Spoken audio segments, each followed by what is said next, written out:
hear the beaches on cold are nice. Asian avatar, I should all will post, all will post, all will post, all will post, all will post, all will post, all will post, all will post. Perhaps my world might lie peace such as this. Perhaps thou sayest there is a future here.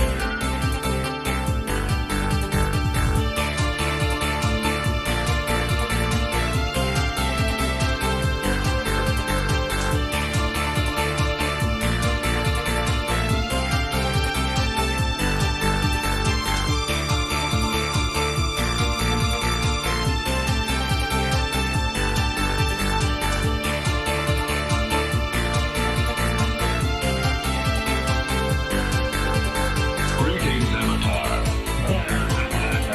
This world is mine. Asians, Avatar, I should keep you short. All will post. I am making many new friends in Britannia.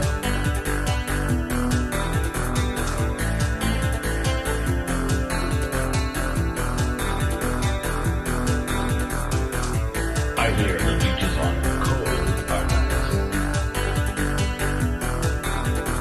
Asians, Avatar, I should keep you short. All will post. Greetings, Avatar.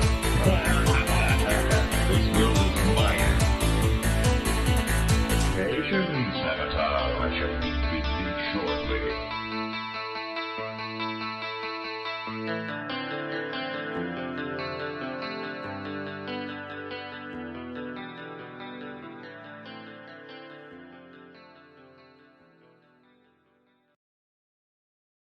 What's happening, everybody? Perchance foamed, how's it going? Yes, we are back with more Ultima. Today we'll be starting Pagan Ultima 8, which quite a few of you know that I've been looking forward to this one for a while. I thought October 1st was a good time to start it since it was a bit of a spooky game. We're going to start with our paperwork and all that. Looking at stuff and stuff. David, how's it going? Good to see you. Welcome.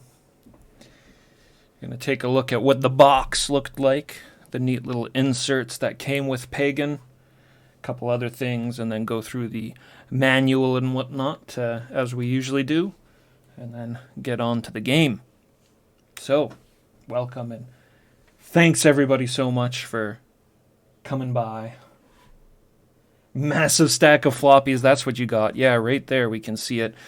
This picture unfortunately doesn't get any bigger. I clicked on it earlier. But yeah, so you got your cloth map.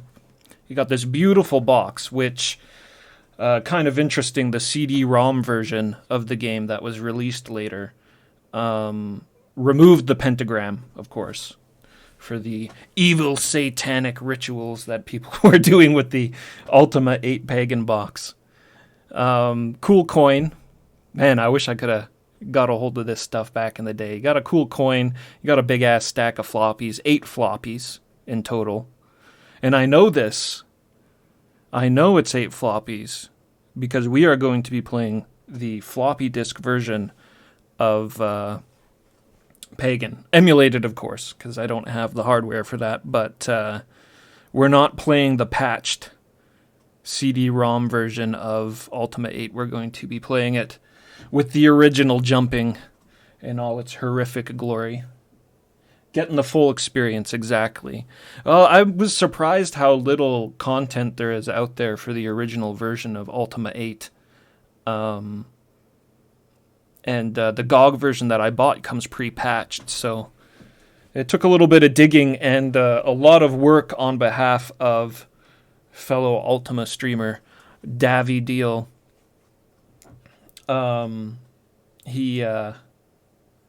He really helped me out getting this all working here, so big thanks to him, and I'll Send the appreciation his way whenever he pops in as well. So we've got Pagan, beautiful, wonderful, and the speech pack. Ooh, look at that. It's a bad picture of it, but you get the idea. Speech pack adds in all of about 5 or 6 phrases into the game and cost a pretty penny back in the day. So it didn't sell too well. People weren't willing to shell out $40 for a couple of Guardian taunts. What else we got here? Yeah, there's a bit of a better picture of a lot of the paperwork spread out. The map looks quite nice, actually. I really like the... yeah, it looks like it's got great color. Very good print out on that cloth. Better look at the coin there as well. And there was something else that was kind of interesting here. Where was it? Pagan was supposed to have a... here it is. Pagan was supposed to have... It's a little small. Pagan was supposed to have an expansion that I guess was already completed, but EA put the cork on it. Didn't want to release a completed expansion. All the work already done on it. The Lost Veil.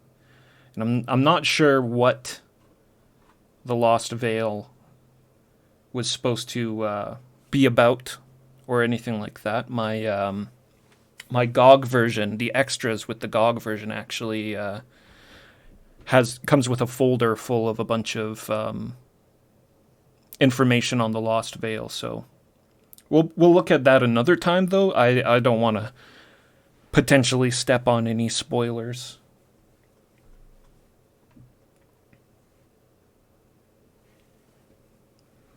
So yeah, beautiful quality box art and a lot of interesting feelies added to the game that these days you would have had to pay extra with, but Origin did it right. You just got it all in the one package. So, with that said, let's move on to the book. And I'll put on a little bit of background music here while we read through this stuff.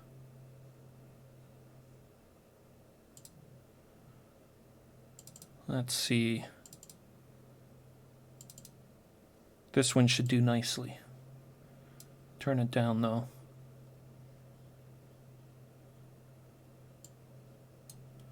I'll turn it down to 69.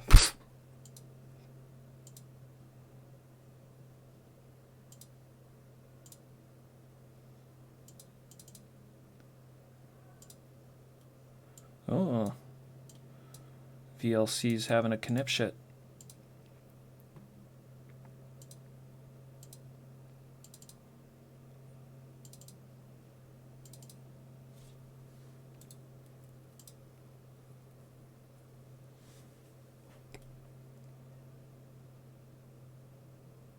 I guess we gotta wait a minute here.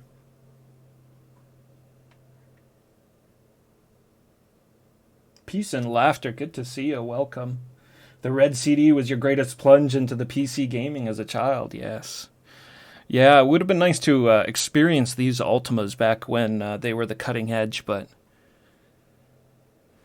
I do feel like I have a knack of experiencing games in their time after the fact. Definitely been enjoying this series a lot.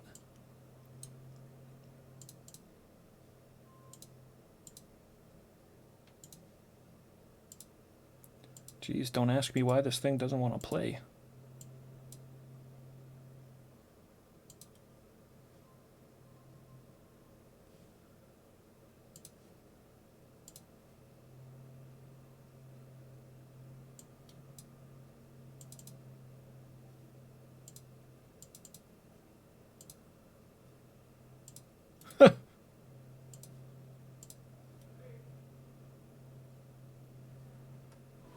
All right, we'll pick some different music then, I guess. Let's Let's go for the Shrines compilation. That's a good little ditty.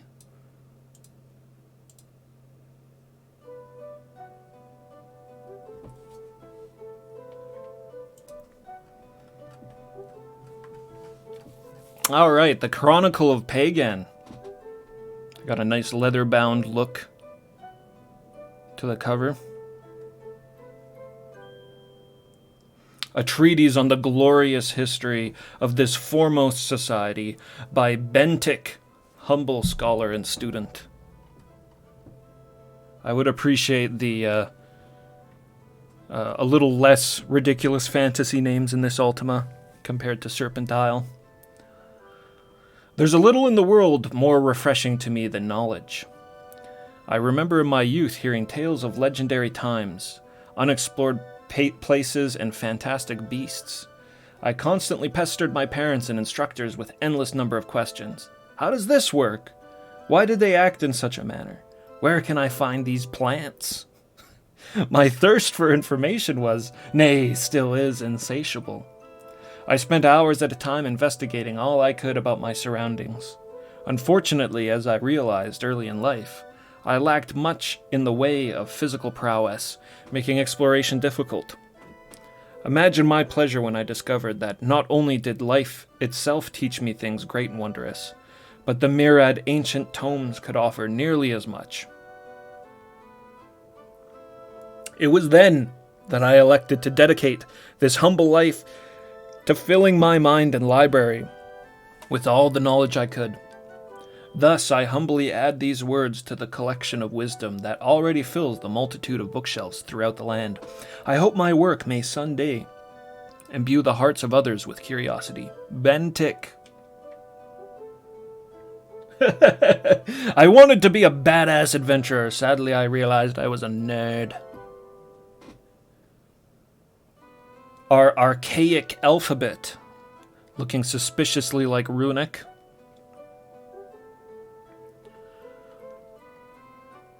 History, the first epoch, age of the ancient ones.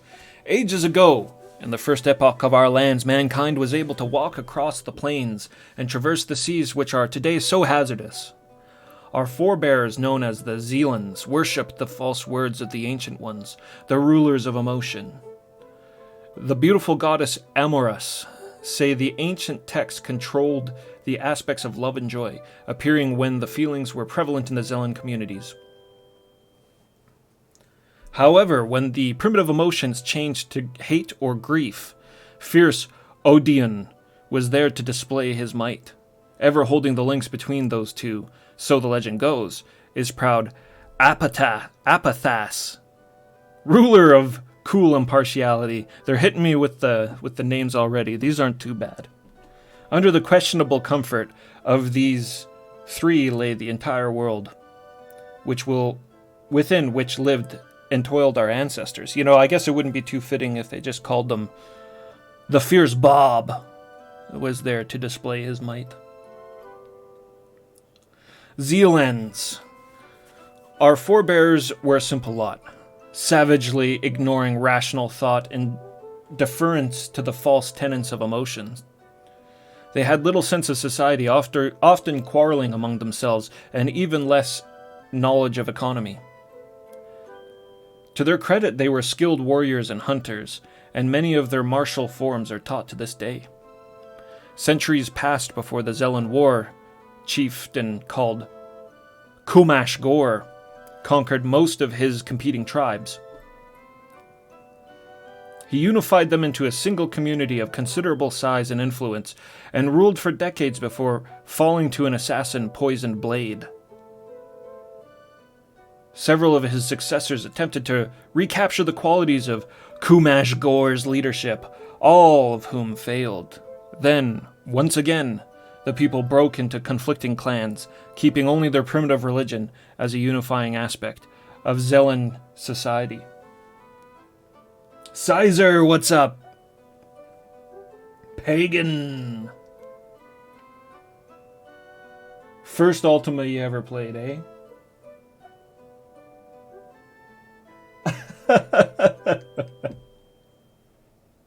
Well, I am really looking forward to it, so I'm with you, Sizer. Let's do it. Pagan. Second epoch, the time of change. Stu, what's up? Do I plan on trying to play the entire game with the unpatched original jumping? I plan on trying. I definitely plan on trying. Yeah, we gotta do it. So far, I've kept it pretty authentic through the whole series, so.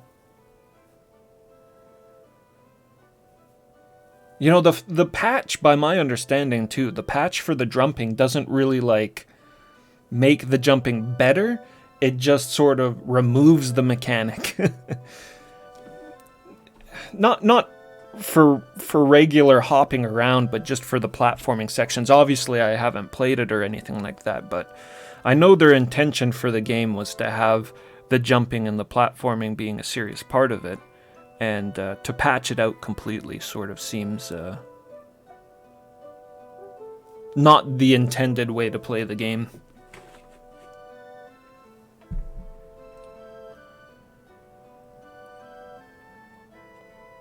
Isn't it nice not to have to read about Mundane? Well, I don't know. We'll see how that goes on page 10 or 12. Second epoch, the time of change. Then came a glorious change to the people of the land.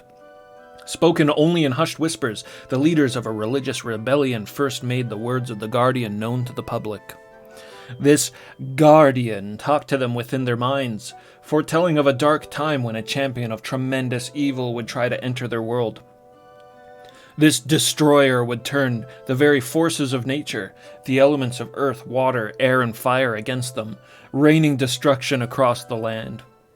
Only by offering worship to those very elements could the people hope to dissuade them from assisting the destroyer.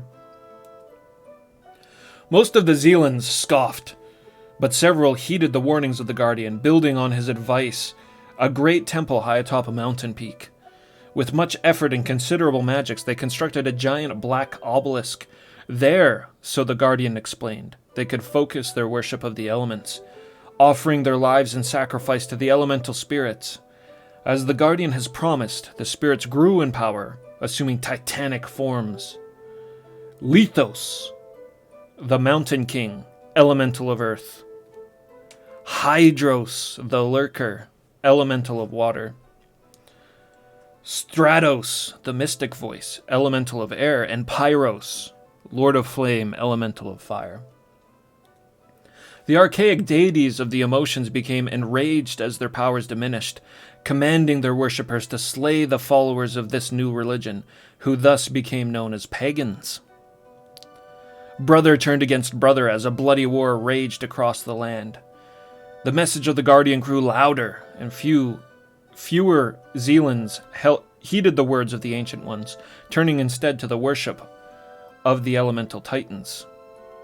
Though the war raged for years, it became quickly apparent that the pagans would emerge victorious. Thousands of Zealands were killed when Hydros withdrew from their lands and Lithos forever sealed them within the Lost Veil. The Lost Veil!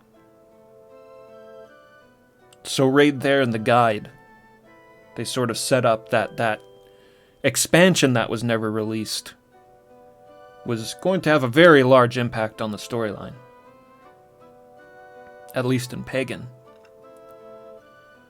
Then, when the pagans had nearly routed most of the Zealand resistance, the Guardian gave his final warning, "Take your people and depart from the temple. The destroyer has come."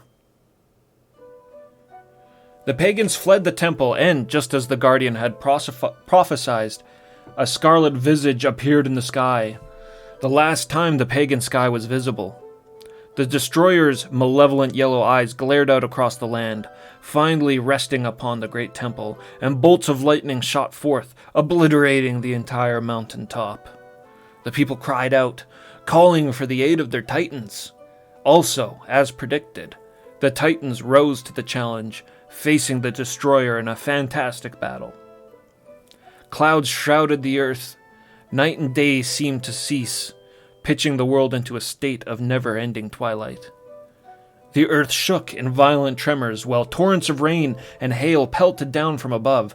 The very winds transformed into cyclones, whipping across the land, and volcanoes opened up like wounds, hurling fiery death to the people. Much of the land was broken apart, and many islands were annihilated or forced beneath the seas. Finally, the Titans returned to face the people, claiming victory against the destroyer. The world that had remained was pitted and scarred, a vast wasteland with smattering of island chains. The ocean brine had increased tenfold, formerly lush shore plants now withered at the touch of the tide. Many of the survivors, both pagans and Zealands, gathered on one of the larger islands, from then on called Morgalen, after the volcanic remains of its lone mountain of the same name. However, despite the falling of the destroyer, the world would not return to peaceful times. The Titans became enamored with their vast powers, demanding even greater sacrifices in return for their past deeds. They set upon each other as they vied for supremacy of the world. The pagans constructed holy sanctuaries, one for each of the Titans, in an effort to appease them. The fight for control between the elemental Titans continued, while a few remaining Zealands who had sought refuge in the nearby mountains launched continual raids upon the pagans. Though the destroyer was gone, the people were still in constant turmoil.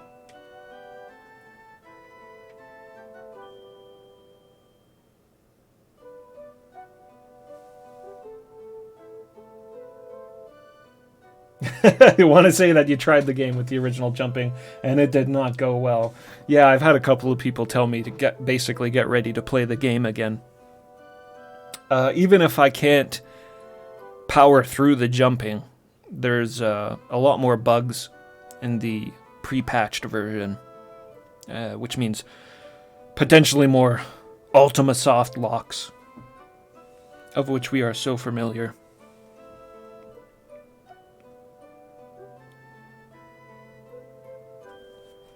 But I had to try it. There's just so few, there's so little content out there for Unpatched Ultima VIII, as I discovered. And it was a real hassle to get set up, too.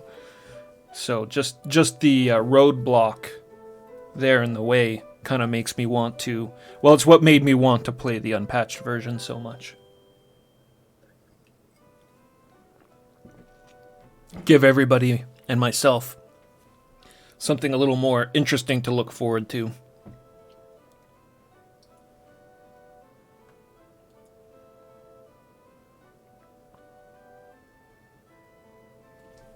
You missed nothing, Davy. We've just been going through the beginning of the books. Good to see you, man. Thanks so much for all the help getting Unpatched Pagan working. I've already had a few people mention how we might have bitten off more than we can chew, but excited. Third epoch, pacifying of the Titans, calming the earth.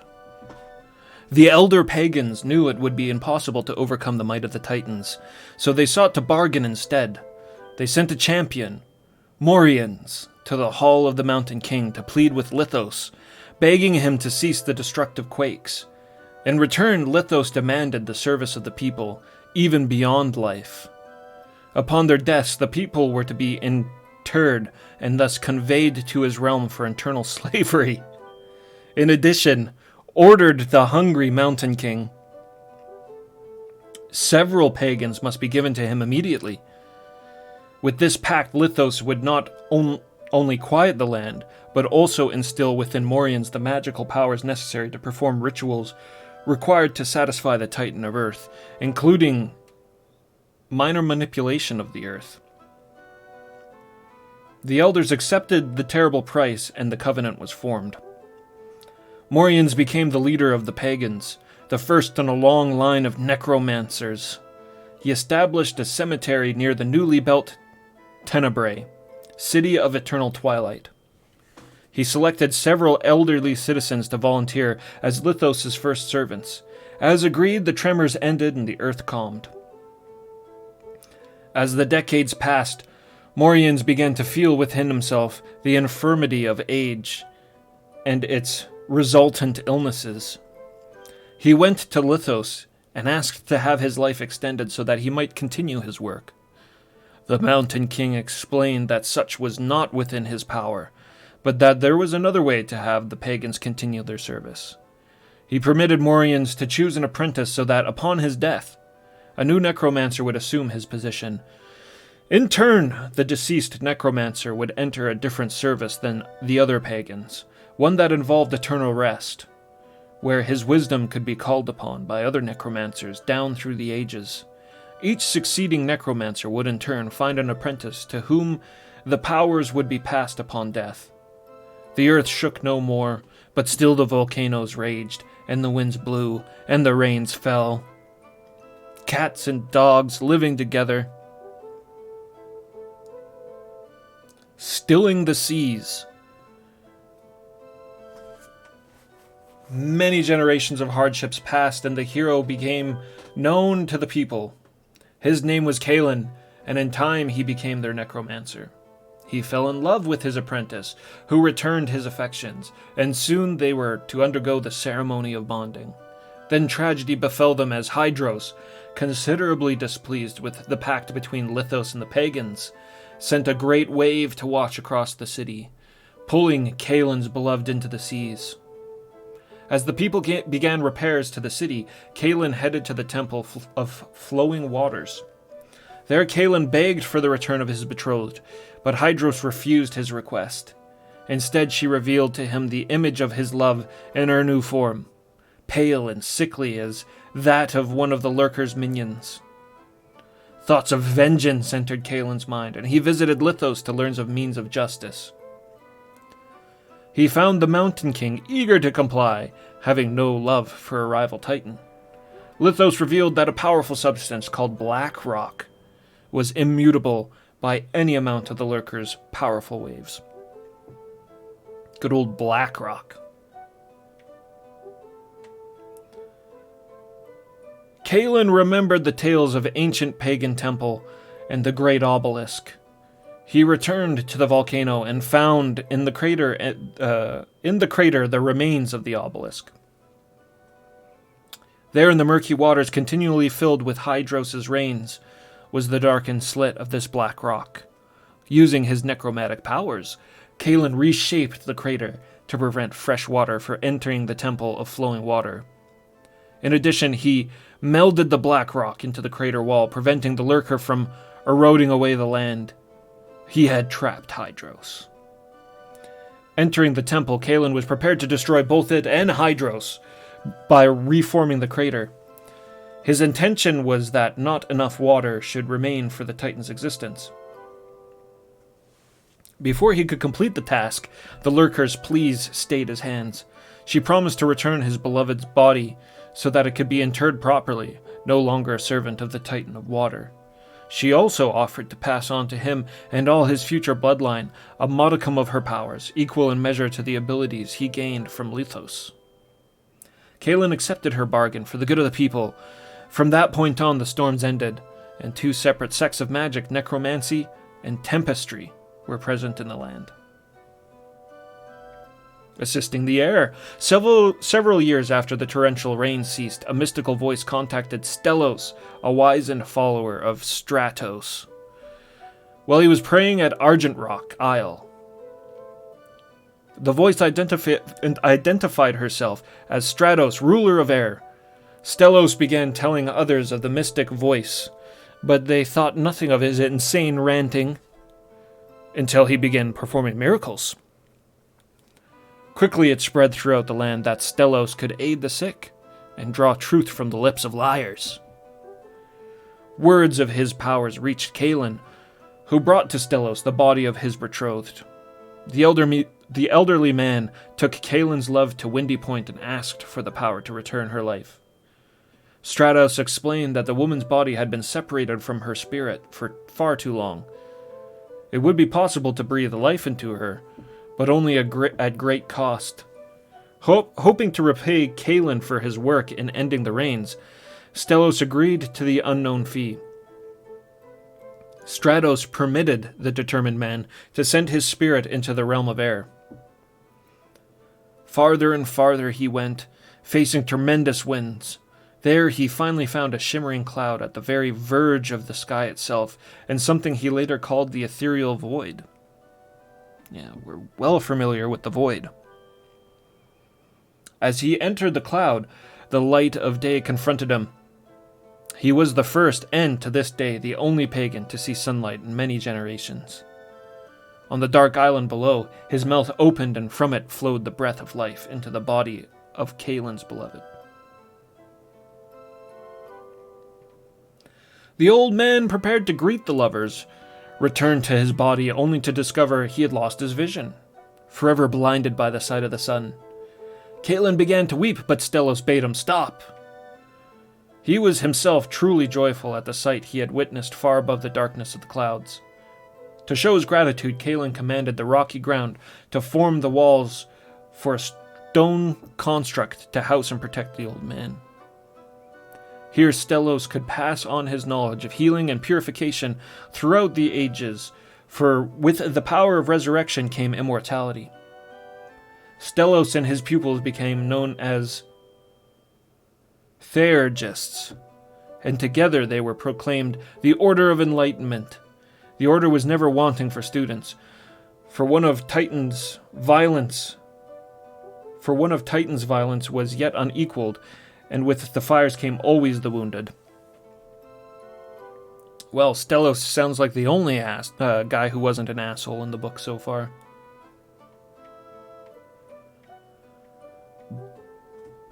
Binding the flame. Centuries after Stellos' miracle of resurrection, a group of 5 theurgists pooled their knowledge and resources to learn more about the Lord of Flame. During their studies, they reached an important realization. If Black Rock was anathema to the Lurker, they conjectured, perhaps it held debilitating effects for Pyros as well. Knowing that the fires spewing from the volcano would annihilate the island in less than a year, the 5 acted on their speculation.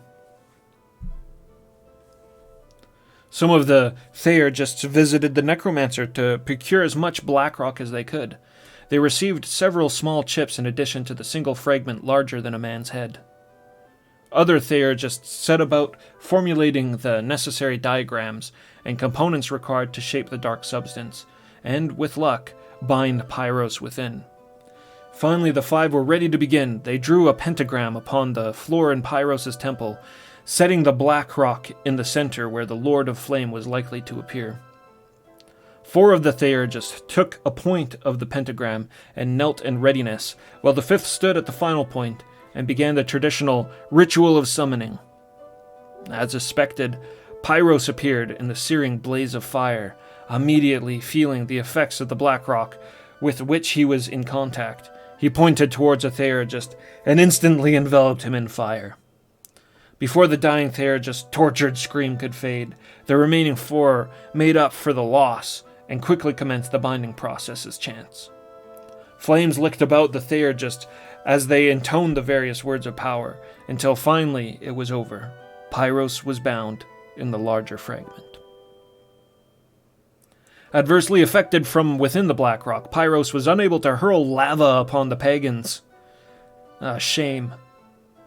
At first, the Theurgists were revered as saviors, until the people began to realize what corrupting mental transformations had been required for the 4 Theurgists. Rightfully fearing the power the Theurgists wielded over fire, people labeled them sorcerers for their dealings with demons, and shunned them.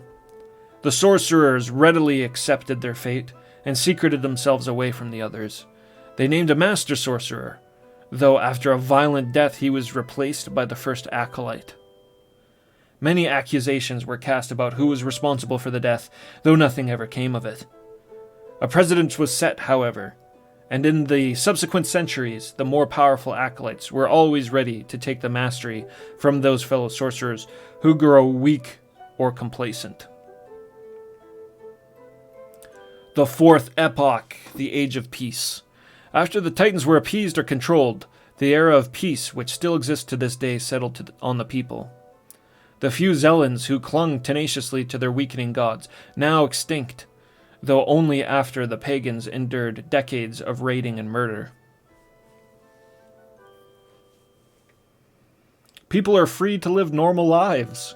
They tend their fields or wares, performing their daily duties as is right. Those few who have instead devoted their lives to the pursuit of magic live apart from the populace. The necromancers, asked to depart from society to perform the distasteful but necessary task of preparing the dead for lithos, have handed over their rule to the tempests. The sorcerers remain in their hidden enclave, while the Theurgists continue their studies in the monastery on their small island. Well, Pagan's got quite the history. I can't remember the name of him. I don't think he had a name, just the Forest Master. But we met a guy from Pagan back in the Serpent Isles, and he was talking about how Pagan used to be a lush land. That seems to be what the book here is saying as well. Torn apart by false gods.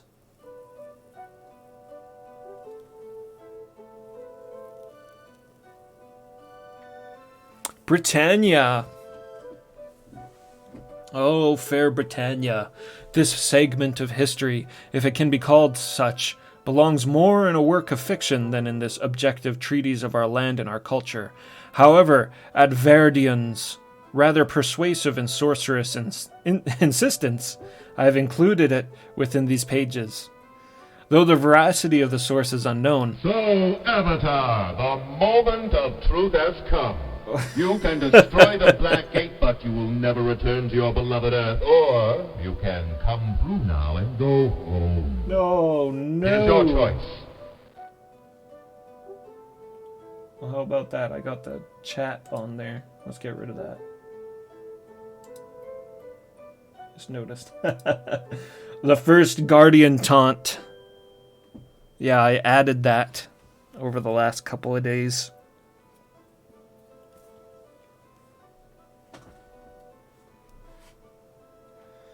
Alright, yeah, here's the Britannia history. Verdion is a great and widely respected sorcerer, and even the thaumaturge Mithrin speaks highly of the aged woman. Yet one must wonder about the truth of tales describing this other world, the one called Britannia. Well, they're pretty short segments, and honestly, I've skipped the Britannia lore for like the last 3 or 4 games, so we can run through this quickly. The 3 Ages of Darkness. During the early formation of this mythical Britannia, there came to be 3 embodiments of evil. The first was a spellcaster named Mondain, my greatest foe. The second was his apprentice Minax, and the third was their unusual offspring, the entity Exodus. In each case, the ruler of this Britannia called for assistance in defeating the great evil, and in each case, the same strange champion appeared to conquer the malevolent forces assaulting the land. The stranger was able to claim victory all 3 times, thus providing considerable courage and skill. Force of arms, brute strength.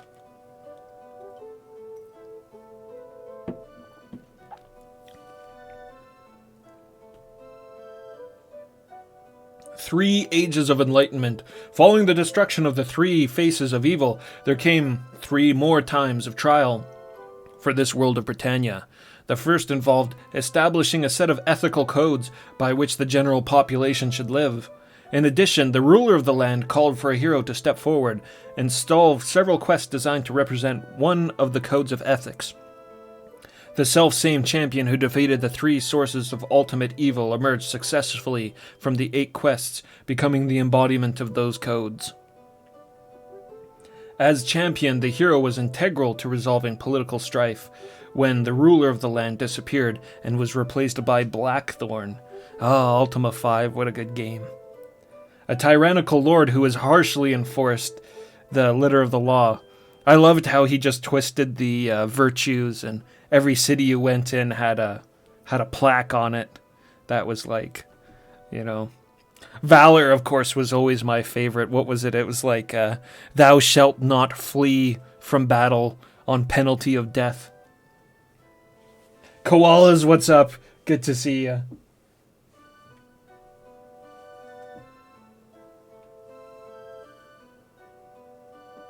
Yeah, Montaigne was hardcore. I really enjoyed him as a villain. He comes back in the lore so much. Even Ultima Online, story-wise, Ultima Online only exists because of Montaigne and the Gem of Immortality. As champion, the hero was integral to resolving political strife when the ruler of the land disappeared and was replaced by Blackthorn, a tyrannical lord who harshly enforced the letter of the law.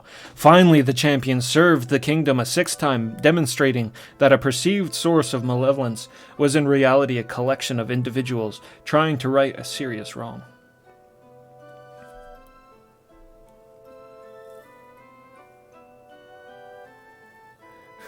Finally, the champion served the kingdom a sixth time, demonstrating that a perceived source of malevolence was in reality a collection of individuals trying to right a serious wrong. Yeah. A lot of gargoyles had to die for that revelation. The Age of Armageddon. The mighty thaumaturge Mithrin has added a bit of credibility to Mordra's tales by telling one of his own. He does not seem to remember the source of the story, but he believes that it be a part of mythology put forth by Vardian's grandmother. This Vardian guy, maybe he's Britannian.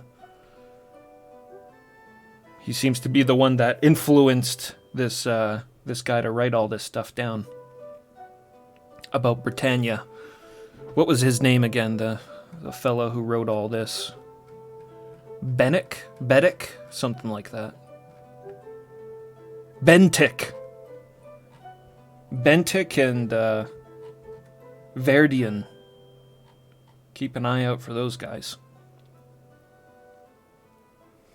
Following the sixth adventure, the champion disappeared from the land, returning nearly 2 centuries later. This time, however, the hero appeared without summons, for no one knew of any cataclysms that required reparations. Yet it was not long before the champion was again facing great evil, this time in the form of an insidious organization called the Fellowship, that had insinuated itself into Britannian society.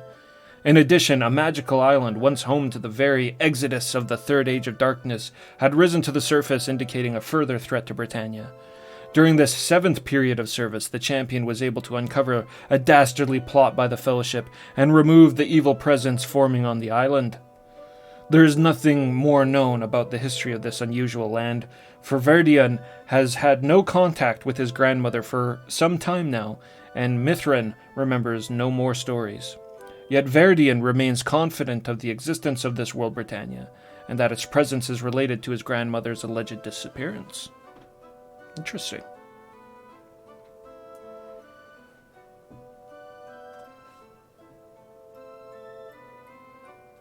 Mordra was in Skara Brae as a ghost?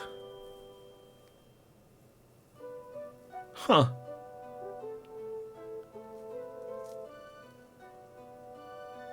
I don't remember that.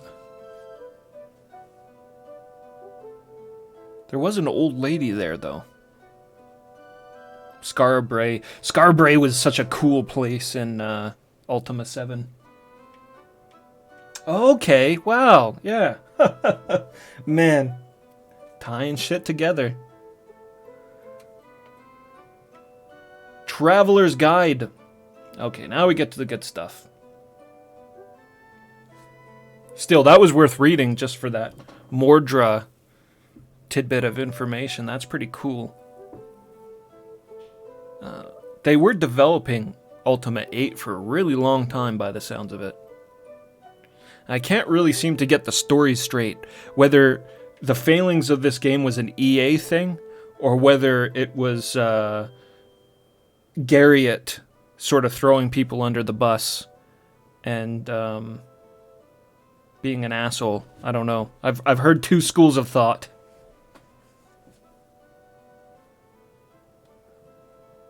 Traveler's Guide places Tenebrae. Named the city of eternal twilight, Tenebrae is the only community, excluding the various groups of spellcasters, known still to exist on Morgalen. It was first built ages ago by our Zealand ancestors who were forced out during the ancient wars. Despite its heritage, many of the edifices are new, having been reconstructed in recent years. In the central part of the city is the Great Palace home and court of the Reigning Lady. The Great Palace, home and court of the Reigning Lady. From there she rules with a firm hand, keeping the peace via her very real threat of sending criminals to a watery grave. Walk the plank. Some real nice artwork here. I like all these dudes up on the ramparts. They're like, you stay out. No Zealands allowed.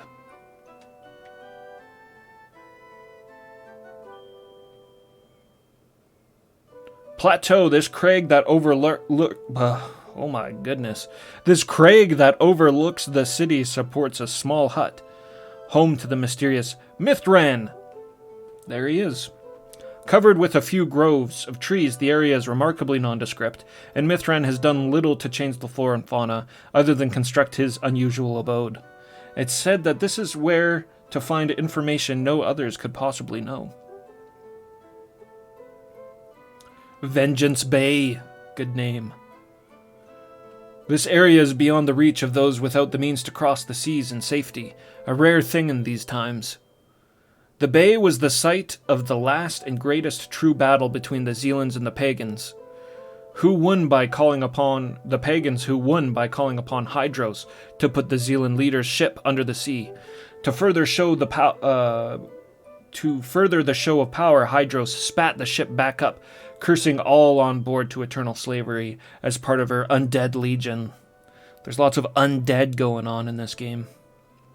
Cemetery. The cemetery is where the dead are interned and sent to Lithos. It is also home not only to the necromancer and her apprentice, but to dozens of the Mountain King's servants even before reaching the cemetery. The stench of death becomes overpowering. And many ghouls and skeletons are visible from the gates. Very few are brave or foolish enough to enter the graveyard to speak with the necromancer, and usually only one apprentice travels into the city for supplies. This must be Dennis Lobay art. I think he's done the art for the instruction manuals for pretty much the whole run of Ultima games.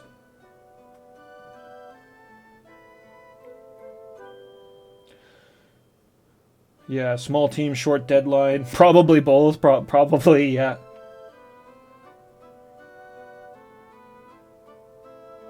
Serpent Isle mentioned they borrowed some of Pagan's team to get the job done. Yeah.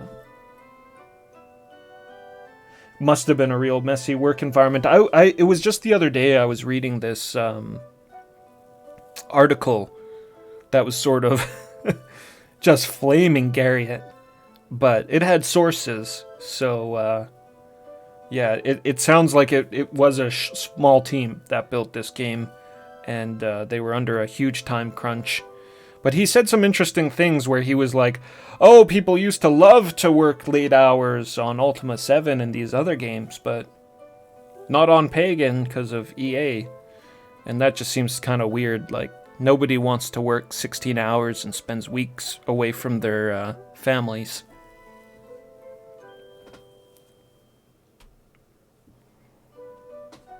Almost seems to me like he was kind of trying to impress the new parents.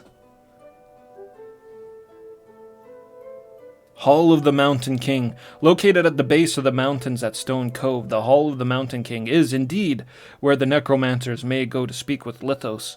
In fact, only those with the powers of a necromancer or apprentice are able to enter, for the seemingly inoperable stone door stops all others.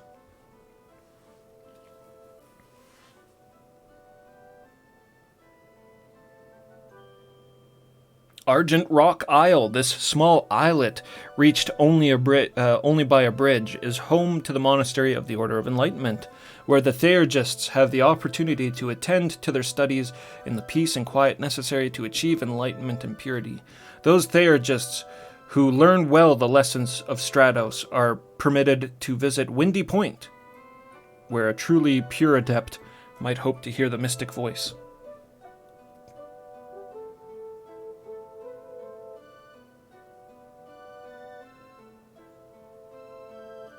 Yeah, right?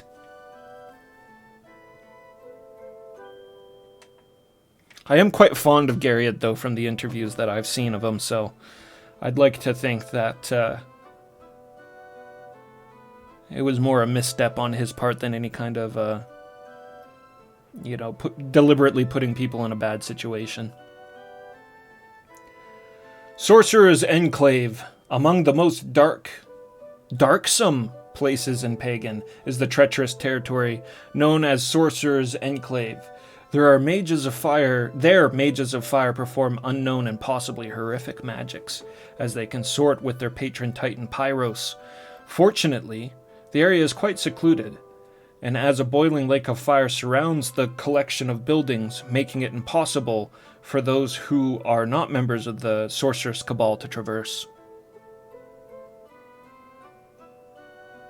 Some people of note: Mordia, ruler and tempest of Tenebrae. Our Lady Mordia governs with strict attention to detail. Her right of rule was inherited from her tempest father, Keldon, and noble mother, Celidia.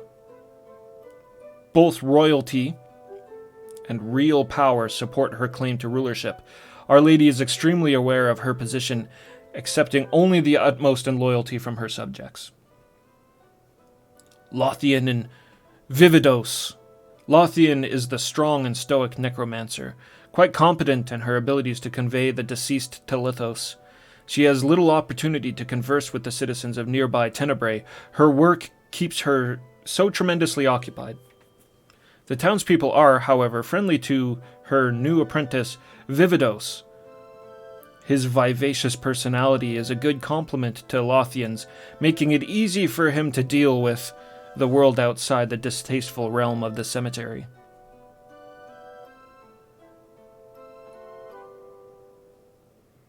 Stellos. Stellos is a wise and kind man for whom the term elderly is more a measure of appearance than chronology, for his dealings with Stratos have left him immortal. Ever concerned for the welfare of others, he is perfectly suited for his role as instructor at the Order of Enlightenment. The only man alive from our tumultuous past, Stellos is still breathing legend, who matches perfectly the stories of his heroic encounter in the realm of the air. I wonder if he's going to be as kind as all of these writings make him out to be. Malkyr. Few know much about Malkyr, the master sorcerer, and those who know anything at all are his fellow followers of fire. It's said he's a dark man, but no one knows whether his bitterness led him to, or is a result of, his status. There are those who speculate he bears a great resemblance to the demons he commands than to normal men. And Mithrin, master of thaumaturgy. Mithrin is a quirky, peculiar man. Many give witness to his abilities with magic, yet none can draw a connection between his powers and those of any other spellcasters. There seems little that he does not know or cannot find out, and many have made their way to his home atop the plateau to glean what they can from his wisdom. He speaks as though there was other thaumaturgs, but I have heard naught of them elsewhere. Those who have seen it say his house is quite unusual. Only a small hovel on the outside, his home is considerably larger within. Rumors claim that the entire second story is devoted to his research and experiments, and considering his vast wealth of knowledge, there seems no reason for doubt. Economy? Do we want to know about the economy of Pagan? During the third epoch, the age of necromancers passed, and tempests came to rule. The pagans learned the value of coins, namely that of the universal currency, saved wear and tear on their feet. Much deliberation went on as to what should best represent this abstract item of value. Some wanted the trappings of precious metals, but decided such was too valuable for crafts and weaponry to waste on coinage. Others thought that objects from the sea, such as oysters, clams, and starfish, would best honor the Tempest rulers.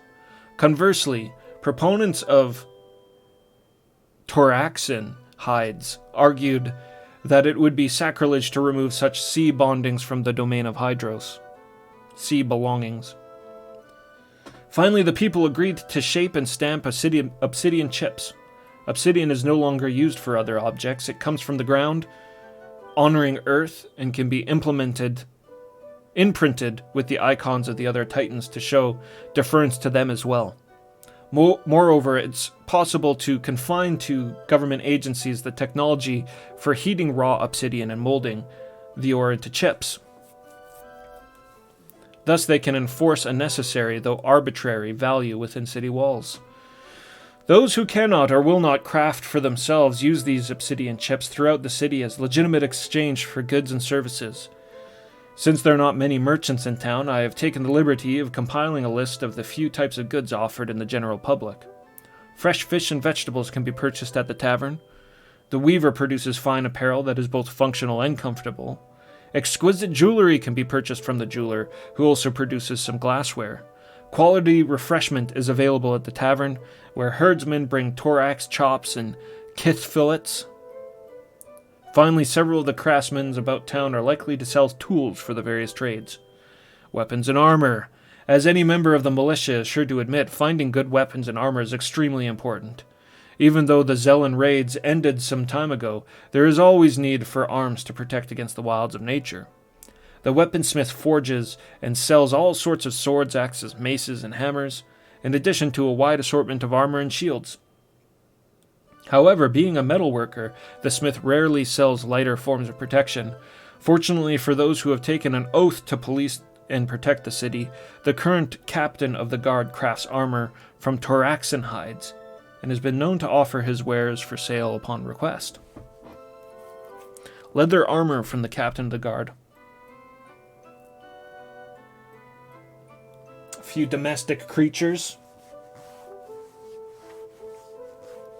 No more exchanging coins. That's a good thing, but I'll miss the mage bucks. I'll miss my horde of guilders. The kith, giant ants. Although they're large, multicolored quadrupeds, kith bear a remarkable resemblance to the common insect. The major difference between the kith and what some consider to be their smaller cousins in size. At full maturity, a kith's head easily reaches the waist of a man. A few may grow even larger. Being omnivorous by nature, kith tend to live on the various plant life found throughout the land, though they prefer dense flora. Domestic kith are devenomed and defanged at birth. Feral kith are far more dangerous, often rearing up on their abdomens to strike with poison fangs. Kith excretions come in the form of silky strands, which are woven together to make fine clothing and linens. Their finer weaves of kith silk make excellent canvases, for the paints adhere well to the fibrous material. In addition, the meat taken from the kith's abdomen and thorax is quite tasty, and many herdsmen raise kith solely for the sustenance they provide. And then the thorax is a little dino. Large, slow reptiles, thoraxin, are the staple of a herdsman's stock. They are usually brown in color, though some have dark brown or dark gray spots. Their heads are broad and flat, filled more with bone and muscle than brain. Half as tall as a man and usually docile, the thorax is particularly strong for its size, often able to knock down trees in one angry charge. Setting its head down, the thorax charges victims and then snaps with its bone-crushing jaws. Their tough hide is the thickest around the legs and back, making them especially difficult to damage in these areas. The tremendous strength of a thorax makes it an excellent dray beast, able to carry great loads for a long amount of time. In addition, their thick skin makes excellent leather, which is usable as clothing, armor, and even temporary shelters. Thorax meat is a staple food, whether served fresh as chops or dried as jerky. Look at this guy. Changeling. Changelings are indeed a curious species. As they are shapeshifters, it is difficult to describe their true form. However, there's one shape that is apparently available to all changelings, or at least in those encountered thus far. In that form, they appear much like short, disfigured, and disproportioned men. The changelings' movements seem jerky and erratic, yet the creatures seem to be in control of their actions. In battle, the changelings assume the shape of its opponent or flora. In these forms, the changelings have strength and abilities of these other creatures, including any toxins that they might be able to employ. In what must be assumed its natural form, the changeling bounces about the area and then suddenly leaps at his opponent with its huge tooth-filled maw open widely. No one has had the opportunity to learn exactly what it is that allows a changeling to shapeshift, or what makes it act as it does, for it fights viciously to the death. Moreover, the creature disappears when it dies, making study impossible. What a strange creature. Troll. That's a good troll picture. Trolls are large, lumbering, bipedal creatures standing half again as tall as a man. Their skin color ranges from pale green to an olive or tan. They wear little in the way of clothing. Trolls move quite slowly, as if they must first decide where to place each foot before taking a step. Though anyone who has watched a troll move through a small community, stepping on whatever is underfoot, knows better than to think a troll is careful. There are those who speculate that trolls are the offshoot of an ancient tribe of particularly evil and stupid Zelans, though none of the ancient tombs and tenebrae support that theory. Trolls fight poorly, being so slow and bulky. However, their solid strength means certain death for most who are careless enough to be struck. All trolls use clubs, usually pulled from dead vegetation, though even their powerful fists are enough to deliver a tremendous blow. Oh, look at this guy, the Seeker. Yeah, there's some interesting enemies we have never encountered in this game. The Seeker is nothing more than an abomination of nature. One large eye floats about connected to a huge snapping mouth via a thick red membrane. It is hoped that this creature is the result of a magical concoction, but others claim that Seekers are the living remains of the Destroyer, as foretold by the one who called himself the Guardian. The Seeker seems to be neither herbivore nor carnivore. No one has ever seen it eat. The creature simply hovers about until it sights a target, and then launches in a furious assault of gnashing teeth. Yet no scholar has been able to explain the Seeker's sole purpose of wanton destruction. It does not eat, and yet nothing eats it. Even in death, the Seeker mocks other life, exploding into a myriad of sharp bone and cartilage that can be fatal to those caught within the radius of its devastating blast. That thing sounds awful.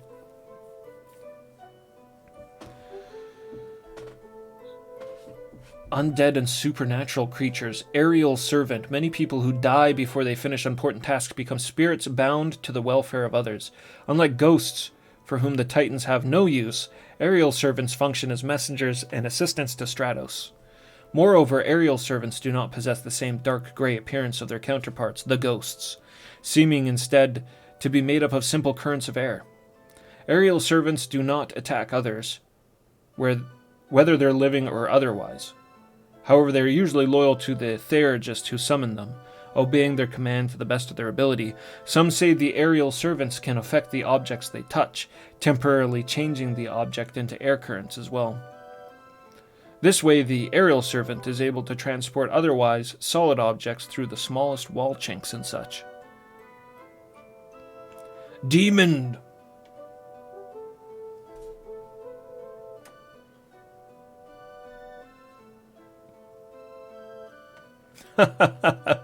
Yeah. Yeah, for sure. Demon, those consumed by flame, either in life or death, or slain by another demon, become servants and warriors of the Lord of Flame and his followers. Demons are bipedal creatures with molted and scaly skin, sporting sharp claws and talons. Atop their heads is 2 horns, while coarse brown fur covers their legs. These hideous beasts are terrible tools of destruction. With their powerful arms and sharp fangs and claws, they rend their victims with razor-like ability. According to the few witnesses who have seen a demon attack, the victims scream of the burning pain that comes from each strike. And legend maintains that demons can even hurl destructive balls of flame. As fire is their primary tool, demons seem immune to the effects of flame themselves, and their thick scales make them nearly impervious to the common blade. Spooky ghosts.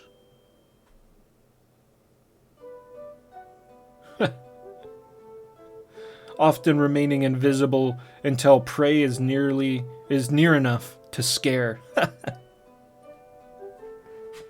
They just want to scare you.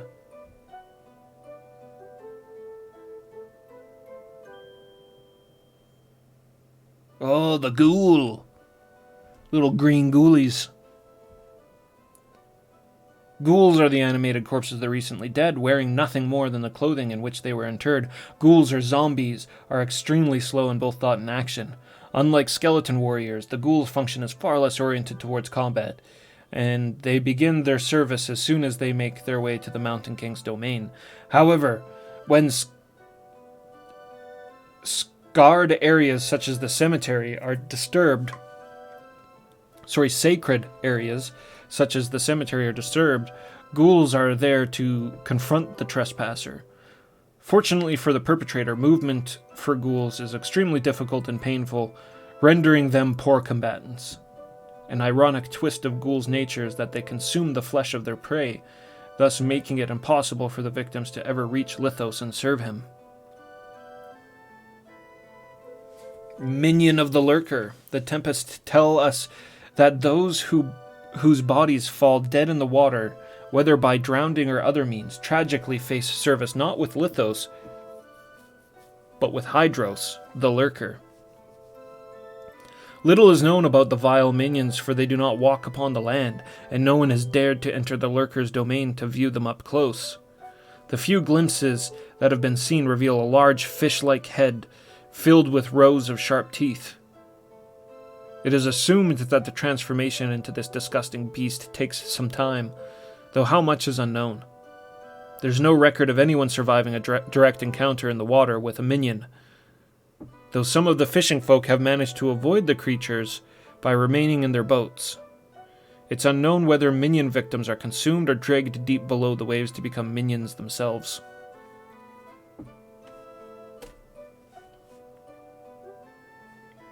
Skellies. It's a good skeleton picture. Remains of warriors from ages past. They're Lithos servants. They come armed, agile and strong. The guards of Lithos' domain.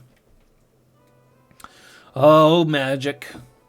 Compiling this information took considerably more effort than I first expected. The project at first began as idle curiosity. I merely wanted to know more about spellcasting. I contacted the leader of each of the 4 types of magic, necromancy, tempestry, theurgy, and sorcery, and requested that they convey what information they could to me. The theurgist and necromancer compiled readily. The tempest responded via her seneschal, who informed me that Our Lady Mordia was occupied with too many important matters to concern herself with trivia.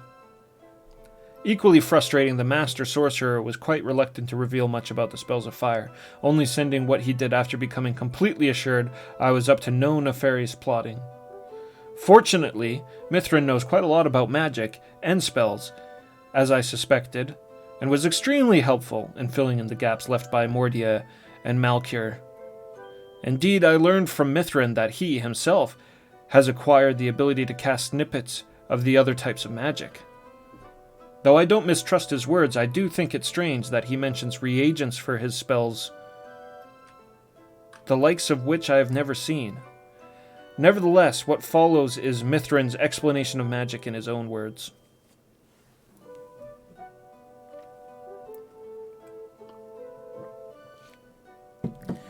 Ugh, bah, magic. Avatar doesn't need to read about magic.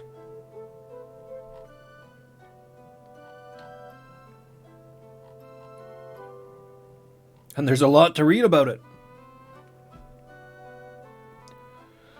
Though I initially intended this work to act as grand reference for future scholars, I realize now that much of this is too inconsequential for such a treatise. It is the result of my fascination with people of the present as well as the past. To those students who cannot use the dated words within this text, I hope at least that I've provided a little insight to the times as they are now, so that historical essays compiled long after I have gone to serve the Mountain King may benefit from these idle observations. To the sages of the next generation, I offer my salutations and best wishes. This is my small gift of knowledge. This, my small gift of knowledge, is the greatest offering I can give. Bentik.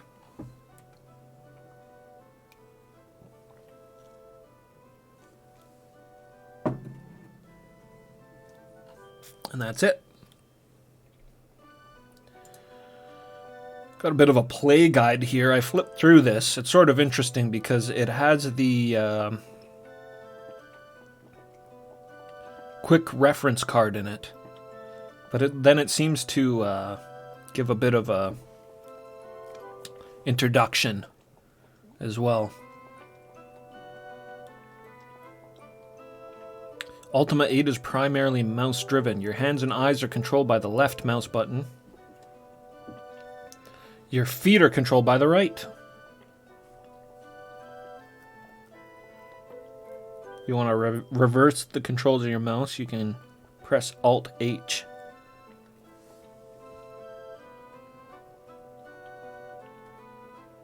Yeah, I think that's intended to be looked at while you're playing the game. There's a kind fisherman standing nearby. You automatically get up and begin a conversation with him. So we'll move on from that. Beautiful map. Very nice. What's kind of interesting is that it made it sound like Pagan was a much larger world. But since the Titans have taken over, Hydros has... the water levels have risen. And this is the last landmass in the whole planet. I wonder where we begin.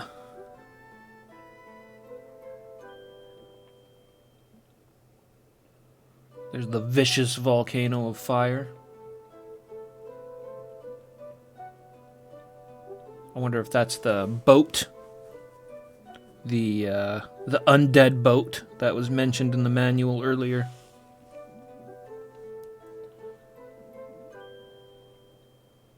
Bok Choy, what up? Yeah, we finished it. We finished Serpent Isle. That was a real that was a real stream. Like a 11-hour endgame stream finale. So normally these maps are not so useful to reference as I'm playing, but not since the earliest games anyways, when I wasn't very familiar with the land. I mean, I suppose I'm not familiar with Pagan either, but seems like a weird map. Everything's all sectioned off. There's going to be lots of going through caves.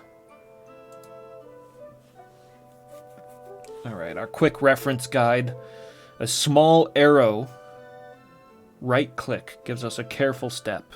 A medium arrow, right-click and hold, will get us walking. And a long arrow, right-click, will make us run. Standing jump. We want a medium arrow pointing in the desired direction and click both buttons. So this is completely mouse-driven. Running leap, long arrow, right click and hold to get a running start, and then left click to jump. Jump and grab. Stand beneath an object and click both buttons. Left click and drag. That's normal. Left click on item or person. Double left click to open display. Double left click to close display.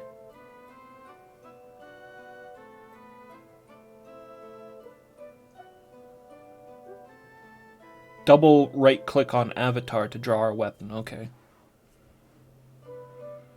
From there we can swing with a double left click. Oh, that's pretty cool. Kick with a double right click. And there's a block? A block. This one really is trying to be more action oriented. Retreat. Just run away.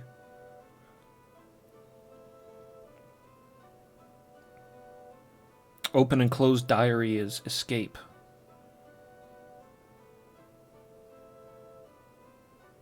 And a few keyboard commands. We got a few here. So C will get us in and out of combat. I opens the backpack. That's normal. Z is the equipment and stats display. Okay, cool. That's the same as it was. Alt X quits the game. Good. And then lastly, we have our clue book, which I won't be using, but we'll take a brief look at it anyways.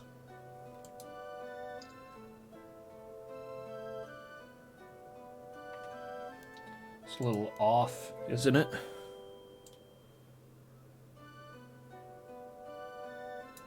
A little bit off.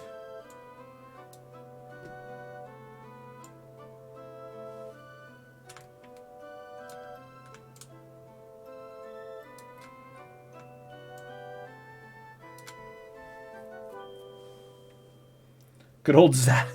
Yeah. No, we're not playing with the update, Bok Choy. We're gonna suffer. Or I'm gonna suffer. And you guys can laugh. That sounds very fitting for this, the theme of this game. Much suffering in the lands of Pagan. How to use this book. Hey, that's kind of interesting. I'll reward those who fail me. Reward me, Guardian. Introduction and plot path hints. These hints are for those who want a very gentle nudge. They are a fictionalized summary of what people have information to keep you on the plot line, and also gives clues to some subplots.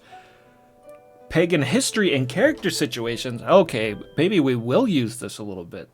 That's what I like. That's what was really interesting about previous hint books, was that they really didn't give you many... there was no spoilers.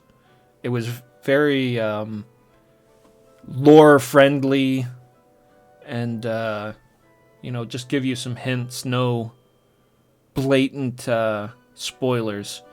But I gave up on the... clue book in Serpent Isle because it did give blatant spoilers. We don't want those.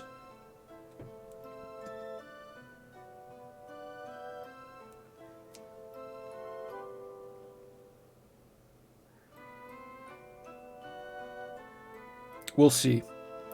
We'll see how it goes. Like, I mean, there you go. There's a hardcore map right off the bat. I don't know how I feel about that.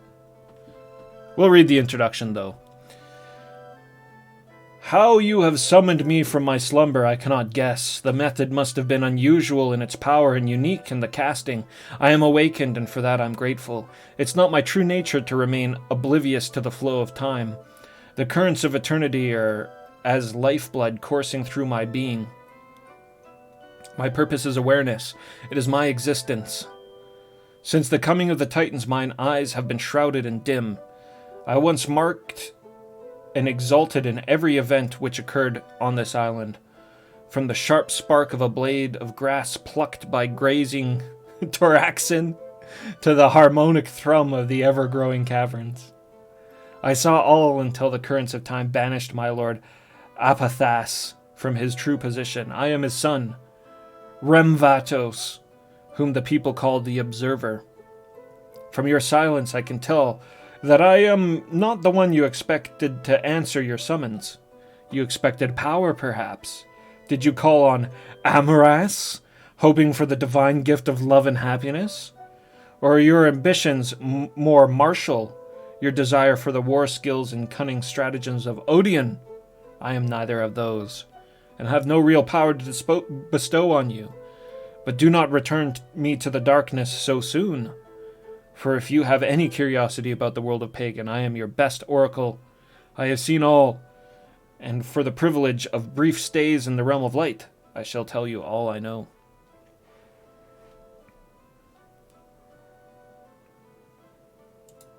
Maybe later.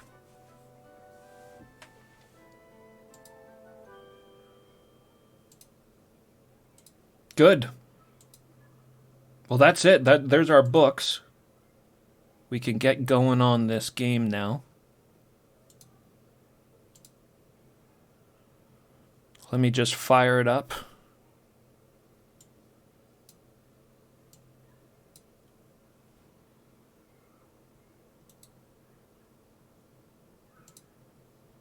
Let's see here.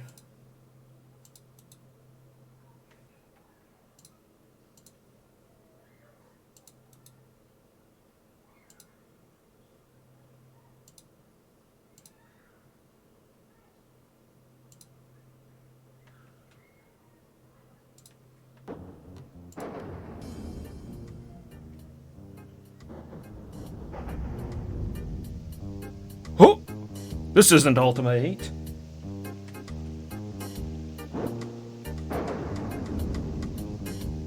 Yo, Holmes. All we found among Batlin's belongings was his enchanted scroll and a map showing the way to a place called the Snack Isle. Eerie! Slap it down there. Jump back. Battler, know that my face is most Muppet-like. You must go to the Serpent Isle, there to learn the secret of acne medication. Soon, I and my horde of Muppets will destroy Britannia. Oh, man. Aw, man. I gotta send that dude through the pillars to Snake Eye.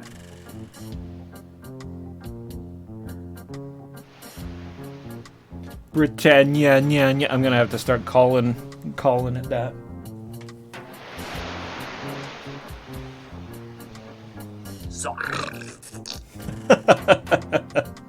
Yes, that's right. Garriott himself did the voice for Lord British, and Bill Johnson, the traditional voice of the Guardian. I came across that. I wanted to make sure to keep the credits in there because it was something that this fella here put together. But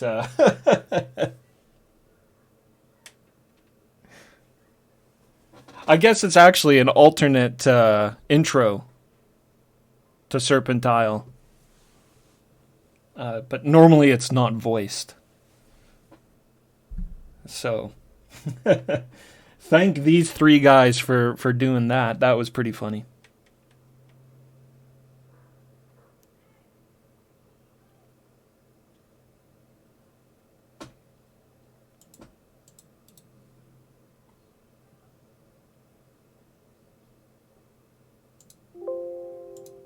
But now with that out of the way, we can actually start this game.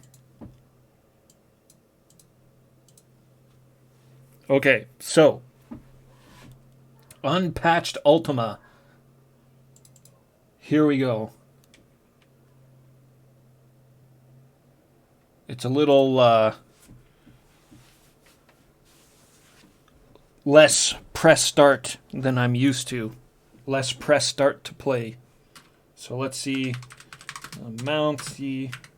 I basically had to learn a lot to try and do this. Had no idea how to manipulate DOS beforehand.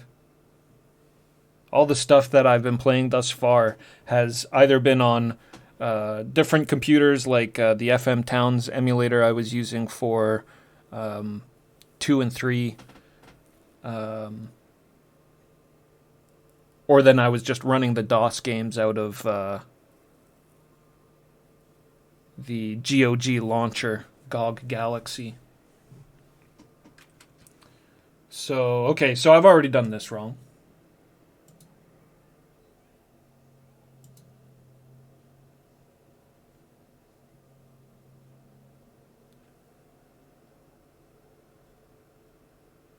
Oh yeah, it sounds like there's plenty of game-breaking bugs in the unpatched version. How many pet deaths will we see today? 10, 20? Yes, absolutely. Okay, mount CD Ultima 8.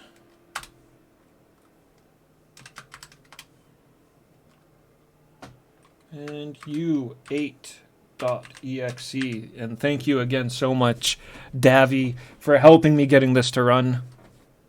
Much appreciated, man. Now you've got a unpatched version of Ultima 8 you can play as well if you so desire.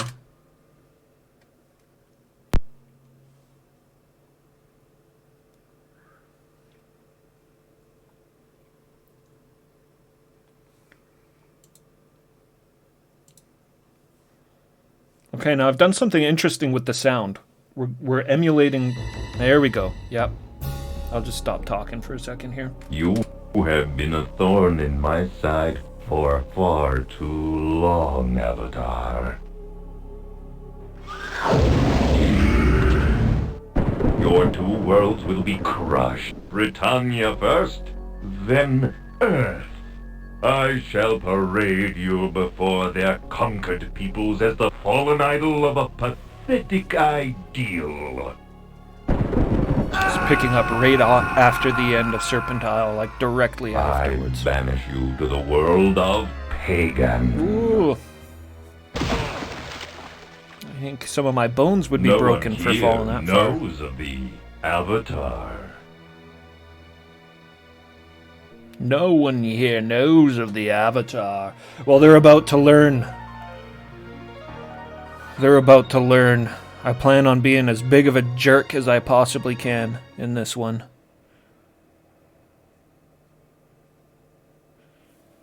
They're gonna learn them some Avatar.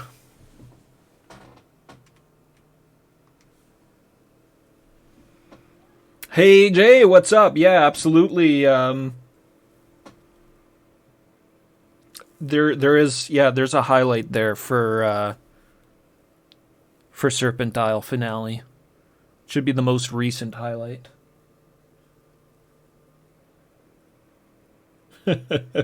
King of Nowhere, what's up? Good to see you. Yeah. I'm spooked too. It's a very spooky game for October 1st. It was a fantastic ending. Serpentile was such a good game. There was frustrations in that game for me, and it was very long. But man, I mean, I don't think I can actually say it's my favorite, but geez, there was some moments. Man, there was some moments in that game, especially close to the end. I think it would be an easy favorite Ultima had we gotten, a bit more of what they intended. Not a longer game, but a game with more meat on the bones, especially closer to the end. I didn't break 100 hours on it. I got to 80. I think it was 80 was our finish time, which I feel like is kind of incredible for a 1993 RPG. I mean, in 1993, I was playing like Final Fantasy, which were like 20 hours or 30 hours long. So, and that was like 80 hours just raw, just playing the game straight through. I didn't really screw around much in that game. No busy work, just going for the quests. Give thy name. This is a cool little intro here. Do we get to design our character? Give him stats? I sure hope so. We need the strength.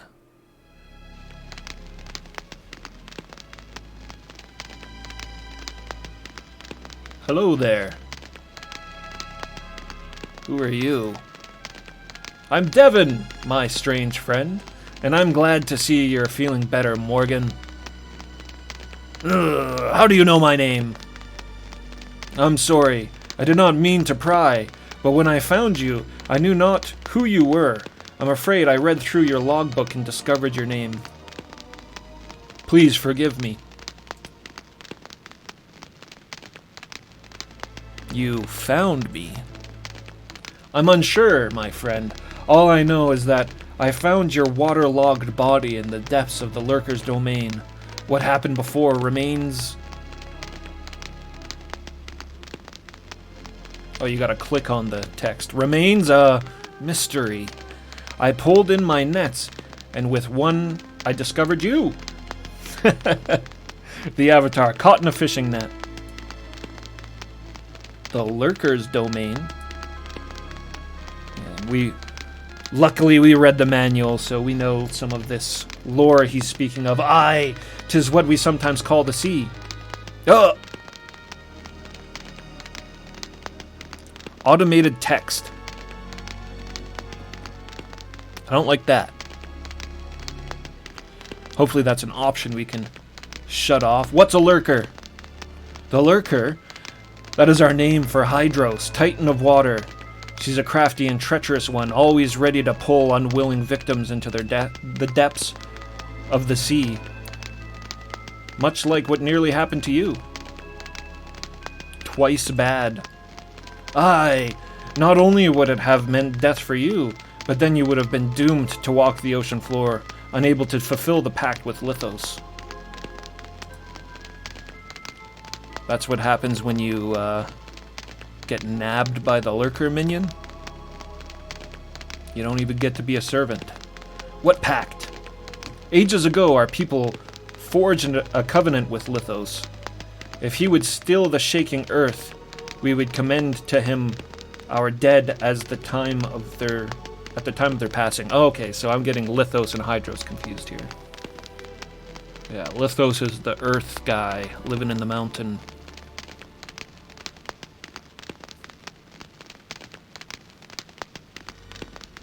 Game time's supposed to be going, yeah. Sorry about that.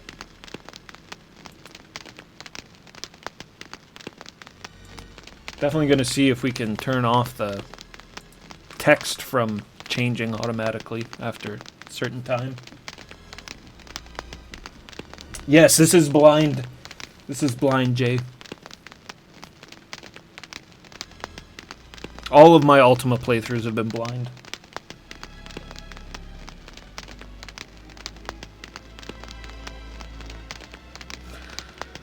The atmosphere is already right off the bat just thick atmosphere.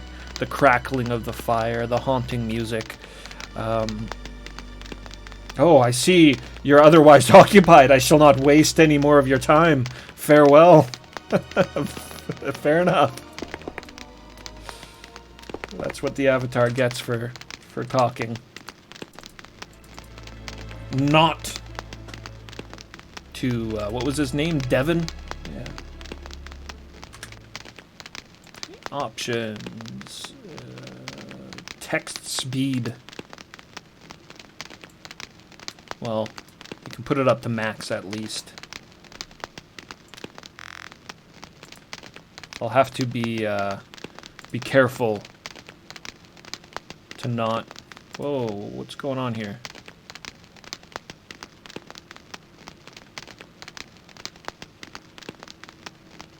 Yeah, I'll have to be careful to not talk too much through the dialogue, or we'll miss stuff.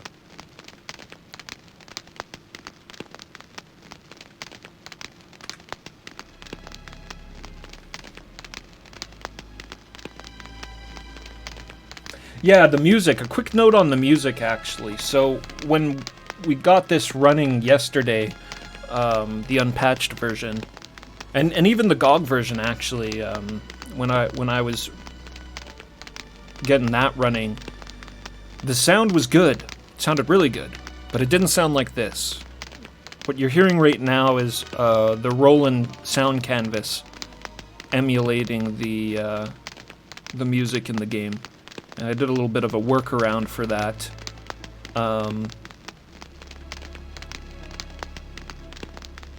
No matter what I did to the music, it always seemed to sound the same, but this is, what you're hearing is how Pagan was intended to sound.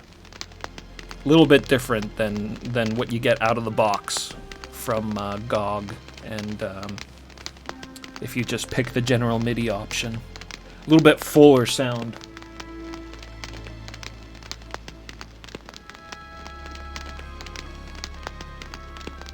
Alright, so he called me. He called me on it. He said I was occupied doing other things, and that he would talk to me later, so, well, I guess now's later. Hello there. Hello, Devin. Hail, friend. What should I do?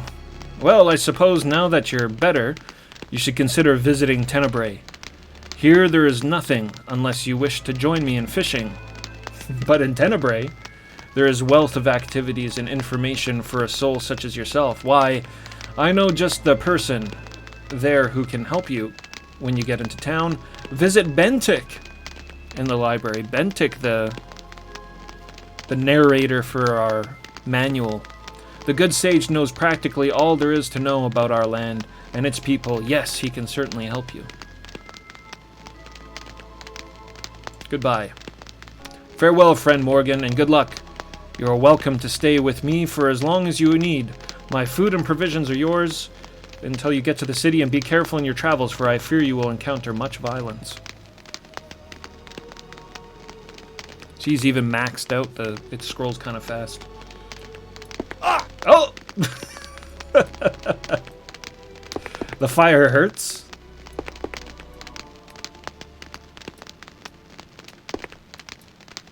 Let's get a little familiar here. How about that short step? There we go. And that's our walk. It's kind of fast. And there's our run.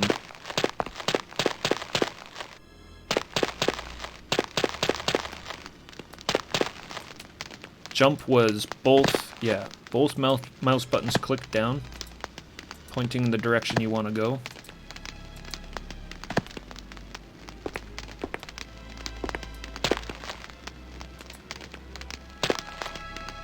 And running jump. Okay. Leap! Barbarian leap!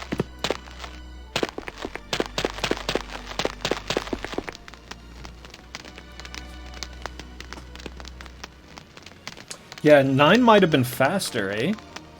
That seemed like it was faster. 0. Oh. Turning stuff off here by mistake. Keep wanting to click on the book to make it go away. That's how you dealt with scrolls through the Ultima 7 engine.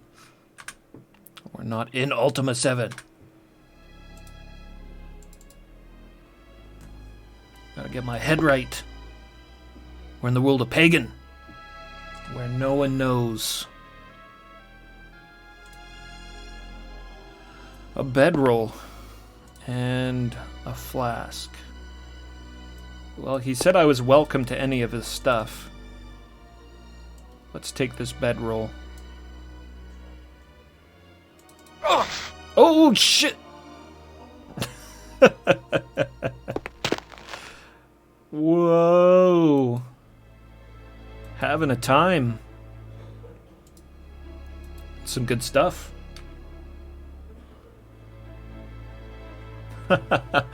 His eyes. Oh!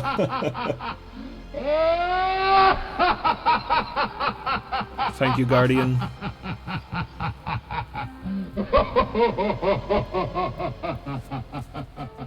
He thought it was quite funny.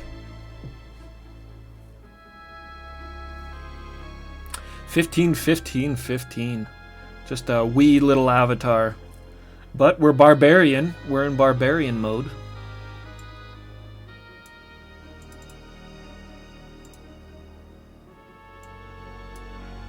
Do I have a back? Can I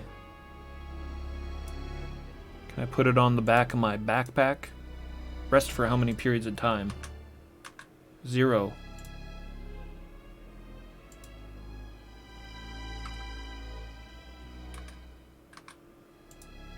Yeah. Getting a little used to the controls here. So we're not poisoned anymore. Let's eat this food. Mmm. Some fish and squid and whatever the hell that was. Whoa! That's awesome. There's like, it's a much better looking game than any Ultimas so far, that's for sure. Like the frames of animation and stuff. He had a little Sonic the Hedgehog. I don't know what edge I was on there. I guess the game thought I was standing on the bowl. He's like, whoa! Don't fall off this bowl. I'll break my neck.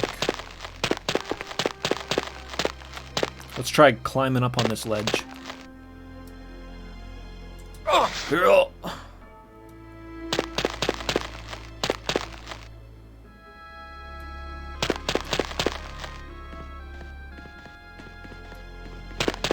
so many shrooms. This is the land of mushrooms. How about this mushroom? Is it edible? Apparently. A thorax! A noble thorax. Grazing. Thorax grazing the fields.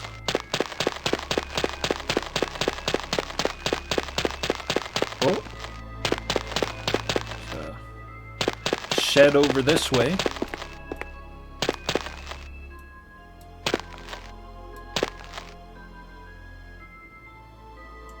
The treasure chest. Let's get this junk out of the way. The avatar doesn't have his rubbery Stretch Armstrong arms anymore. Locked chest. Maybe the key is under this. I'll use my masterful Ultima skills and pick up and move things. See if there's anything underneath stuff. This is elite Ultima tactics you're witnessing.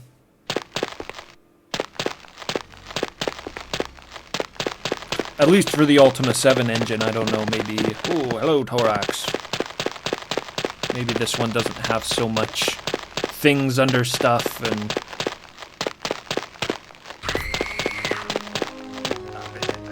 And from far away indeed. Lamoxis! Lamoxis, thanks so much for the follow. Welcome to Pagan!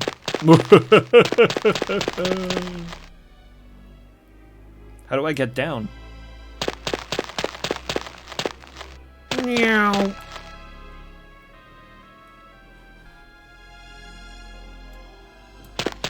Oh, you can be sure I will. Thanks so much for the follow, and thanks for coming by. I got here on this skeleton, a fire gem.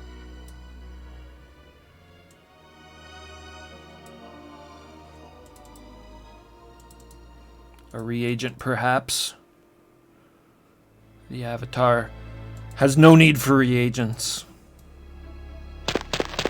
A mighty sword or an axe will do just fine. A tree. And another tree. And more mushrooms. Oh! A jewelry box. Kind of looks like a mushroom growing on the side of the tree there, but apparently that's a jewelry box. Can we move it?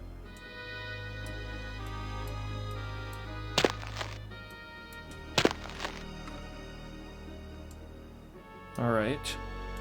Take the whole box. A key and 2 potions. I'll take the box, so we have something we can put things into for now. Keep those potions in the... I'm too used to playing, pressing escape to close all my bags. It's backspace.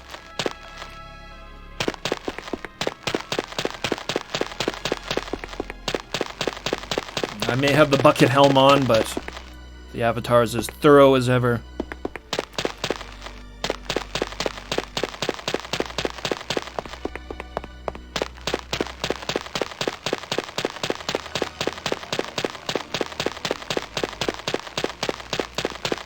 Okay, and this is just back to Devon. Maybe that key I found will unlock that box.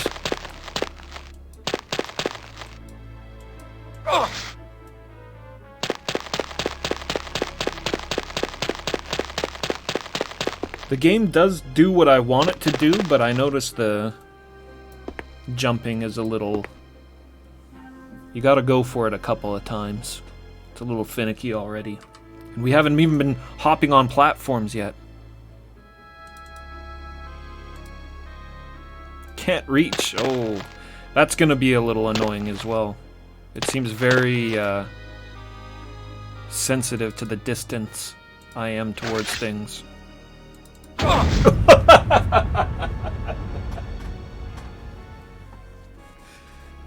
Trap the first box, you assholes. We have a helmet.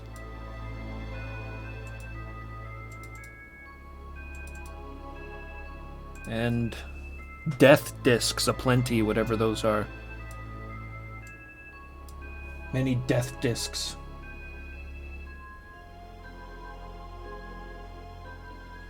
Now you know why you can't reach.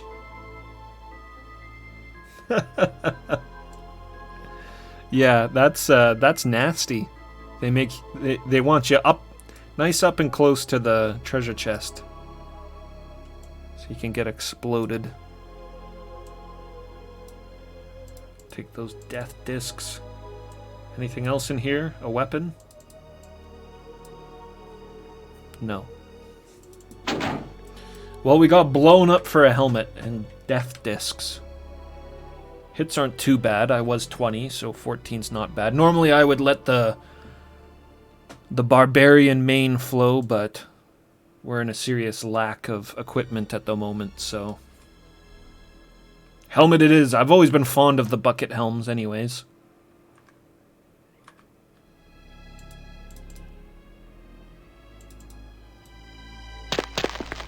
I love going back as far as Excalibur.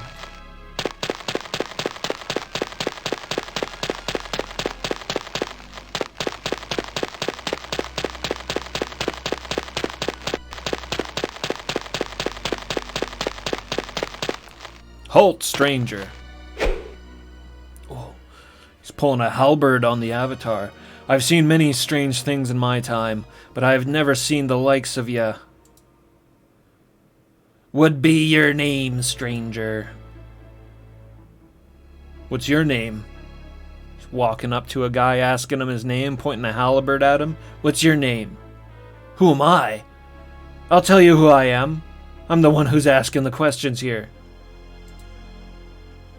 Who might you be? Ain't seen the likes of you before in this here city. I'm the Avatar. That never goes well. I'm Morgan. Alright, Morgan. Now I know ya. Now get lost. I don't need Lady Mordia catching me chatting with some pauper. She's not in the right good mood today. Or maybe you haven't noticed what's going on at the end of the dock. I'd advise you to go and see for yourself.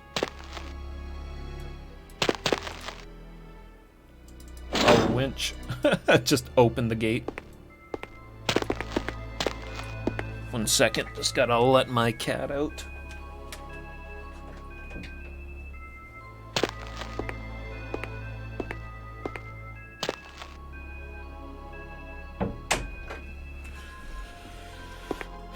Go down to the docks. How about you just let me in? Guardsman! Blimey, not again. This guy. What is it this time? Open the gate. Oh, you want me to open this gate? Sure I will. In fact, I'll not only just fling them open for you, I'll scoop you up in me loving arms and carry you into the city myself. No! I'll not be opening this gate. Not under pain of death. This gate ain't gonna be open until after the execution. You can enter the city after they behead poor Torin, but not till then. He's a real comedian. Come back later.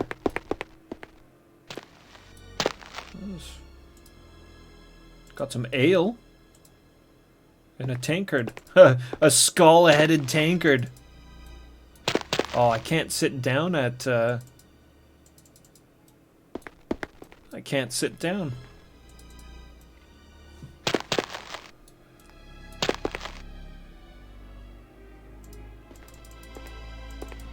No sitting in Ultima VIII. Fine.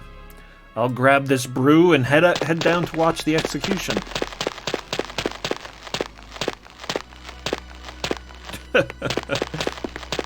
Those soft steps are a little annoying. Who do we have here? Torin, you've been accused of blasphemy against Our Lady Mordia and sentenced to death by beheading. Do you have any final words? I shall die as I've lived, with honor. When I face Lithos, he will not find me wanting. A man of honor would not have insulted his lady with seditious rumors, knave. Look at this barbarian woman, this warrior woman over here. She must be the executioner. I fear that Lithos will not find you at all, for your grave shall be a watery one. The lurker is not kind to the ones she acquires.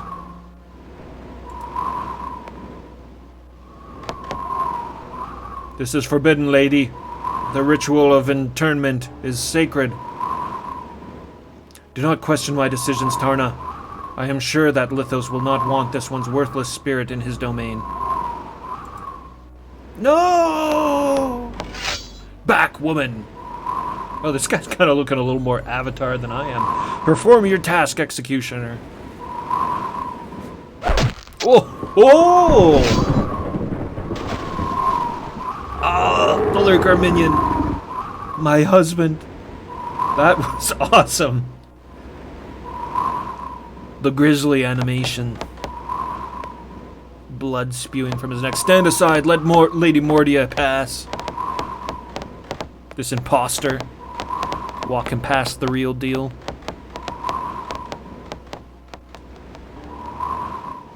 Though the Avatar doesn't need to rely on such heavy armor. Halt! I've never seen you before, stranger. Identify yourself and your business in Tenebrae. What just happened here? Nice touch. She went and she's crying over the body of her husband. The execution is none of your business. Just be glad that a treasonous, despicable criminal has been properly punished. Now answer the question. My business, not yours.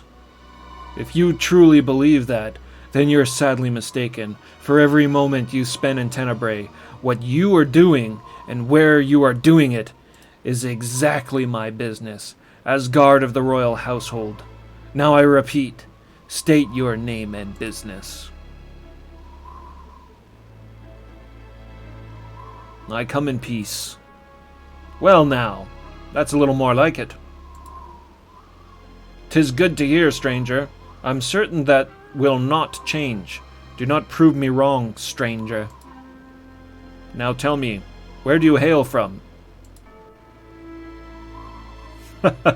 The beach. I hail from that beach just over there. A fisherman, then. You do not dress like one who makes his living pulling nets from the sea.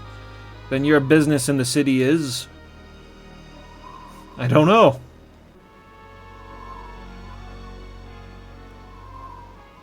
To make money. That seems like a easy lie.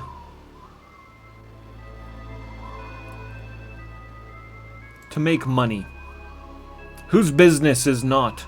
Whose business is not trying to make money, I guess? Well, you are at it. Buy yourself some better attire. You may go about your business. Please move along, and do not disturb the widow until after I have escorted her from the docks.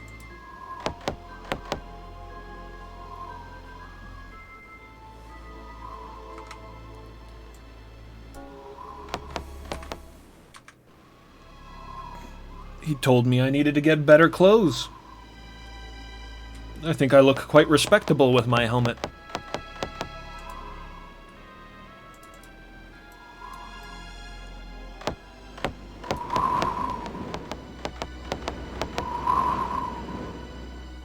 Yeah, I won't bother her. She's grieving. Actually, you know what? I said I was going to try to be as big of a jerk as I possibly could. Hey, you! I don't listen to no guards. My husband! Oh, my husband! What shall I do? What shall become of me? Oh, no, no, no! How about you, Toran? You got anything on you? Can I loot Toran?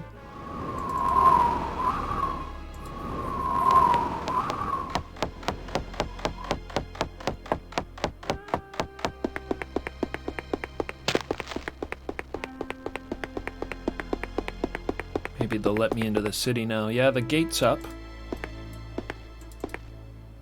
Hey, asshole. Blimey, not again. What is this city? What do you mean, what is this city? Do you have a brain fever, lad? It's only the largest pile of bricks in the known world. Tenebrae it is, and don't you go forgetting it. Yeah. Yes, Avatar, seek a way home. Oh. Seek a way home.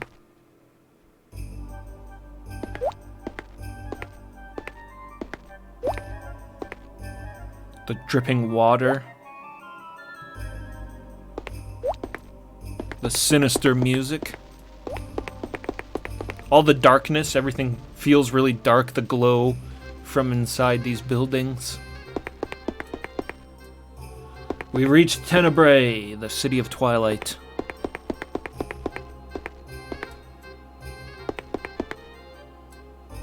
Now, how might we navigate this place? We're looking for the library first. Whoops.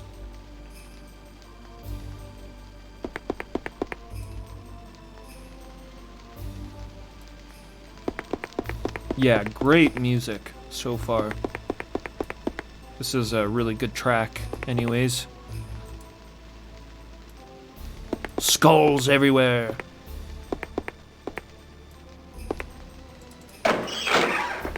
And the sound effects. There's so many sound effects. Just go in. Oh my god. You have to move very deliberately in this. That was a problem in Ultima VII as well, but it seems kind of worse in this one. Can we bake bread?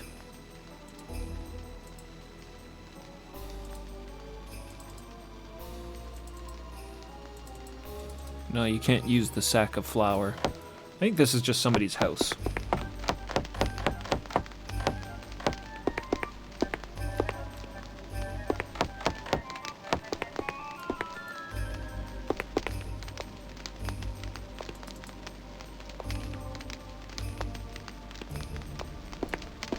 Can't really tell what's a door and what isn't.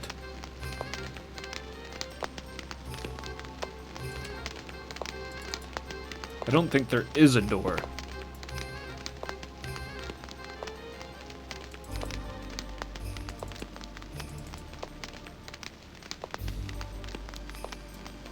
Huh. How does that person get to bed? No searching desks?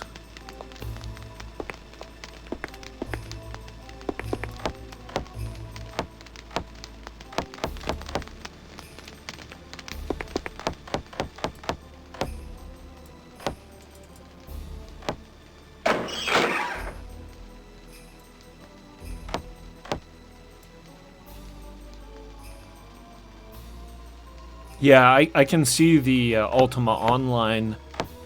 The influence this game had on Ultima Online is very apparent.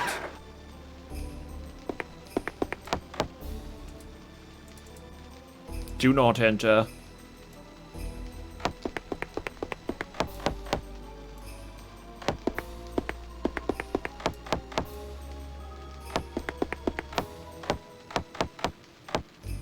Yo, what's up? Welcome. Good to see you. We've begun Pagan, the Unpatched, the truly the most pagan version of Pagan.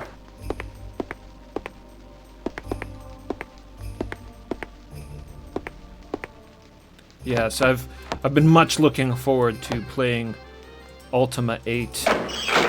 Ever since I beat the Black Gate, I've been looking forward to this one.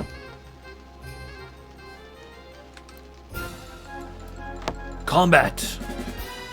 Yeah!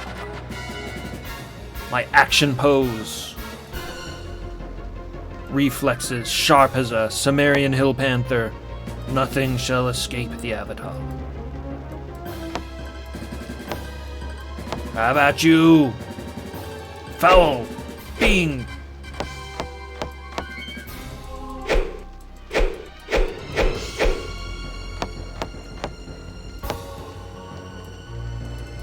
Destruction!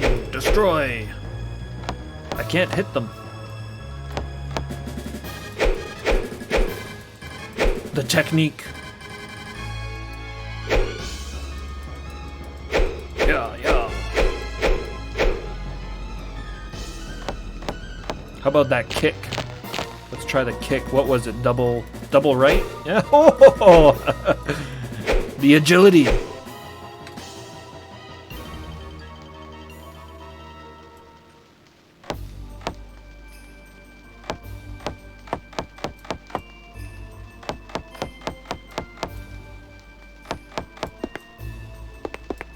A shame, I was hoping we were actually going to be able to train ourselves on the dummies. Maybe we just need a weapon.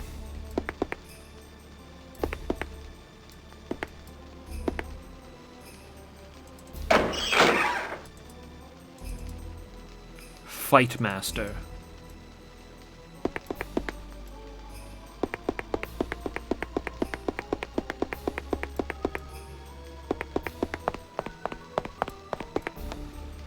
Looking for a hall of knowledge.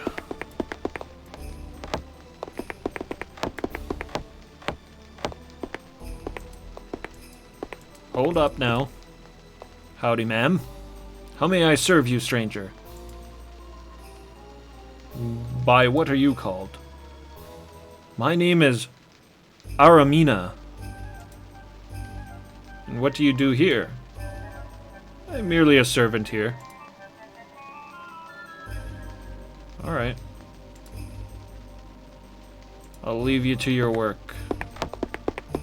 Somebody's in the bed over here. No, it's just a cushion and a small doll.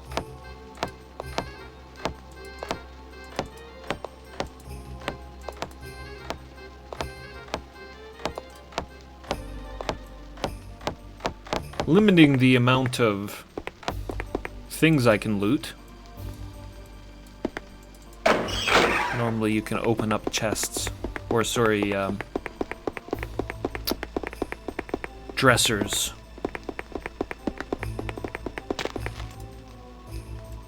A peasant. No time for peasants. Stay out of trouble. Soon, I shall be able to call Britannia mine. It seems, Avatar, that you are missed here. Why, I believe I hear Lord British crying out for you now. Oh no! Don't cry, Lord British.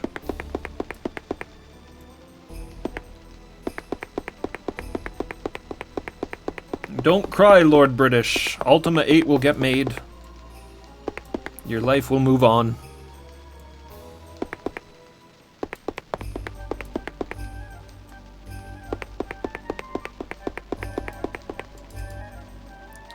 Solkind the Seneschal.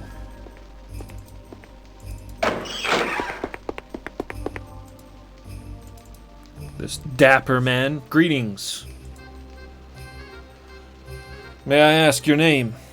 Certainly, I'm Solkind, and who might we be? Walk into a guy's house and say, none of your concern. Apparently we were not taught our manners well at all. I shall not tolerate such rudeness. Begone! Who keeps opening these? One moment, Solkind.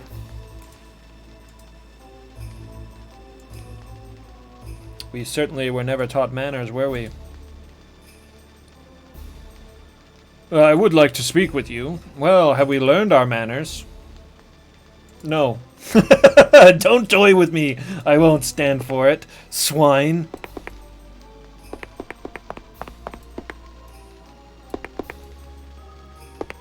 This guy's living well. Maybe there's some items we can pilfer. You have to be so close. Do not enter. I goes where I goes. I go where I wanna go.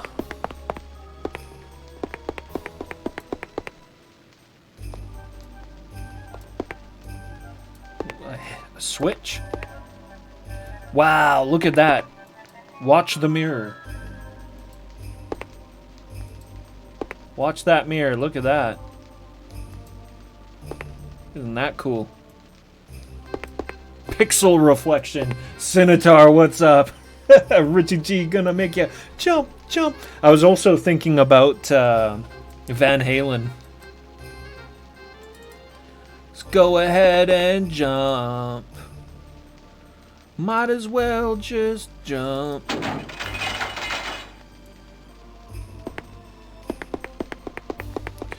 We're well on the way to robbing this man. I suppose I should save it. I should, really in particular for this one, I should get in the habit of saving as often as possible. Let's see. Right. Diary.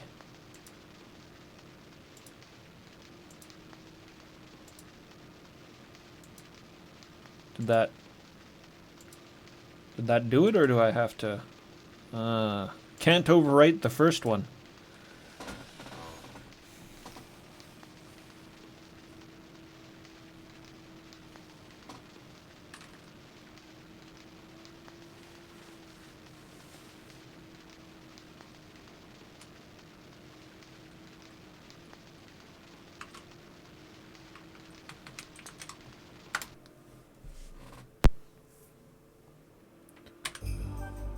Okay.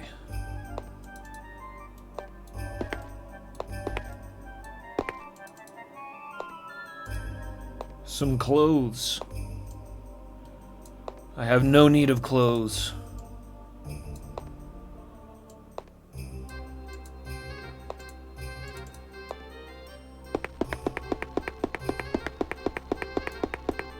Except to maybe use as bandages.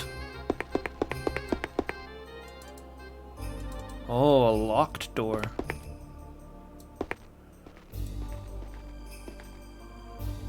The switch did let down his treasure room, though. Where did I put that?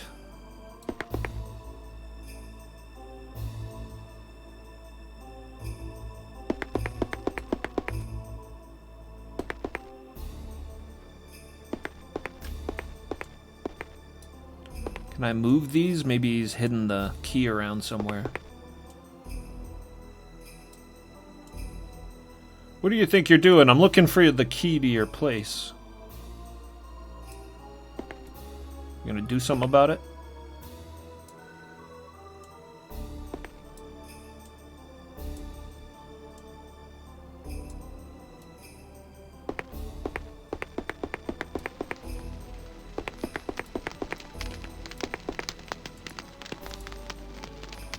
The eye.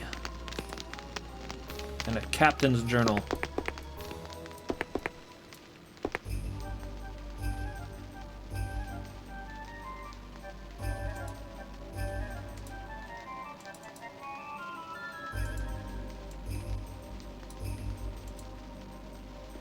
Enemies of Tenebrae. What do you think you're doing? Whatever I want. Enemies of Tenebrae, compiled by the Royal Seneschal, His Eminence Salkind. The following is a list of those citizens and former citizens of Tenebrae who are suspected to be involved in dealings or activities that may be construed to be dangerous or otherwise damaging to the city-state of Tenebrae. Aramina, the servant. Interesting. Darian. I think he was one of the guys at the beheading. Devon. That was the fellow that fished us out of the water at the beginning. I don't know that name, or that name, or that one, or that one. Torwin was the one that just got executed, though. Poor Torwin. These people are to be considered dangerous and will be consistently watched for suspicious activity.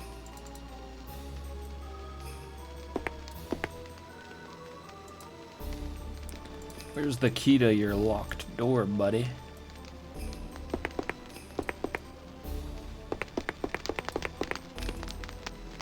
Painting.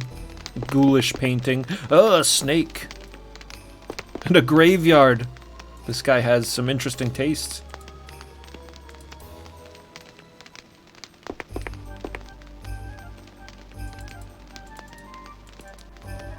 Expedition Journal, Book 2, Day 17. It's been about 4 days since Salem received the fatal blow, and some strange events have happened. 3 children entered the camp before midnight, claiming to be childhood friends of his. When she saw them... The font has not gotten any better.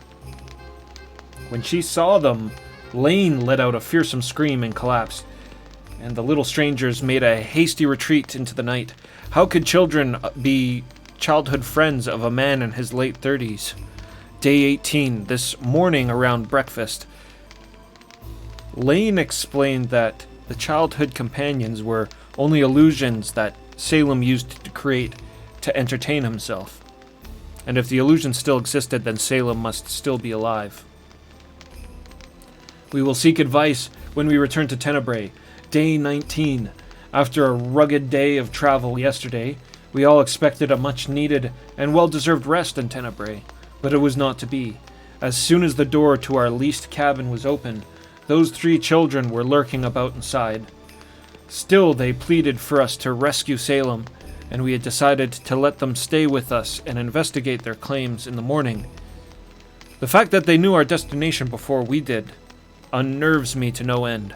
There was no sleep to be had with the mournful gaze of the oldest child, who calls himself Colin, watching me all night. Day 20. Today we went on a wild chase with the fire brigade as they attempted to douse several fires that started simultaneously around Tenebrae when the shower of flaming stones rained from the sky. Lane's skirts caught fire, and she raised quite a stir when she leapt into the tempest's fountain to douse them, and discovered it was stocked with snapping eels. Day 21. We have spent the day on the road, following the directions of Colin. He has offered no information about Salem's condition, other than he needs help. After what I saw happen to him, there's no way he could be alive. What kind of help does a dead person need? I guess we'll find out tomorrow. Day 22. The black shadow of the keep still falls over us as the sun rises on the other side. The silence and cold here is not natural, and Warwick is convinced we are being watched from a twisted spire. I'm going to carry my speaking stone into the place, and it will recognize Salem without error. not really a book I'd think that he would have. The Solkind here, he makes no mention of Solkind in that journal. Captain's report, I recommend the new guard Grommet for commendation of bravery. As a troll larger than most marched directly and purposefully towards our station, we prepared to destroy it from a safe distance with fire gems. Before we attacked, Grommet saw that it carried in its arms a little girl. We hesitated in our attack, and he charged out and met the beast with sword drawn. In the ensuing battle, the troll was driven to its knees, and as it begged for its life, Grommet slew the creature. Some of Grommet's blows flew a little awry, and the little girl was mortally injured by one of them. She was only a peasant, however, and of no import. Grommet will make a fine addition to the officer's rank. Captain Stoven.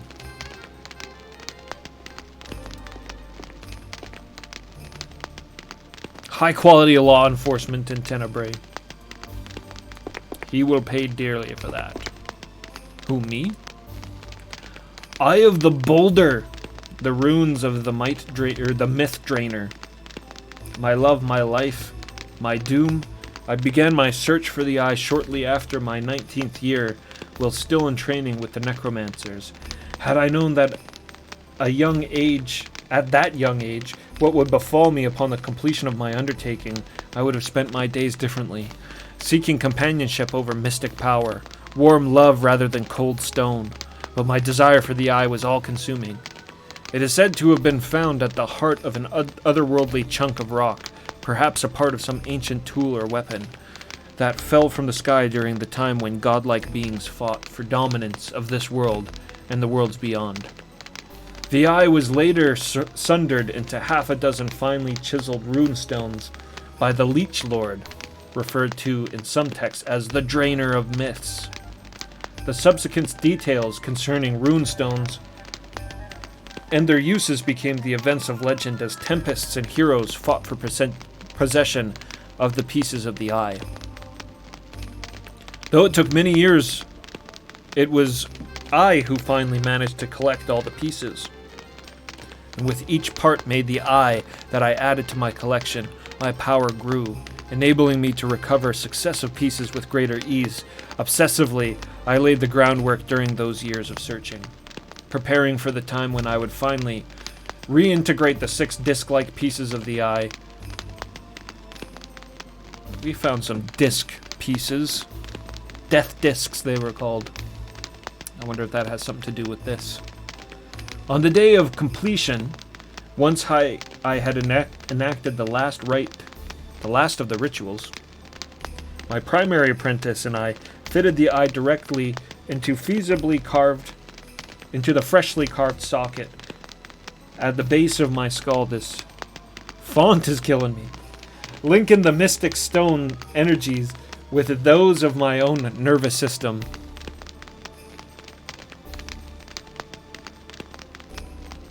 So what did he do? He enacted the last of the rituals. His primary apprentice fitted the eye directly into the freshly carved socket at the base of his skull, linking the mystic stone's energy with those of his own nervous system. Only then did I learn that the eye's sorcerous operations were anti-ethical to my own.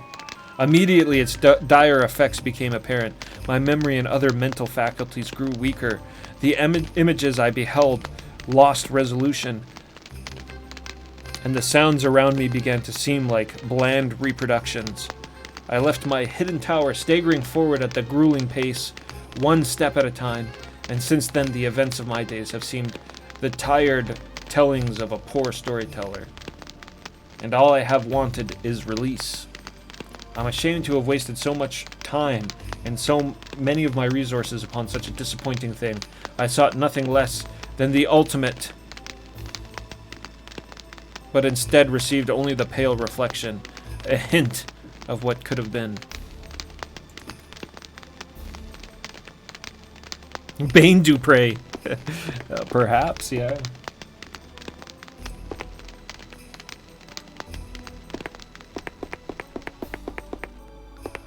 Are we lost, perhaps? No, I'm I'm just rifling through all of your stuff.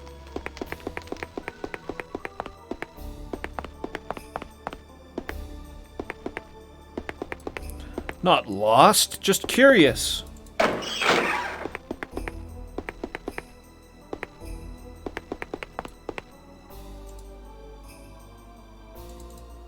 Oh, cheese, delicious cheese.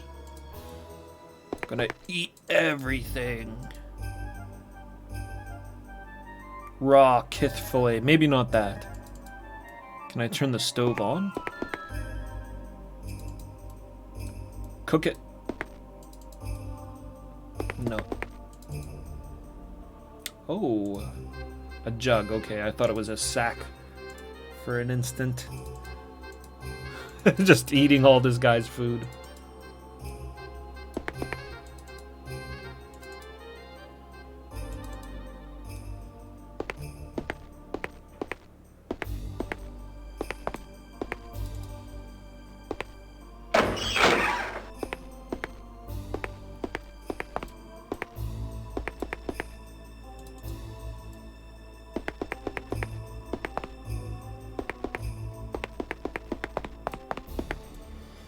Nothing of note in the dining room.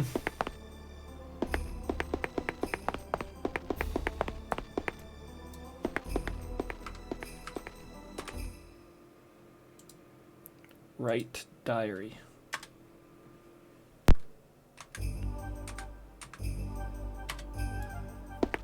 Where's my jeweled dagger? Let's see if... Oh shit, don't hurt me! What seems to be the problem? I was gonna see if he had the key on his body. That person attacked me! This one? Yes. What are you gonna do about it? Fear not, I shall take care of this matter. Knave, I find you guilty of assault. And so, I sentence you to death.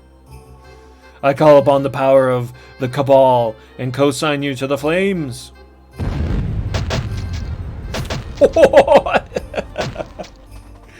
Oh, that's grisly.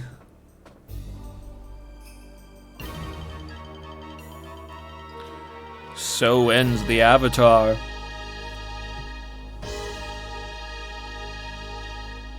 Centauran, what's up? Fantasy Freak, good to see you. Just walk it off. 'Tis but a flesh wound. Here lies the Avatar, rest in peace. That's a cool graphic there.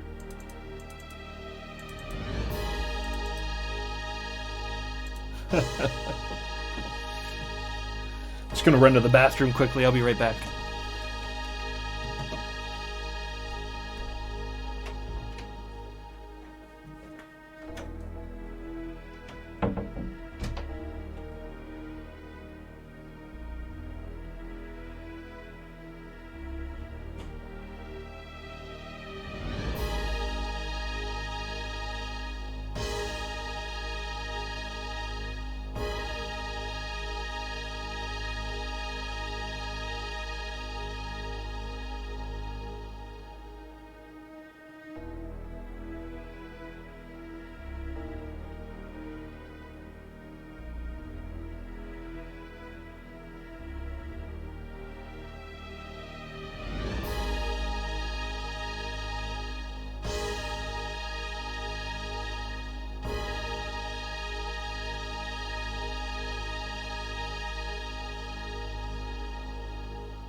Yes.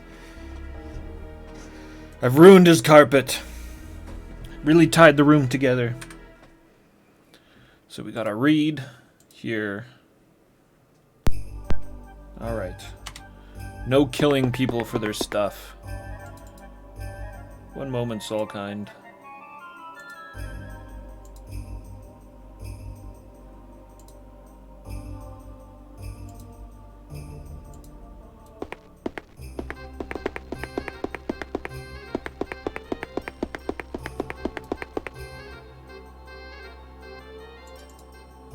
How about bashing the locked door?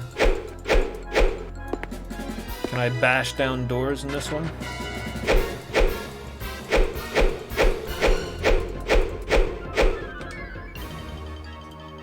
Nay.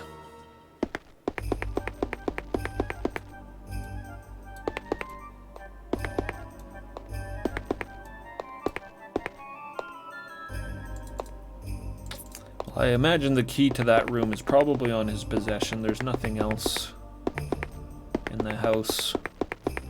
Let's move on. Got a little distracted by that. Treasure chest taunting me. Look, see, I have some manners. Soulkind, I closed your door behind me.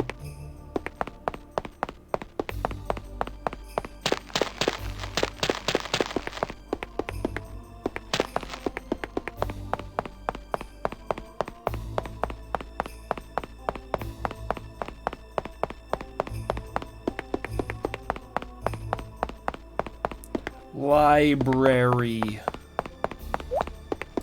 Where is the library?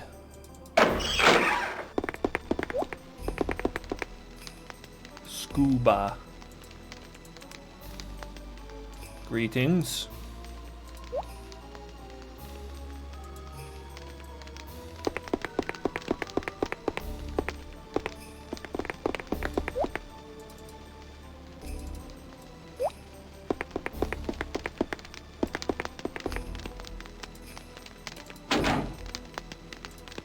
Not locked chest with flasks of oil.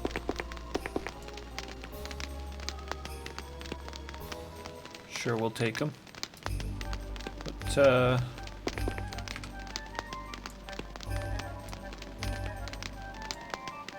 yeah, there we go.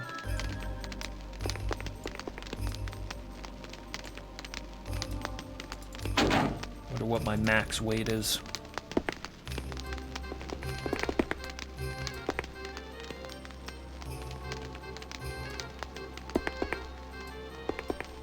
Need to hold on to those for some gemstone ring. Yeah, jewelry is never a currency. Not in my memory. But those flasks of oil we'll hold on to for a lantern I'm sure we'll eventually get.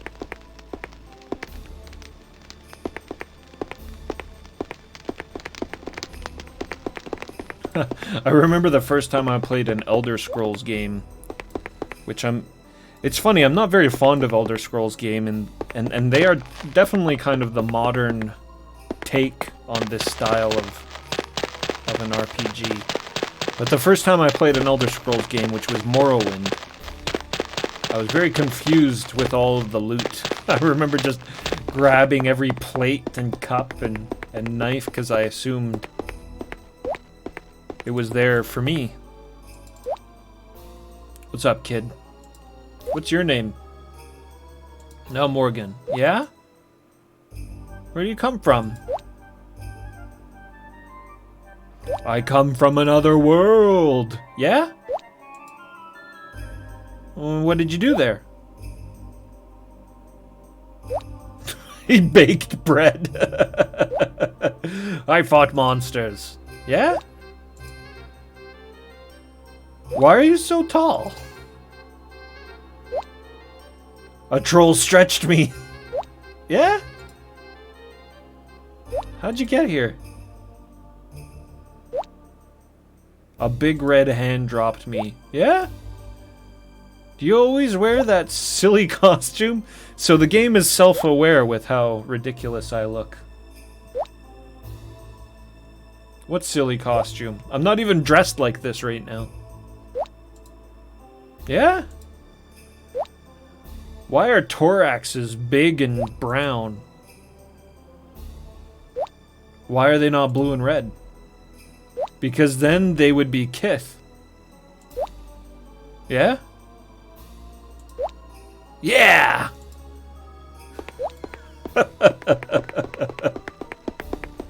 Hold on to your seats, folks.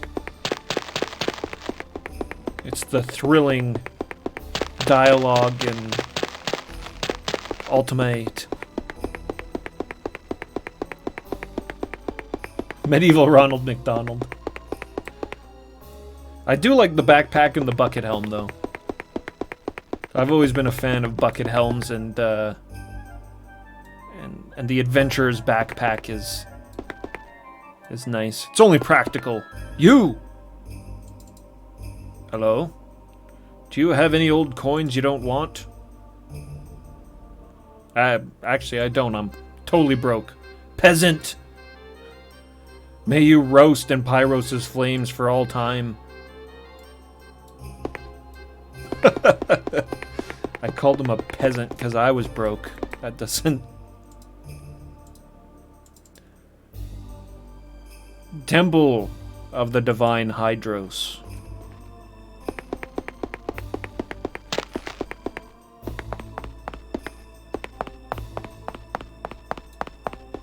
Is that another beggar?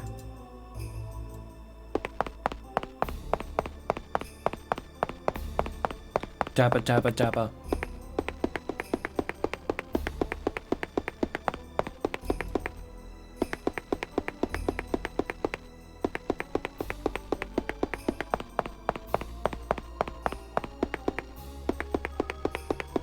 Yeah, they should remove seatbelts from cars and just replace them with bucket helms.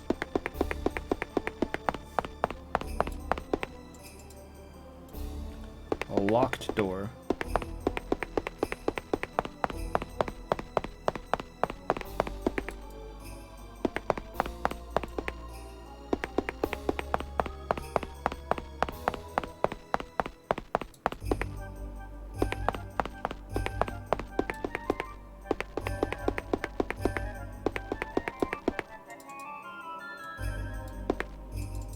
Go away.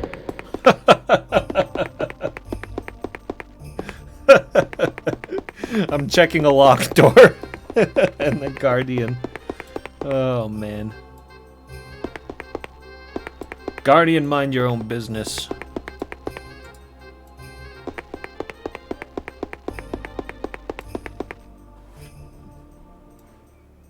Airbags to just launch another bucket helm.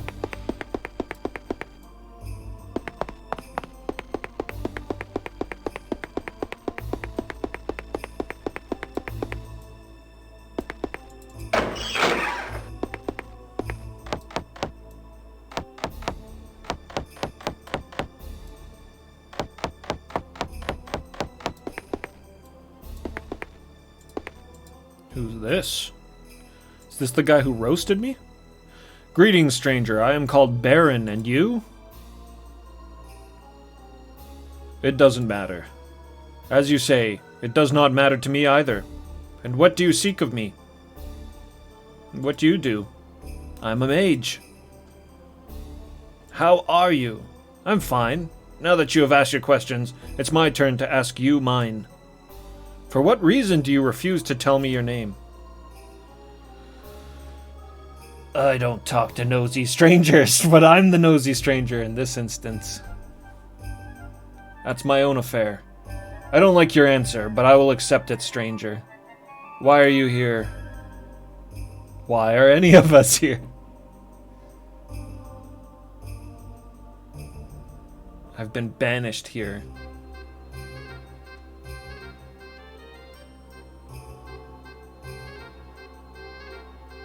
I mean, that's the right answer.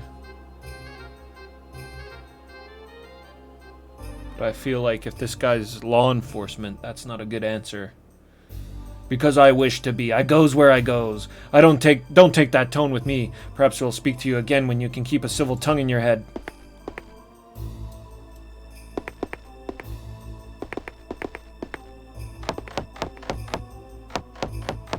Being civilized is overrated, I say.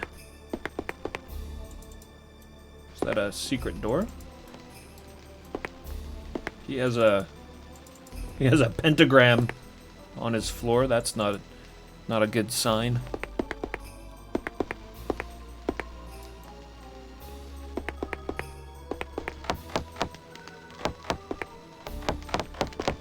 Yeah, I was wondering if there was bread baking as well. There was a stove with some flour beside it earlier, but I wasn't able to use the flour.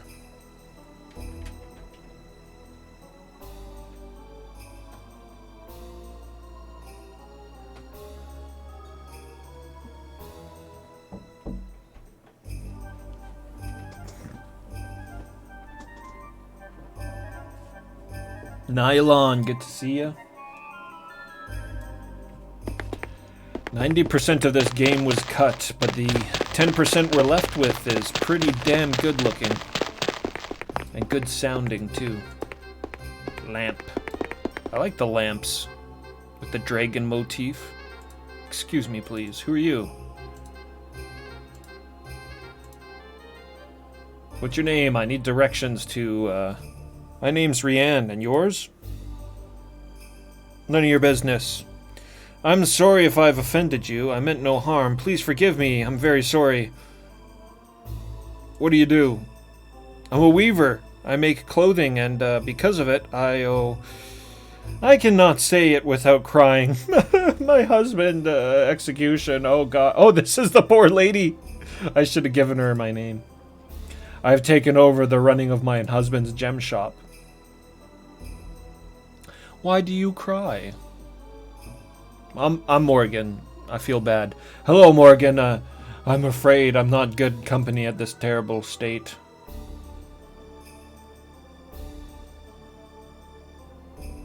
Your husband's shop.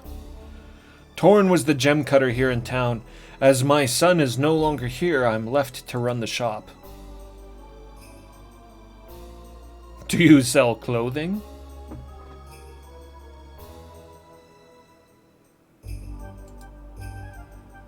I sell those I make.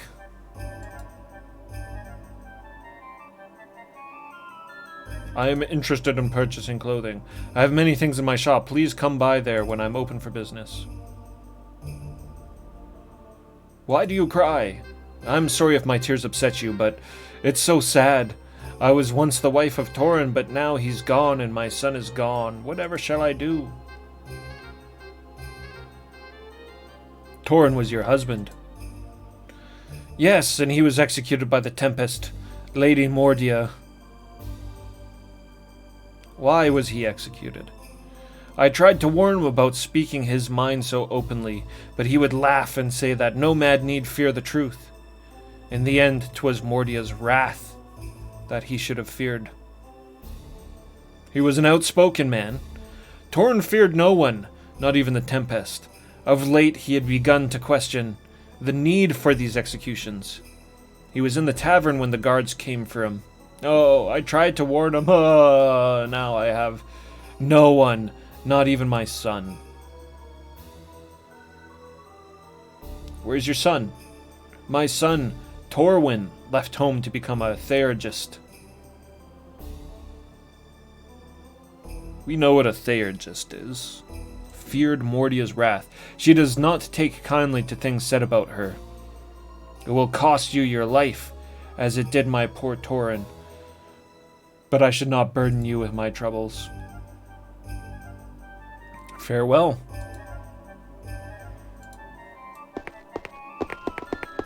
Her son's gone off to become a theurgist, which is kind of like healing magic. A healer of sorts, so...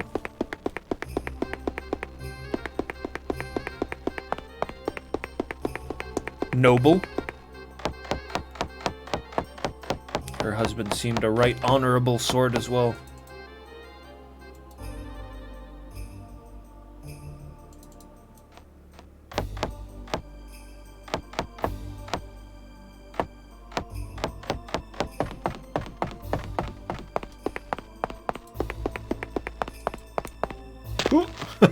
Jumping around through town. Let's go. Yahoo! Whoa! I was hanging on the stump. That's pretty cool. Avatar's eyes are so bad. No, it's the bucket helm. It's the bucket helm that makes me need to be so close to read the plaques. Tenebrae Library. We've made it.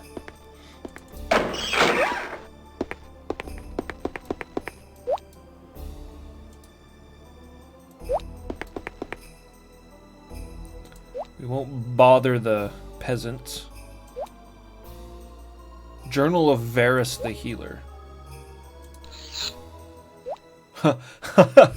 Page flipping sound effects. This game's got it all.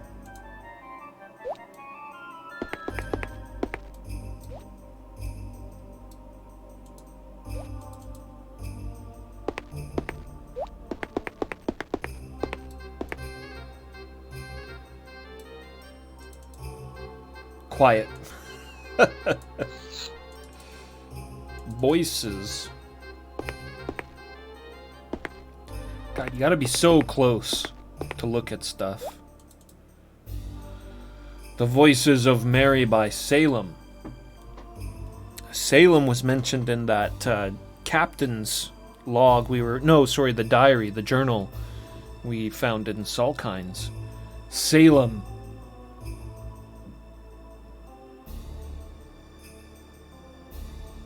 Is it time for the exciting read the same book 500 times to match your intellect part of the game?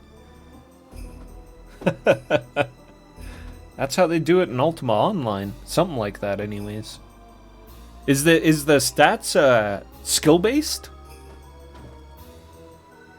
In this one? Or are we still dealing with trainers? I wake in the night and the rooms are all dead.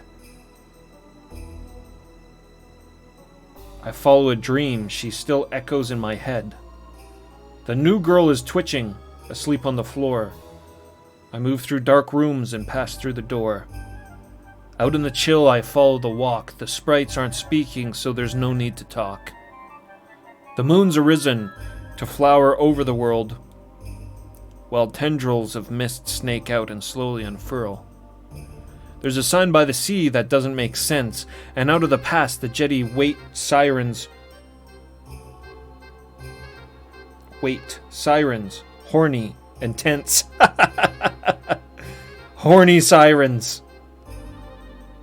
Briefly, through windows in the pale glass waves, I see lost faces, ruined heroes in watery graves. I know what comes next, because I've read all my lines. I've been over my part millions of times. As the water rolls in and I'm swallowed by sea, I can hear Mary whisper calling to me. Come on, baby, from somewhere she cries. I want you to love me like spiders love flies. I'm gonna have to remember that line. This makes no sense. I hear you, I feel the same.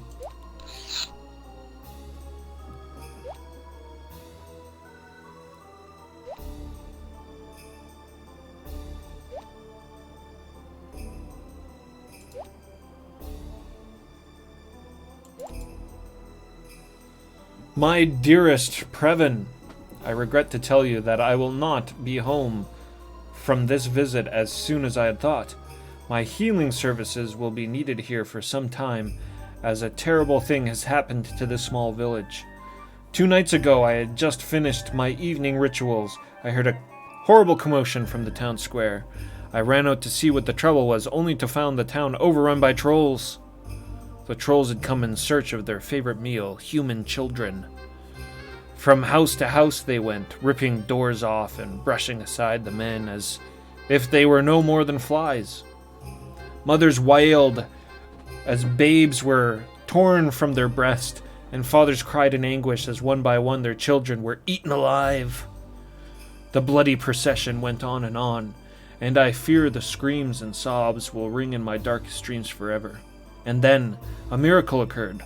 From the final house came not a cry of torment, but one of victory. We raced down the street to the house. We found the inside strewn with the bodies of the trolls, and there in the middle stood Nedra, a young woman who had just given birth a few days before. She had her newborn clutched in one arm, and the other was a magnificent golden sword. She told us that as the trolls burst in, she grabbed the only weapon she had, a knitting needle, and had cried out to Stratos to protect her child.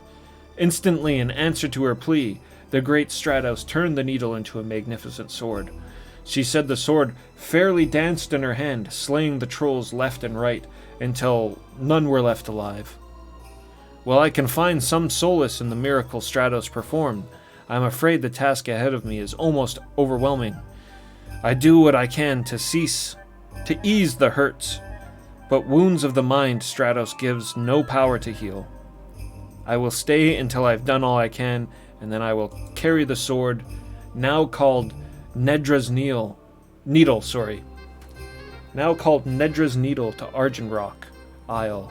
There I will prepare a small shrine for it in the catacombs beneath the monastery. I do miss you, my love, and I ask that you watch over our dear little Stellos. Hey, Stellos. He was in the manual, stand-up guy. Until I can return. It is sad his mother must be away from him so soon after his birth, but I must serve where I am needed, and I am sure you understand. All my love, Varys.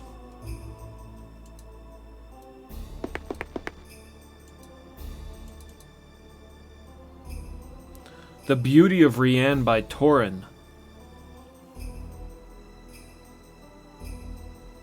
Her luminous candle guides my way in the darkness, warm and soft. My heart sings when bathed in her light.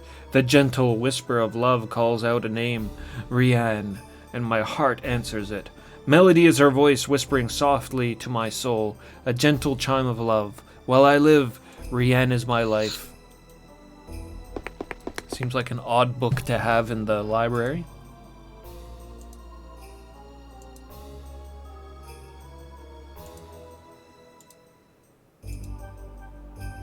Journal. Oh, we already read this one. Expedition Journal 2. The regular books have something in it? Oh, it does too.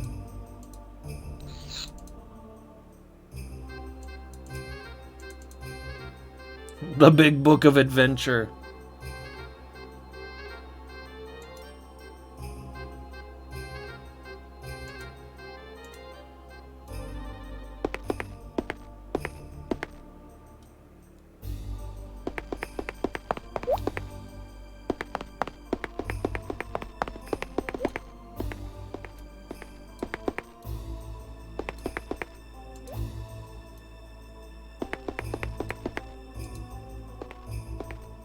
Looking for Bentic.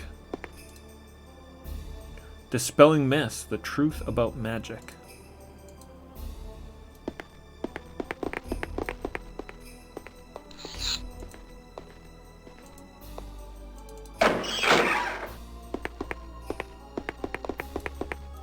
Wonder if Devin knows this, he said. Lots of people are mentioning Devin. I have to read more on this. Oh, it's him that's saying that. I'm guessing this is Bentic here. Greetings. Greetings, stranger. What you doing? By trade, I'm the librarian of the city. However, I prefer to think of myself as a student of life, one who spends his time observing all facets of life. I'm a great studier of people. You would be amazed at the things that you can learn by simply observing your neighbors in everyday life. Tell me of the people. Ah, are you a student of life as well? I do so enjoy finding someone who shares the same passions as I do. The people here in Tenebrae are a varied and fascinating lot. They go about their daily toils, laboring under the yoke of a somewhat restrictive government, and yet still find the time to enjoy themselves occasionally. Tell me about the neighbors. I think the one I like to spend the most time with is Devin. He's such a sharp fellow. I think he has far more potential than even he realizes. Devin has potential? Yes, I can't put my finger on it, but there's something there. Call it a hunch if you will. I just seem to feel that there's something about him that suggests great things. He does love to read. Maybe he's destined to be a great scholar.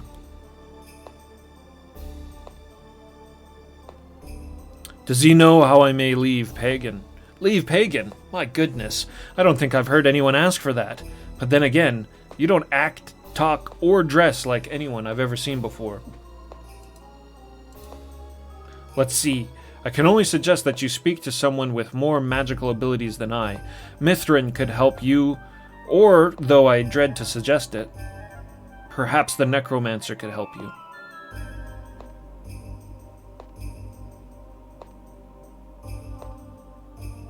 A reading simulator with really awkward platforming, yeah. Well, that's kind of all Ultimas, are a bit of reading simulators for sure.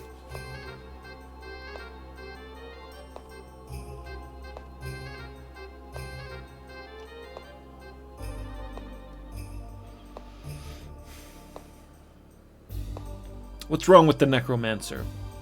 Oh, they're not as bad as many of the people in this city make them out. Their magic's a little macabre, I suppose. But they do have quite a bit of magic at their call. They serve Lithos, you know.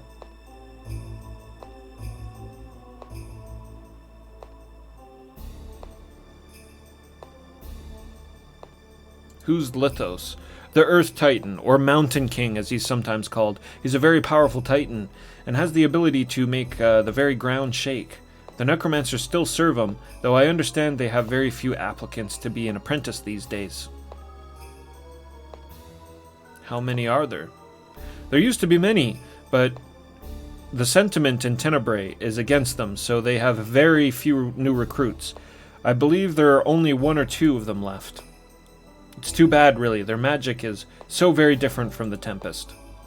Yeah, and the Tempest are the followers of Hydros, and they run this city, Tenebrae, which is the largest city in Pagan, apparently. So it sounds like the Tempests kind of have the rule of the roost a bit. How's the magic different? The magic of the Tempest is hereditary, while the magic of the Necromancers may be learned and gained through tests and trials. Not that everyone can be a Necromancer, mind you. Not everyone has the stomach for it. Yeah. Well, how about this restrictive government while we're talking about Tempest? This is not quite the safe thing to discuss here. Even my interest in knowledge and books cannot protect me from Lady Mordia. You might say that she has a rather short temper. Why, just recently her guards confiscated my personal diary, though I don't have any idea why. Alright. Well, I've met Devon. Have you? Oh, he's such a nice fellow. We spent hours in conversation here. He really is quite sharp, loves books almost as much as I do. In some ways, he knows more about Pagan than I. Alright. And who is Mithrin? Mithrin lives in a small house on the plateau. He has been known to dabble in the various magical arts and is a scholar. He often makes magical scrolls of things and sells them.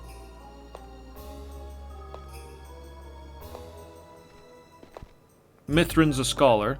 Well, of sorts. He enjoys studying and reading books as I do, but he will form an opinion and tout it as perfect. He will even cite his own writings as examples of perfect creative thinking. This makes talking to him a bit tedious, but he's a good source of information. And he practices the magical arts. Yes, though I'm not sure which school he follows. A visitor, and from far away indeed. Dryer Sheedy, thanks for the follow.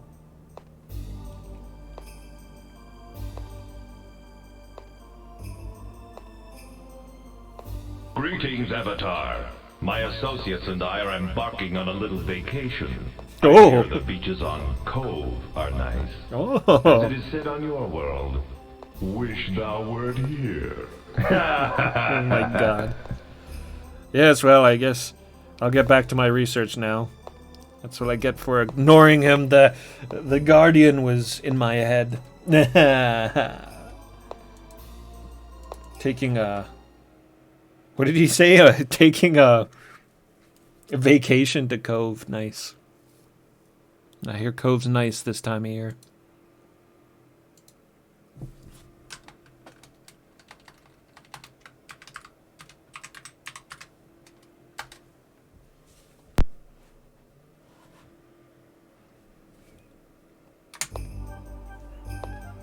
Never played this. Yeah, me as well. This is the first time for me.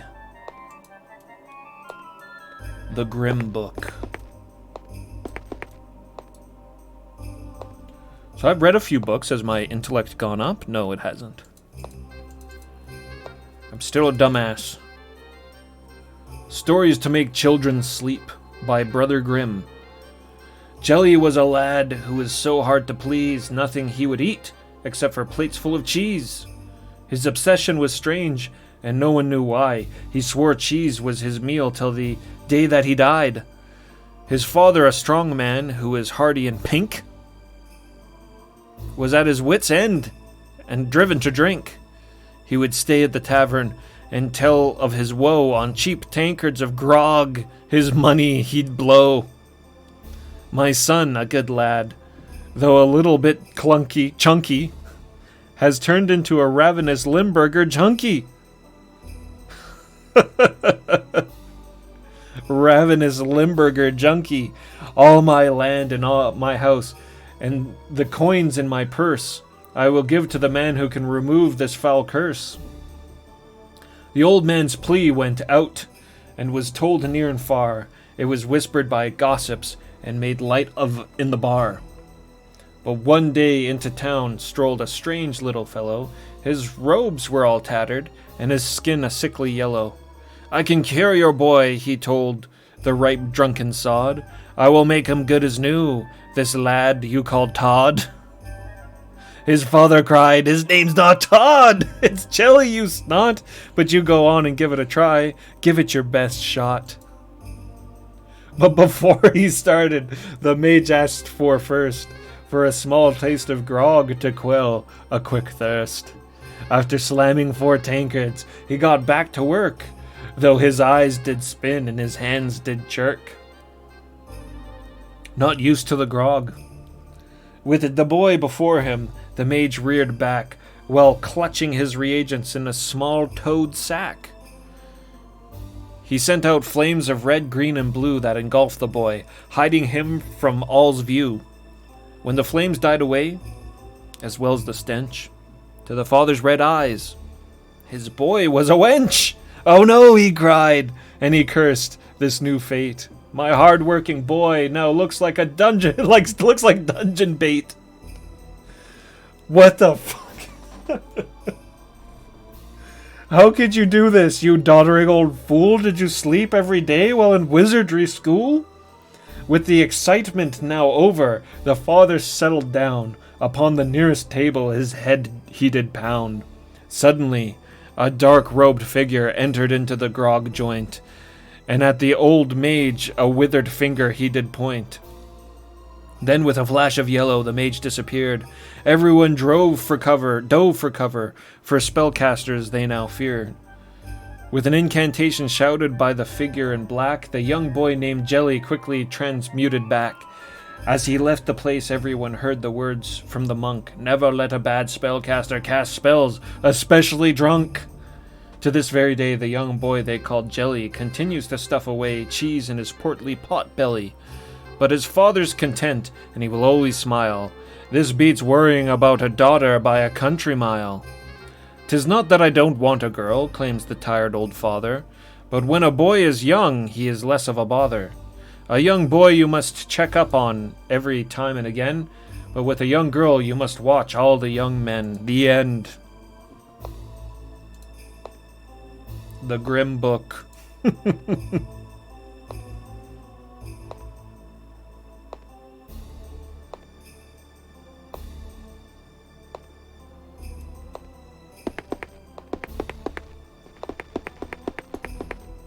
A fine story. Fine story.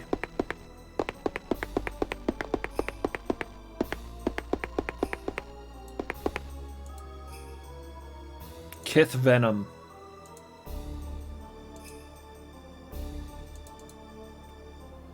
Adventurers Quarterly.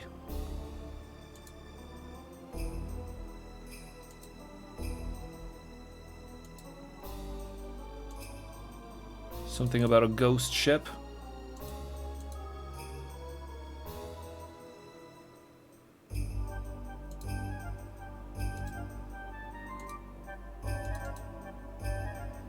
Devenoming the Kith. Probably not information we need.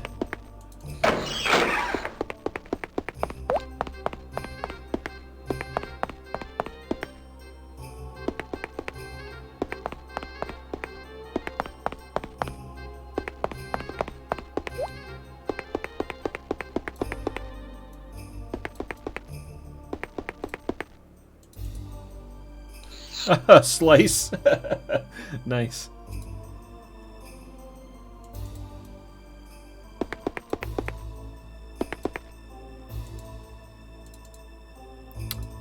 Oh, bag? A bag? Rolling spheres.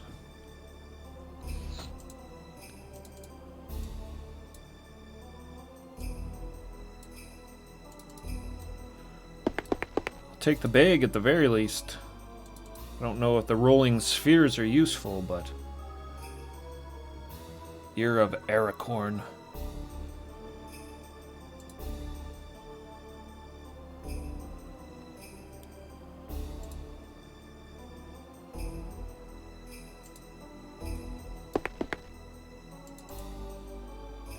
Honor lost. Maltazar's the troll. The state of my people leaves me distraught. Even the name troll is an insult humans hurl at each other. Well, in my time, the name troll was noble and respected. What factors led my people down this path of twisted barbarism, I will endeavor to discover.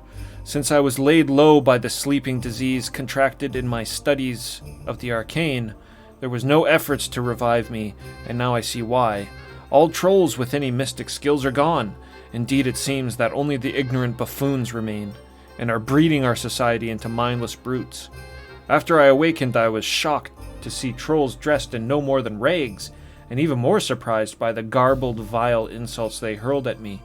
After they drove me from their shelter, imagine trolls living in caves like beasts. I encountered a group of our old allies, the humans.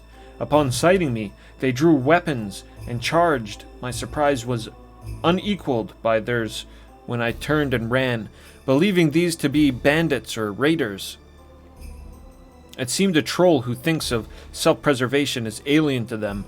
Mine own clothes were torn and tattered, and it shames me to wear them, but it seems trolls no longer harvest the silk of the kith. If only I had learned to use the loom in my youth, I would spin my own cloth. I also hunger for fine wine and breads, but seems my fellows have resorted to stealing thoraxes from humans and eating them raw. One of the trolls I currently reside with brought in a human child and was going to eat him. I would stand for no more, and I blasted the troll with a spell of light.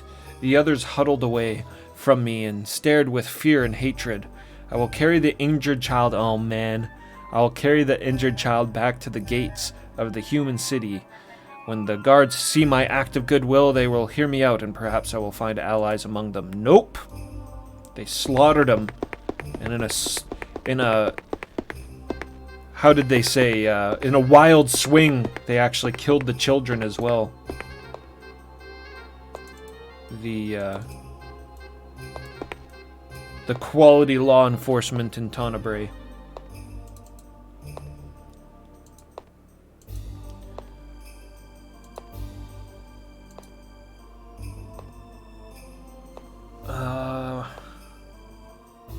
So what's your name? I never asked him his name. My name's Bentik, and it is a word of pagan derivation. I think it originally meant he who toils hard, but that is not for certain.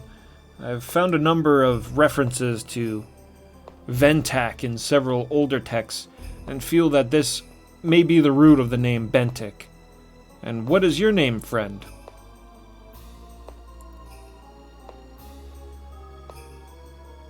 What is Pagan? Pagan! Why, that's the name of this place. I thought this place was Tenebrae. No, that's the name of the city. Pagan's the name of this land. This all-encompassing world upon which we all live out our meager lives.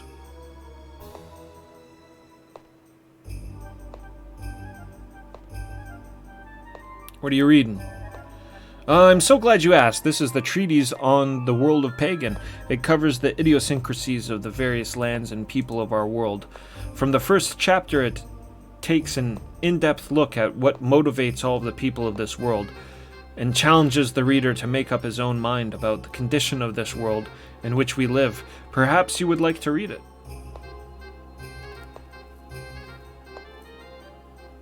No. Well, perhaps you have more when you have more time. I want to leave Pagan. So that'll bring us back to the information we got kicked out of.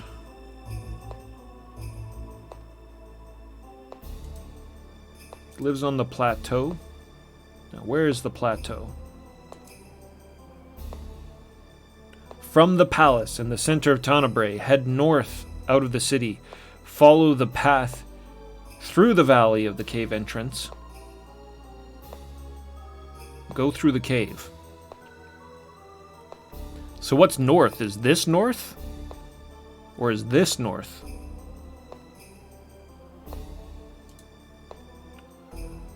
It opens on the other side of the mountain, onto the plateau. Goodbye. Thank you for dropping by and come visit me anytime. I never did give him my name.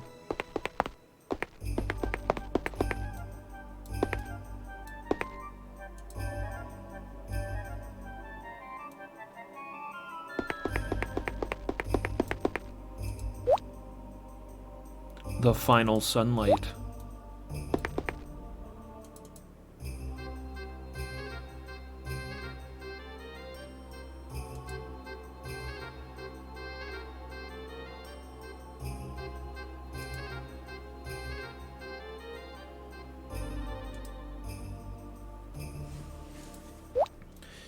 Some more lore that we already read in the manual.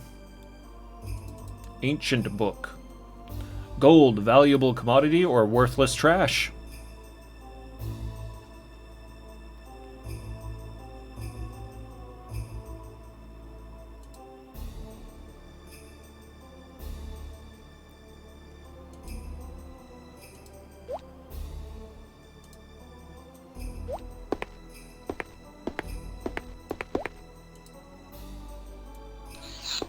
Honor Lost. Did we read that one?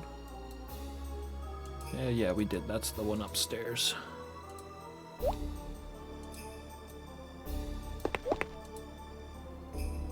Saga of Bone Crusher. The Saga of Bone Crusher. And so it was that the early days of Pagan, that the Titan of Earth, Lithos, declared that all who live upon this land should pay homage to him.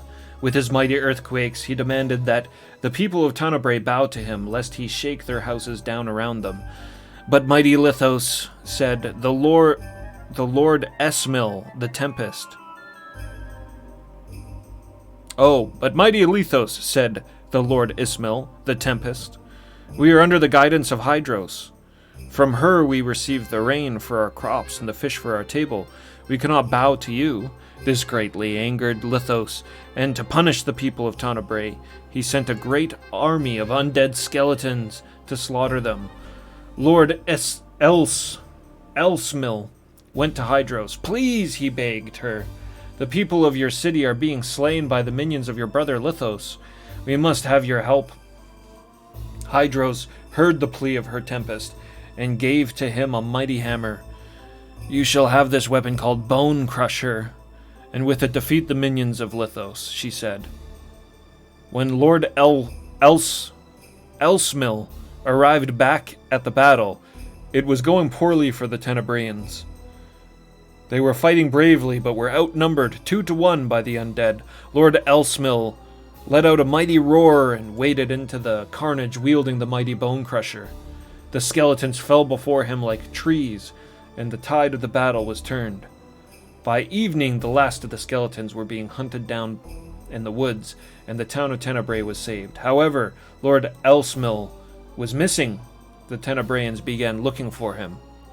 They finally found his crushed body on the battlefield, but the wondrous bone crusher was nowhere to be seen.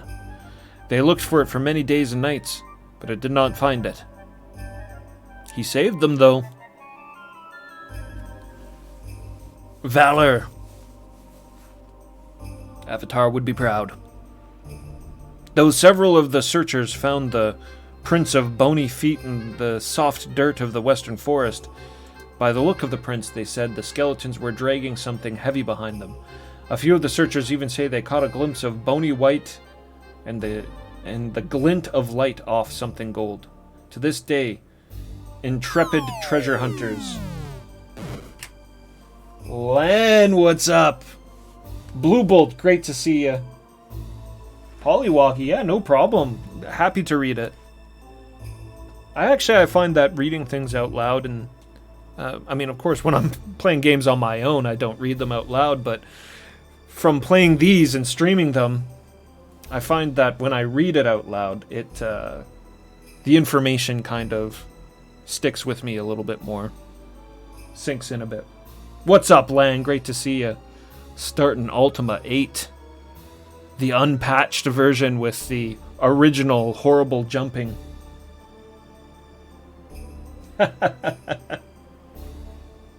Well.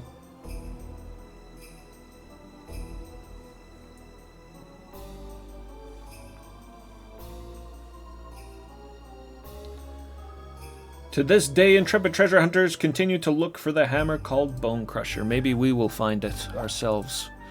Yeah, what's up, Lan? Welcome everybody from Lan's stream. Hope you're having a great time. Good days.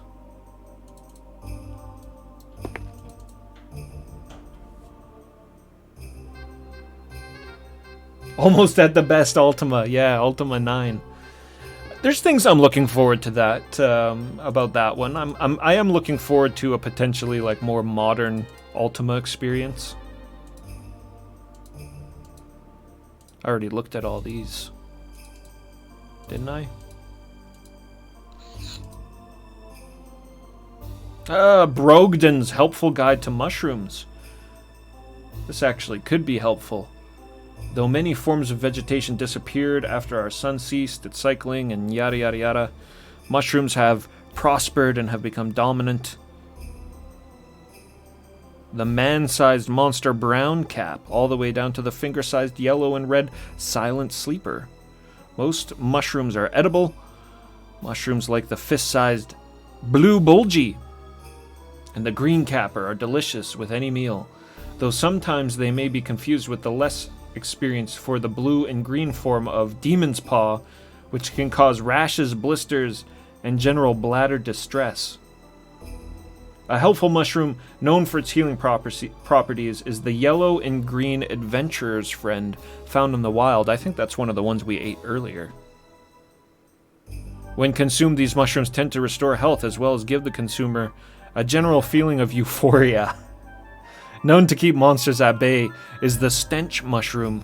Applying small quantities of this mushroom to your skin is guaranteed to ward away most creatures, except for those who are undead, who seem quite attracted to its pungent odor.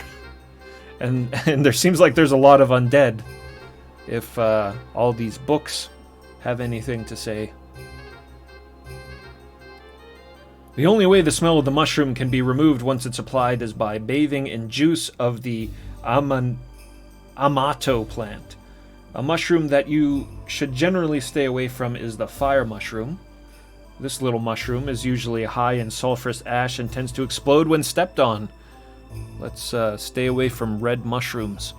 Since never has there been found a mushroom that is instantly lethal, it is safe to say that you may experiment with any of the ones you find in the wild. Remember, the mushroom is our friend. Remember, the mushroom is our friend.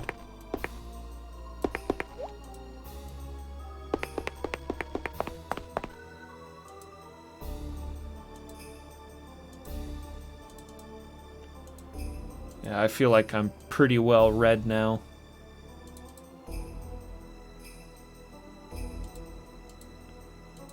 That one's got a few hints in it too, but just basic gameplay stuff. Okay, so. Are you sure? Think again. I hope I'm sure. That was a lot of reading. Oh, we've left. So this is the center. That would make this the palace. No, this is outdoors. Curse these tight boots. There's a lot more, I don't know, there's things that kind of remind me of the original Fallout a little bit with this, like all of the random dialogues and stuff that are happening with some of these guards when we walk past them and they're like, I'm keeping an eye on you, and all of that stuff. Alright, so that was the way out. I have written down our where we want to go. We want to go to the plateau and speak with Mithran.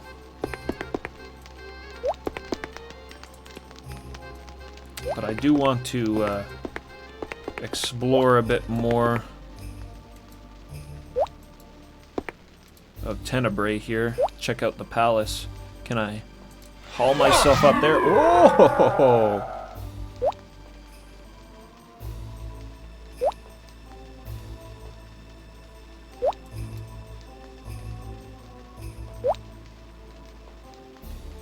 Severin, welcome. Good to see you. Scimitar. 9's a complete game. Horribly written, buggy-ass game, but it's there.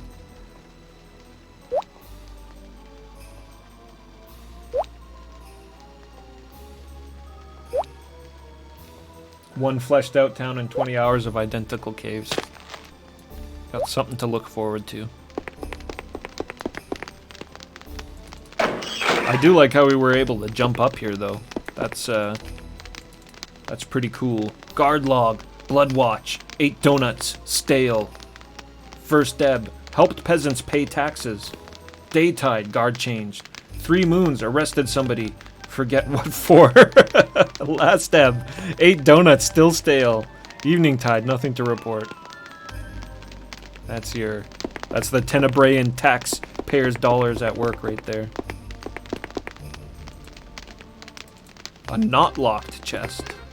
Oh, no!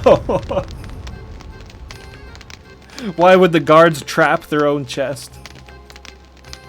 I, Lord British, welcome you to the worlds of Ultima. Bill Bull! With the powerful sub. What's up, Bill Bull? Thank you so much. Very appreciated, man.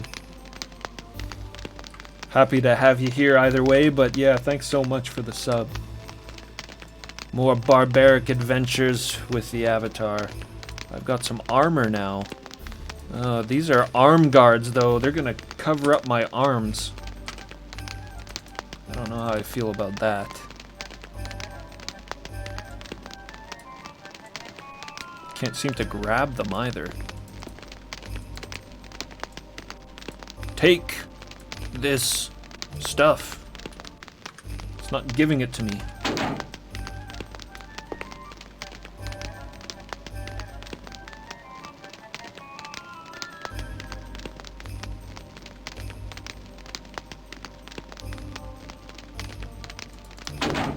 Every chest is trapped. That's,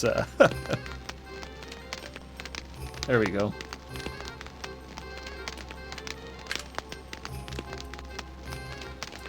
Oh, armor.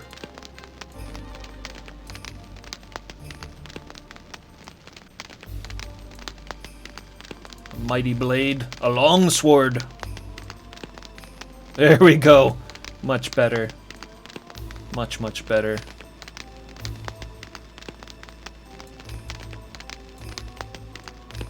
Pull. Can I not put this stuff in my backpack?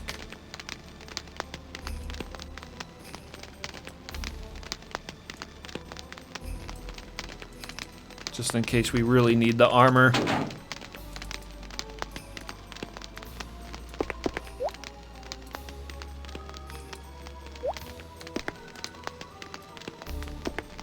Locked doors, so I guess we're robbing the guards right now. The guards of Tenebrae. That's fine, they're lousy.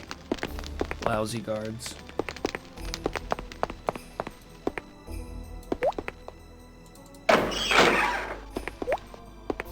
Ugh.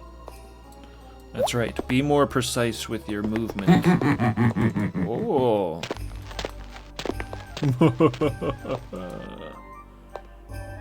Guardian.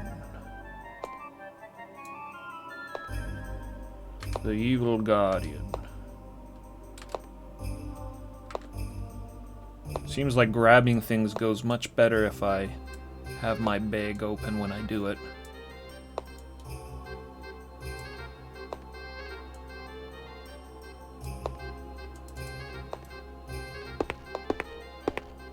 I need a keyring too. Hopefully there's a keyring kicking around.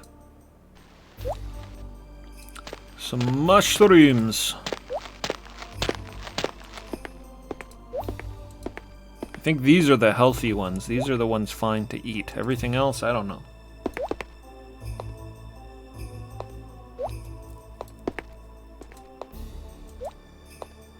Hey, a keyring, speaking of.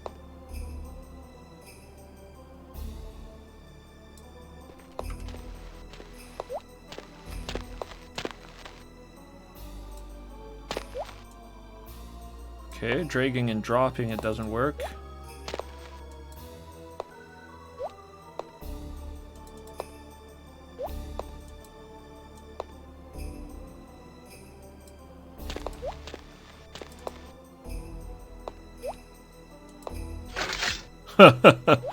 Okay.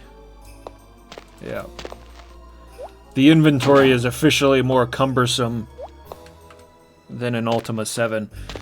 Molotov cocktails. Okay, this is already getting a little overwhelming, all this stuff. Put the potions in there. The bag seems smaller, too. The bag in the boxes seems smaller than in Ultima 7. Right. These gems, I don't know what to do with those. I'll just throw them in here. Throw them in here? No?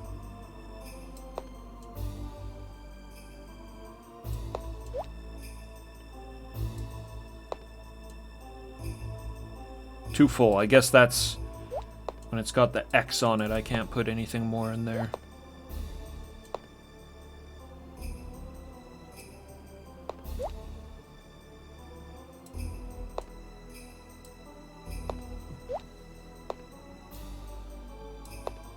Molotov cocktails. Nice. We'll put those to use.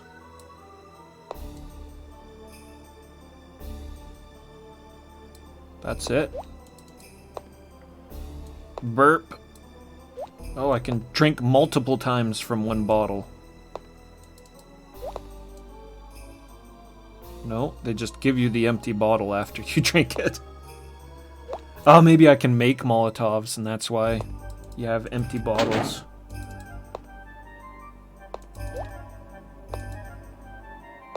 Tenebrae and ale. Oh, and some money. I'll take all that.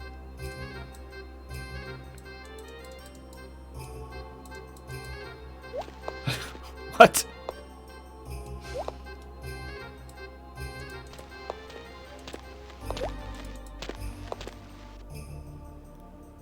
Gimme. There's like no slider here. Oh, damn it.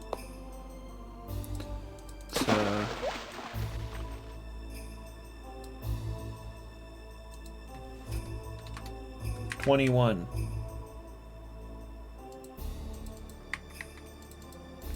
I can't type it in either.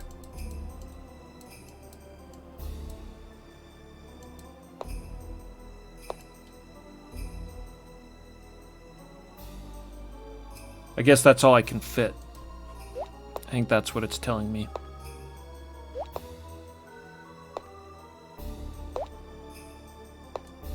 Ultima 7 would give you a helpful won't fit. I don't know what these rolling spheres are for. Maybe nothing. I'd rather the money.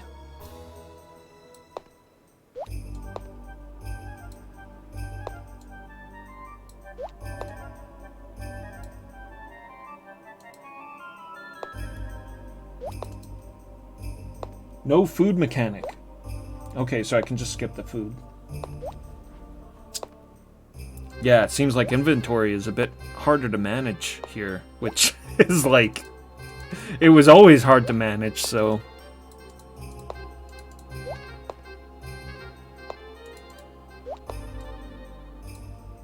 Probably carrying around this heavy box with me isn't helping either, now that I think about it.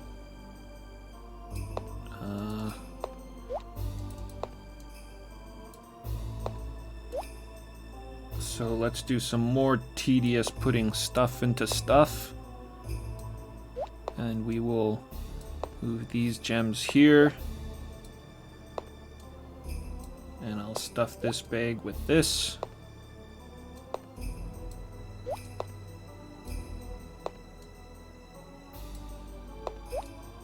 And these.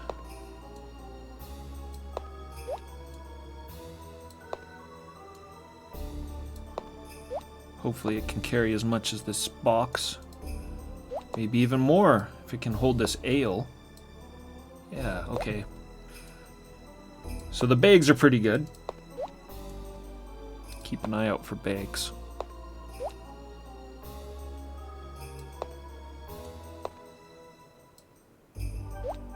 Can hold more stuff than the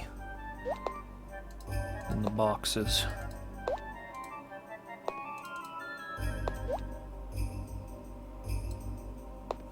Have a jewelry box. Phoenix, what's up? Ultima 8 is going fantastically so far, thanks for asking. A great game. It really is great right now. I have no complaints. Well, except for inventory management that is worse than 7, and it was pretty bad in 7, so... Okay, so those doors down there were locked. I stole all that stuff. I guess we gotta jump down. Jump down. Jump. Oh, Avatar. Come on. Jump! Jump! Yeah. Agility! Roasted cashews, great to see you. Yes, Pagan!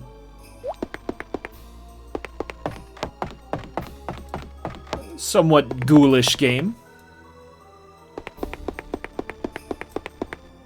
There's been plenty of talk about ghouls already. The palace barracks. So are we in the palace now?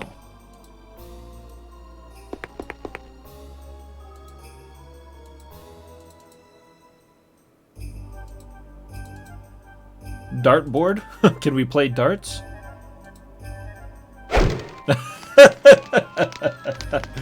Wonderful.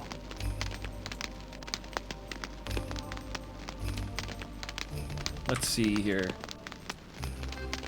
Grab all these darts. Already out of inventory space.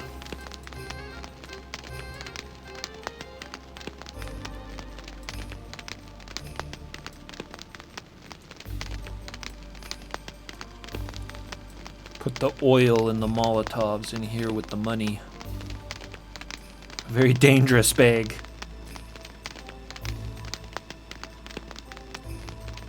No more. I think those Molotovs take up quite a bit of size.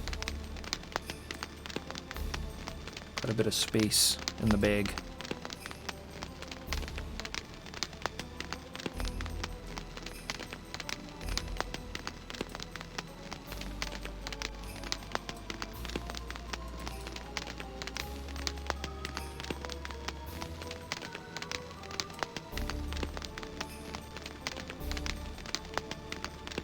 Damn, I'm really, like, overloaded here already. I'm barely carrying anything. Let's drink the ale.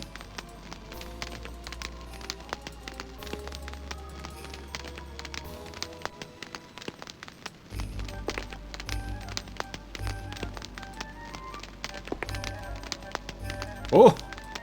Avatar's tipsy. I'm moving on my own.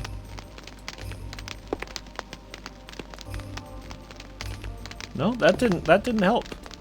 Apparently you can only carry one dart.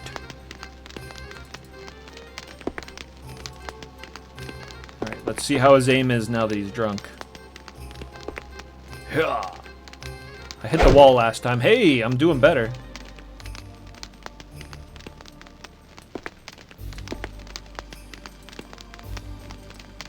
Oh. Damn it. The backfire. Gotta watch out for those darts spinning back and hitting you in the head. Oh, Jesus.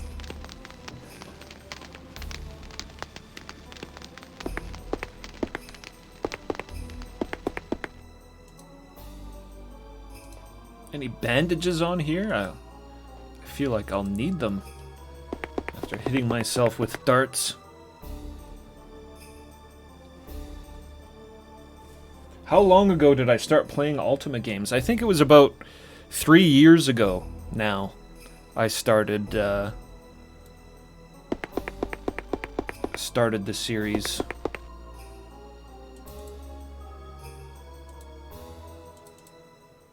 At least that's what the highlights tell me. Maybe a little bit longer, just because I did play through a Calabeth. And a Calabeth to Ultima 3 before I started 4. 4 is my oldest highlight. Well, if I don't need food, then I'm gonna feast. Oh. Delicious.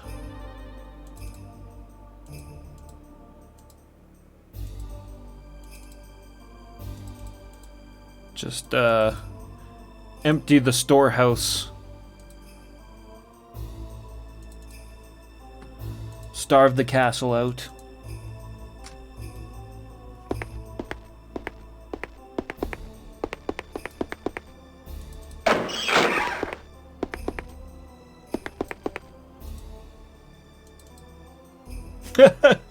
I like this fish. Look at his face.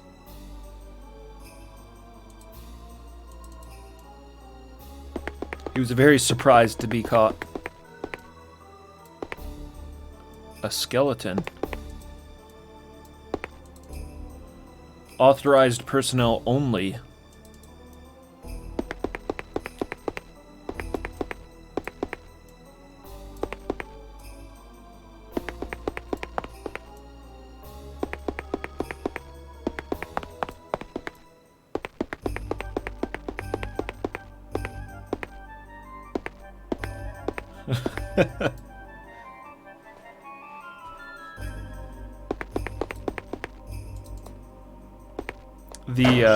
The small step is pretty funny.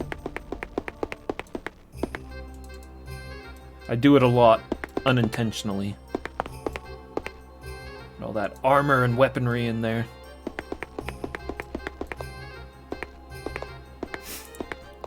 Just walking around the castle. Don't mind me, Sir Guard. Not doing anything suspicious. Feed them all to the lurker. It's the royal hall. Hello. Hello, ladies, madams. Flog the peasants. Greetings. You are correct. Are you speaking to me? Yes, I am. Who are you that you dare address the Tempest?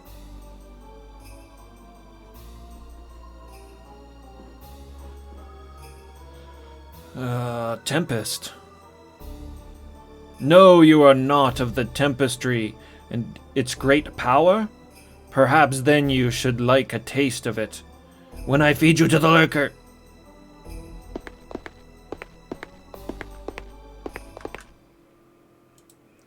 Let's, nope.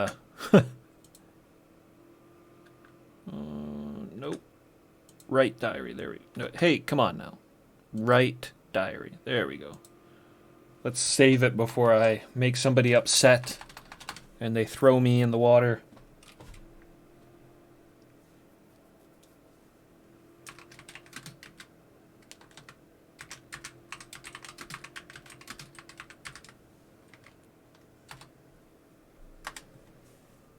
Hark, is that the sweet song of lamentation I hear?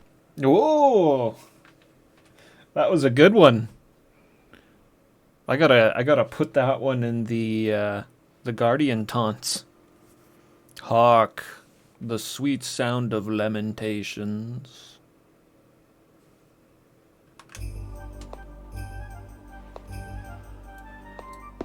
No more days of rest. Greetings, your ladyship. Oh no, 'tis you again. May I speak with you? I'm not familiar with your name or your face. I think you're not from Tanabray. Where are you from?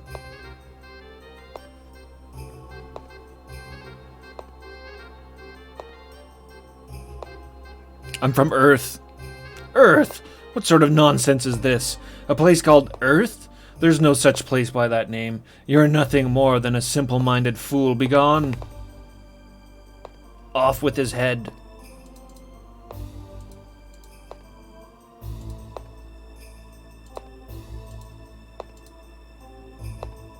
I'm from far away. Do not toy with me, rogue. I'll not tolerate such rudeness. Begone from my sight. More executions!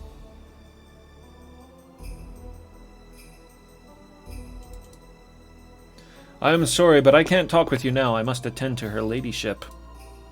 Find me later at my house in East Tanabray. I will be there at Bloodwatch. Aramina.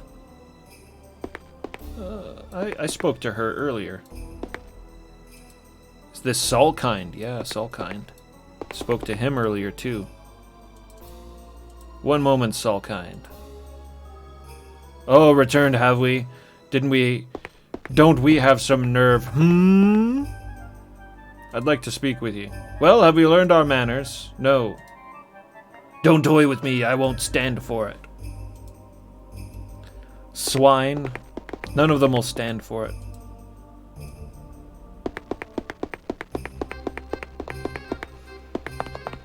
But they will.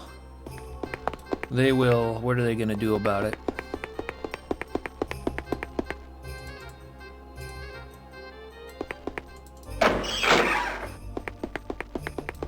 Hey, no worries, Phoenix. Always good to see you. And, of course, you can catch up if you feel like it with the highlight that I will put up when we're done streaming today. Great to see you. Catch you next time. Cheese.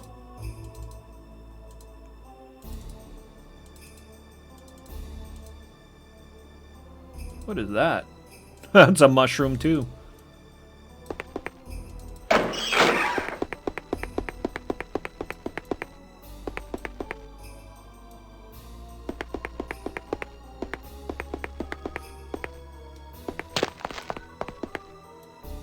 Looks like there's some stuff up on the roof.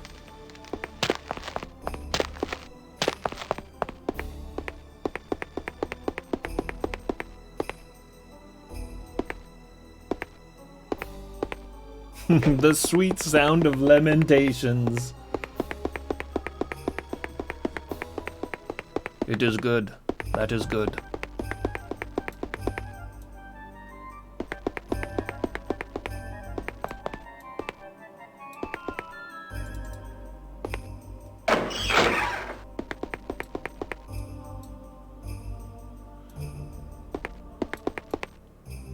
I always thought real Conan, book Conan, would have answered that question, what is best in life, with some sort of combination of what the first guy says and what Arnold Conan said. This isn't the first guy. I can't remember, but I think the first guy's all like, oh, the strong horse under me, wind in my face.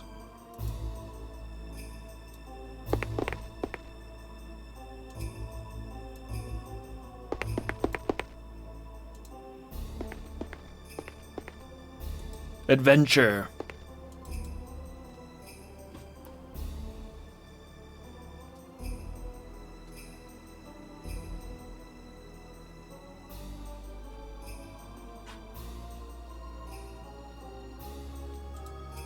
Yeah, we don't need to read that.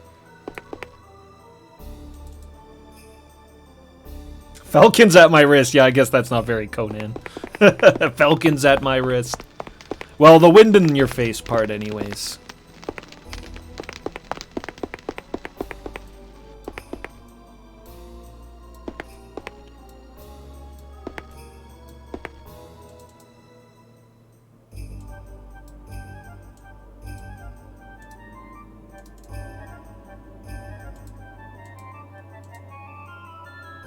Freedom and a lust for life. Whoa! Practicing.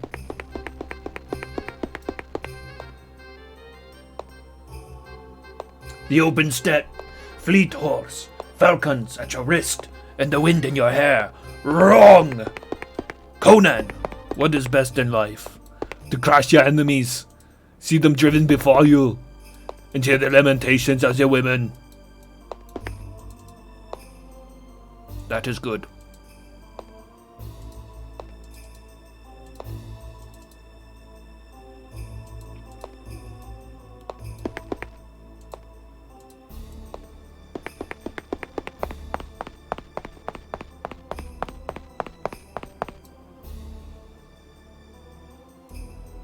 Pukistan, what's up? How's it going? Yeah, it's a spoopy Avatar game.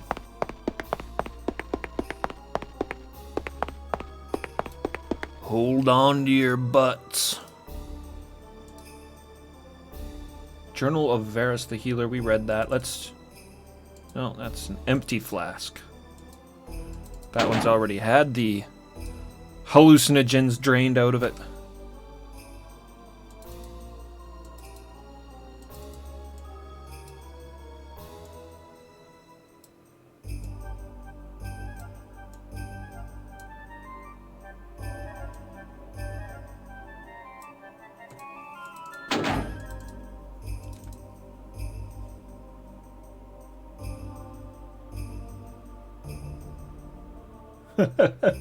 Movie Conan is such a character.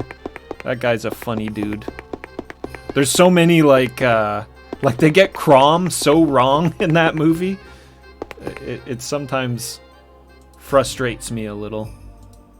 It's a great movie though. It's such a good movie. It's just he's not a very good Conan, that's all. He's like Conan. It's Conan, not Conan.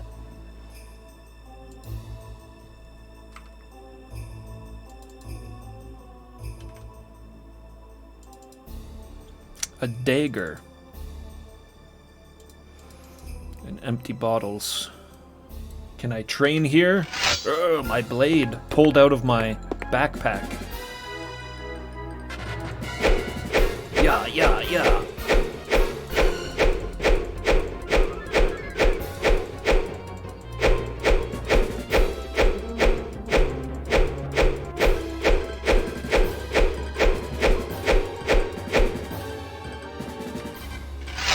Oh man, that Jason Momoa one is like, wow. Any of the problems that I had with the Schwarzenegger Conan from being like a avid fan of the books, they like Arnold Conan is a far better interpretation of the character, that's for sure. Movie Conan is about revenge, that's right. Yeah, he was his whole personality was basically built around the fact that Thulsa Doom killed his parents and he was trapped on that goddamn wheel for 20 years. I think probably all I would be thinking about is revenge too. But he gets trained in like Eastern martial arts and learns like samurai teach him how to fight.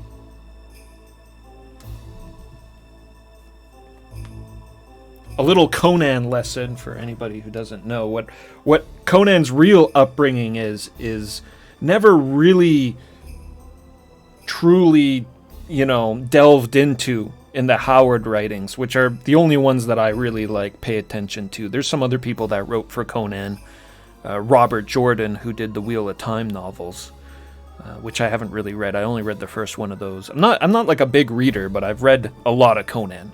But yeah, anyways, I don't really pay attention to the other stuff. It's more like fan fiction than anything, I feel like. But the original Howard books, Conan left home, left Samaria at the young age of 16 to find his fortune and glory out there in the world, and partook in some vicious siege, fighting against the Vanaheim, I believe. But now we're talking about Conan instead of Ultima.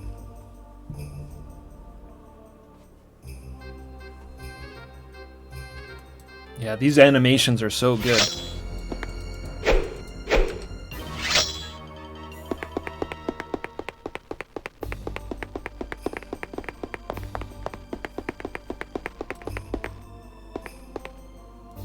Oh man, there we go. Camp de Sprague Conan. This man knows what he's talking about. Yeah, for sure.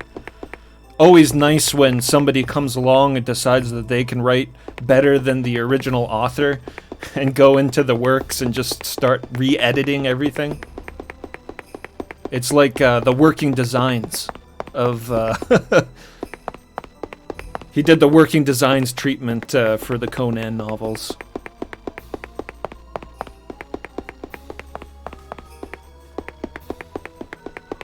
But yeah, I really like that aspect of Conan about how he was driven. I mean, Cashews, you said it earlier there about how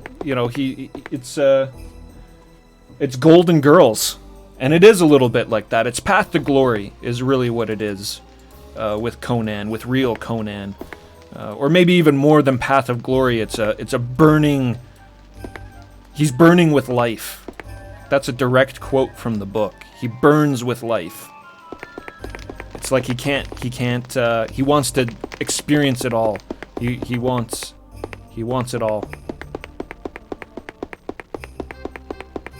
And nobody can tell him shit. Especially not those civilized folk. All the dregs in Zamora.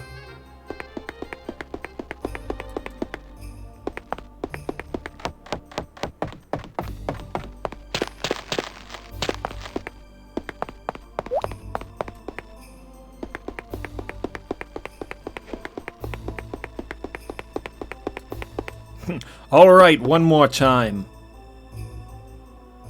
Where were you last night? Really, I was at home with my poor sick mother. Why have you not paid your taxes?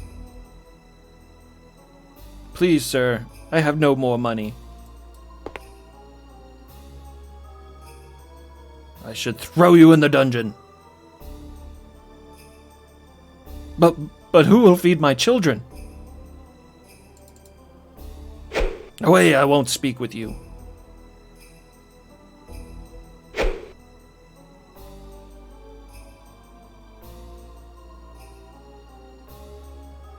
I know that you were in on it. Confess, and I shall not torture you. I beg of you, sir. Please let me go.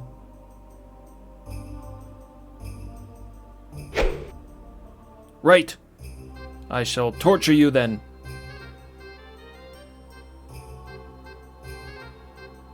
I swear on my mother's grave that I had no part in that.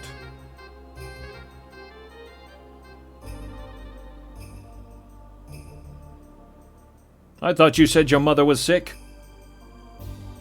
Well. Oh, he got caught in a lie. She is sick, very sick. She will be dead soon.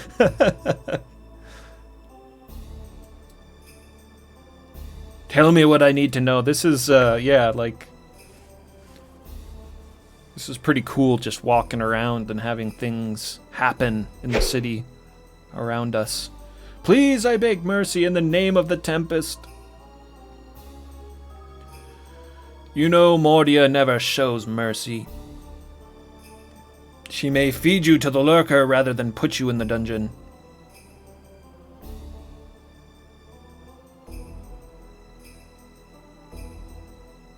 Please, I beg of you, have mercy on me.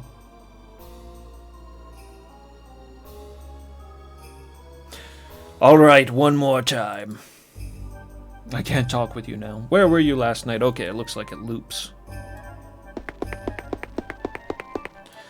More alive than Serpentile.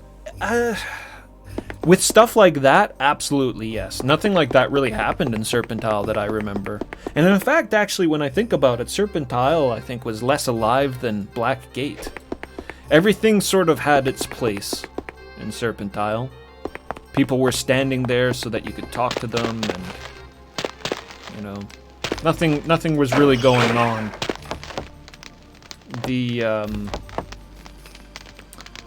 schedules that people kept in 6 and 7 seem to have not really been so much of a thing in Serpentile.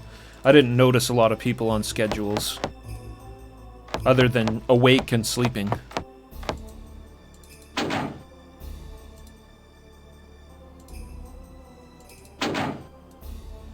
Morian's Necromancer, Prophet, Hero.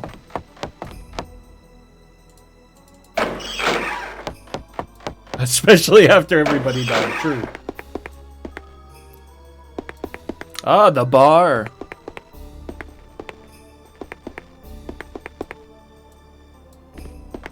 Another round here. This floor needs sweeping. Like, yeah, all these little dialogues popping up and stuff are pretty sweet. Madam? Hello? What's your name? My name's Jenna, and yours?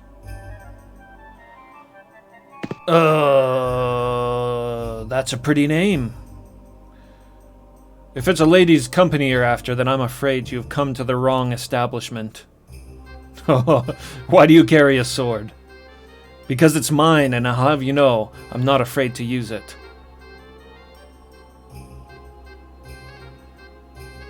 May I have something to drink? We have Tenebraean ale, black wine, hurricanes, breath o' spirit, and cloven hoof. I'll take a cloven hoof. Ah, the finest in the house. I see you have good taste. Our cloven hoof is 5 smooth black chips. Here's the amount. Thanks, enjoy.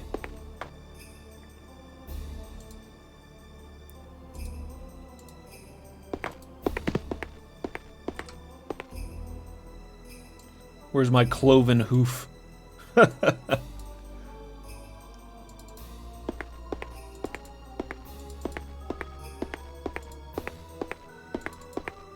That's the good stuff. Apparently. No loitering. I did buy something. I'm a paying customer. Greetings, stranger. What can I do for ye?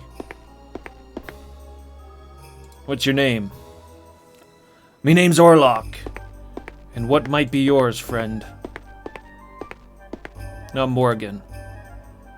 Well met then, Morgan. 'Tis a fine name indeed. Stay a while and listen to me tales. Aye, me bucko. I know a right frightful tale about a ghost that walks the hills above Tenebrae. Would ye like to hear that? Sure, let's hear about the ghost. Well, you see, my great-great-grandpappy, John Blowhard, spent most of his days on the sea. It's said that he came across the lost treasure of the ancient kings. Gold, my friend, gold beyond your wildest dreams. He brought that gold back here to Tenebrae with the idea of settling down and living out the rest of his life in comfort. Well, that was not to be, for he had no more found a comfortable place to live in when the dreams began to plague him. Terrible nightmares he'd have now. My great-great-grandpappy weren't afraid of nothing. He was the bravest man alive. But these dreams would wake him up screaming and shaking with fright. In his dreams, the ghost of the ancient kings would visit him and demand their treasure. Night after night, these specters appeared, but my great-great-great-grandpappy wouldn't give up the treasure. One night, after a particularly frightful visit, he had an idea. He would take the treasure and hide it away where no one would ever find it. So he took a shovel and his treasure and disappeared into the hills, never to be seen alive again. There are some say that he's still in those hills and can be seen patrolling the area where the treasure is hid. But no one yet has had the courage to find out. I'll have to keep an eye out for some ghosts that look like they're patrolling an area. Yeah, you can get drunk, Stu. We got drunk earlier. It was pretty awesome. We didn't puke, but we're moving around without me clicking on anything, and the guy was a little hick appeared above my head every now and then. Very reminiscent to Ultima Online. Like a bunch of the other stuff so far with this game. Give me 1 second, I'm just going to close my window. It's getting chilly.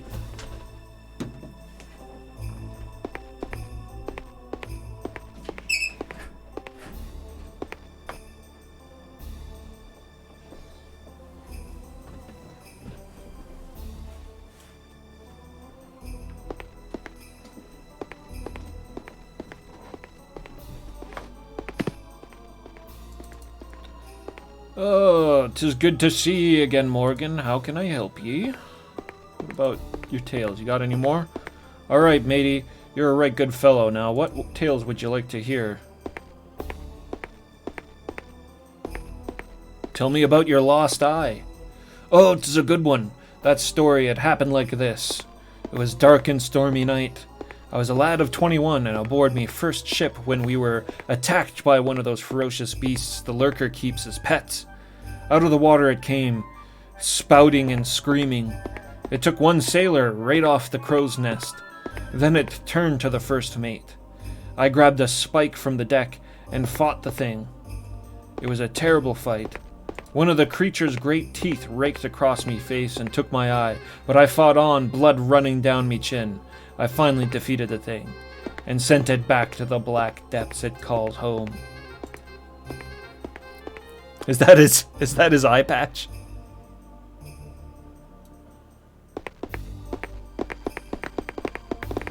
One black pixel.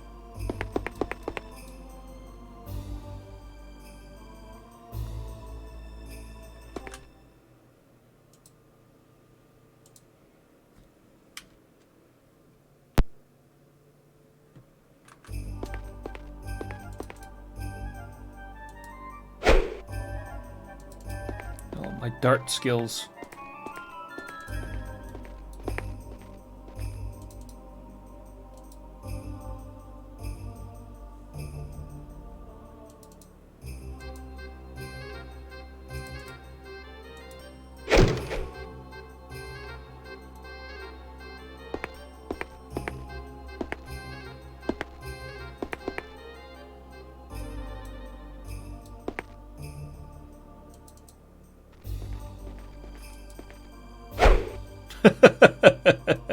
I'm trying to throw a dart at this guy.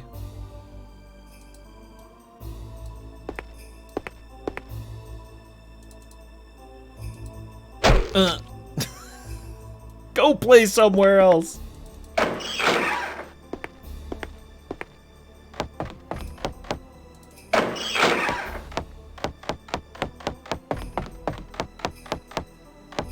They're home.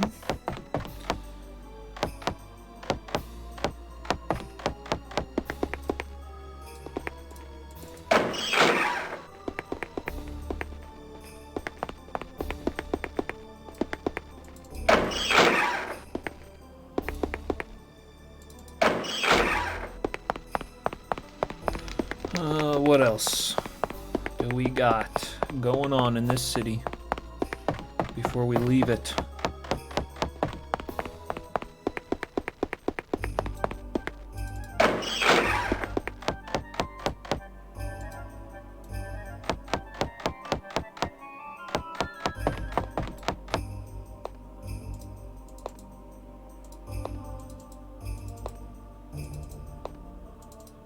Seems like there's time, like people kept referencing different periods in time, and I'm wondering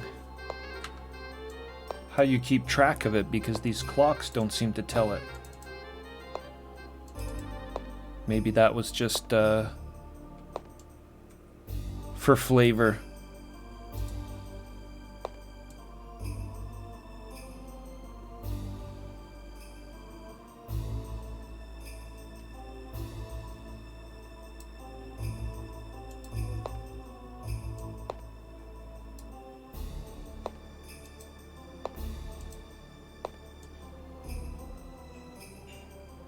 Where'd that money go?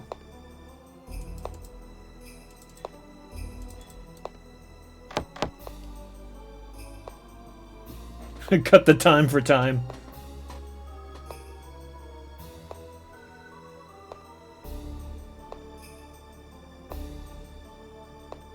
No Roo. What's up? How's it going? Let's hear this pig squealing.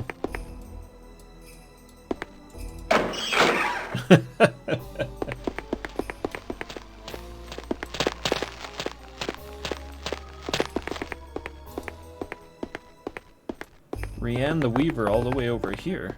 Oh, Guardian.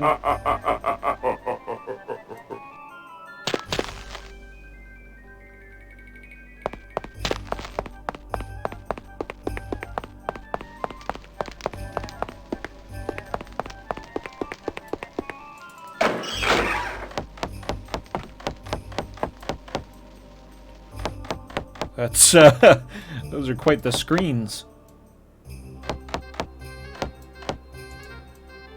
Tapestry.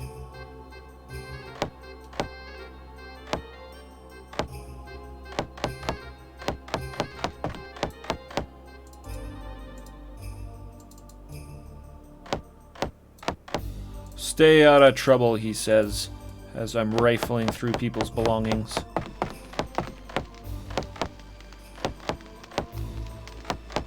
Chunk, chunk, chunk, chunk, chunk.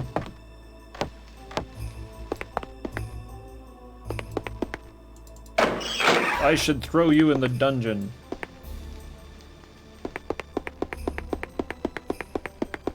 Harassing peasants again.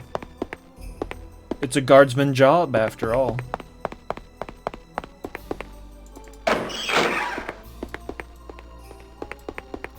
Oh, look at all this. Can I get a big axe? Here's the blacksmith. Saber.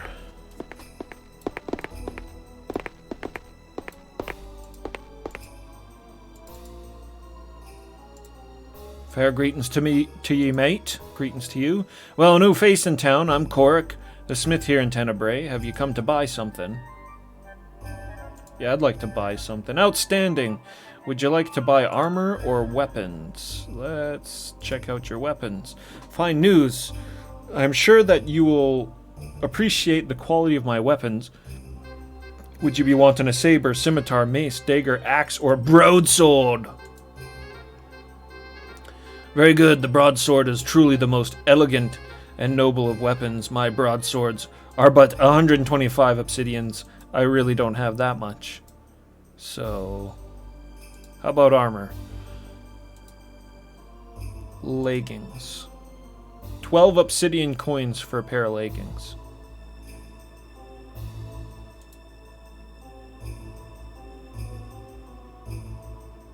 I can't afford it. It'll take up just about all the money I have. I'll pass. I'm sure we'll find some stuff soon enough.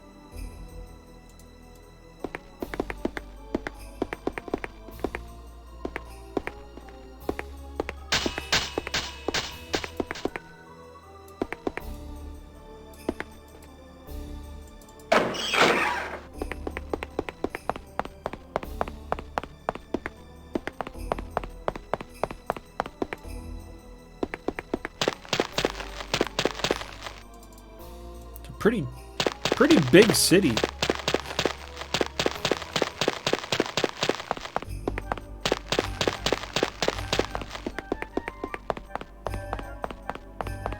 Of course, they did say it's pretty much the only city. Enjoying your stay on Pagan, Avatar? Oh, it's pretty good, Guardian. Thank you. Thanks for sending me here. Hello, hello, warrior woman.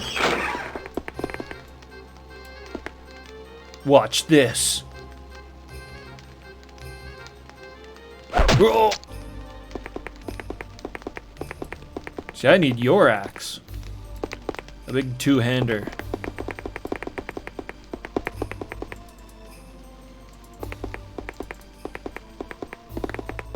Hold up.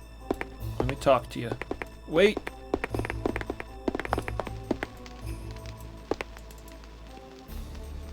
Pardon me. Good day, stranger. Nice axe. Yes, stranger. It is. Who are you? Not that it's any of your concern, stranger. I am called Shana. Who was the man I saw you kill? The man I just killed? You must be an imbecile to think that I have any knowledge or desire for the knowledge of whom I execute, even were I interested. There are too many to remember. Why are you so concerned about me and my victims? I'm not. Then by all means stop wasting my time. One would think you were employed by the scholar the way you waste time with useless banter. Who's the scholar? Am I to be a source of information? I don't expect this to occupy too much of my time. The scholar, Bentik, is rather long-winded individual who spends his days and nights buried in the pages of the many books he maintains. In fact, stranger, perhaps you should speak with him. His work is knowledge, after all, and I doubt that the rest of us have time for this prattle. Then again, you seem to be more interested in hearing rumors in the darkened tavern than the ramblings of a learned man. Where's the tavern?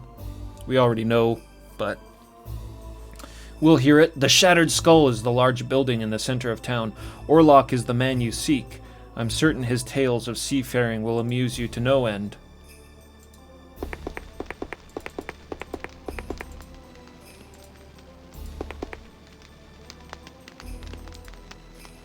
Greetings again, stranger. I suppose you wish more of my time.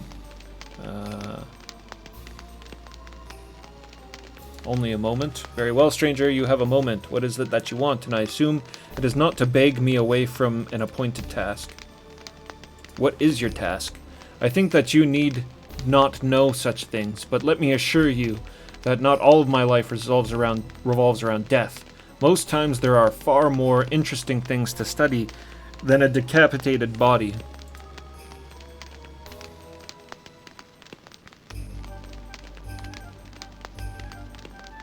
What do you study? My dear stranger, if I have not yet made it perfectly clear that my business is none of your concern, let me do so now. As far as you need to know, I am but an executioner, nothing more, but nothing less. Yet you study other pursuits. I have warned you not to pry into my affairs. Do not fool yourself into thinking that I am incapable of performing the duties of my position, even when the victims are not bound. I have no qualms about slaying someone who deserves to die, though I do not necessarily agree with the lady's methods. With what do you disagree? 'Tis not right to let the body fall into the lurker. It violates the pact, something for which Lithos will not likely stand much longer.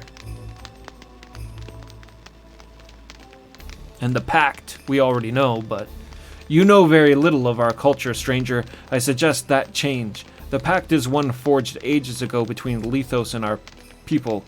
Our duty from the Covenant is to send our dead to Lithos, yet Lady Mordia elects to give them to her patron Hydros.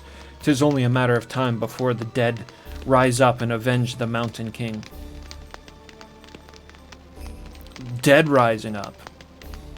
Aye, so the story goes. When he's angry, Lithos will set upon us our long-lost kindred, which he has willed to live again.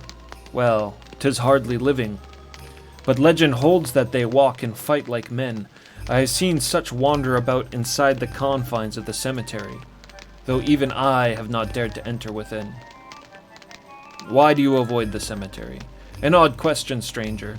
I do not wish audience with the dead. That is the realm of the necromancers. For a lady who says she doesn't have info for me, she's got quite a bit. Necromancers, I tire of all these questions. They are common to all Tenebrians, yet to me do you pose them. The necromancers are the line of mages who carry out our half of the pact with Lithos. Their duties are quite distasteful, but they are necessary.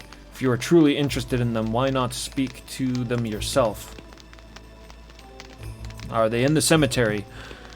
Do not tell me you are so much of a fool as to take me seriously. I will grant you this, stranger. You are indeed brave, if not equally senseless. I, the necromancers, reside in the graveyard. Beware where you tread. Goodbye. Well, let's leave her to her business and rob her.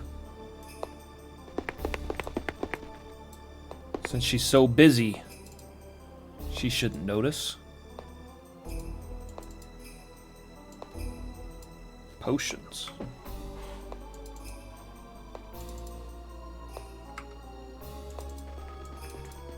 I feel like I'm starting to get enough potions.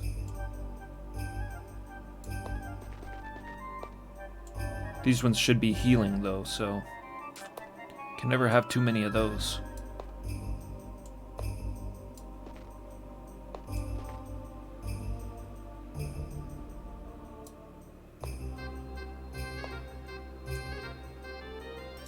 Load it up, eh?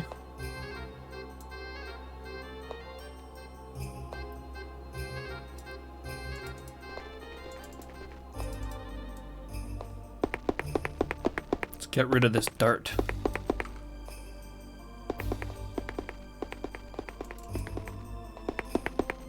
Seems to take up a lot of weight for whatever reason. Watch this. No, you watch this.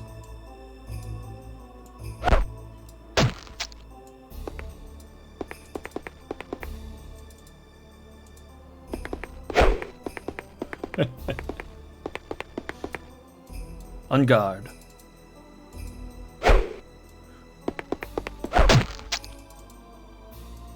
Come on, Avatar.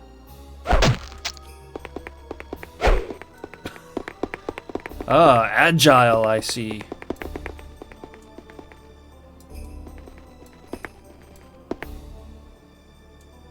A well-trained barbarian. Wise to my tricks.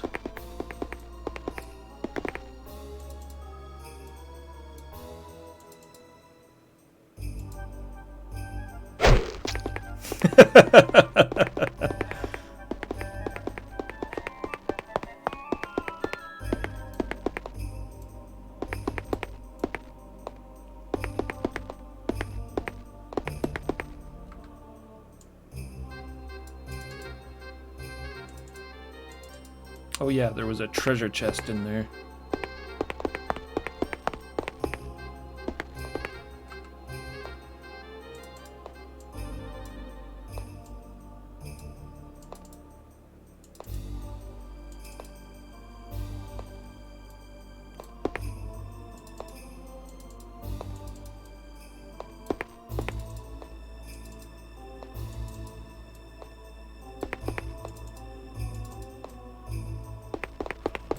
A locked chest.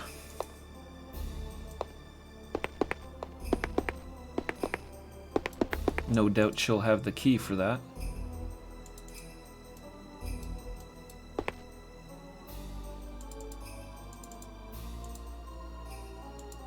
Torture chair.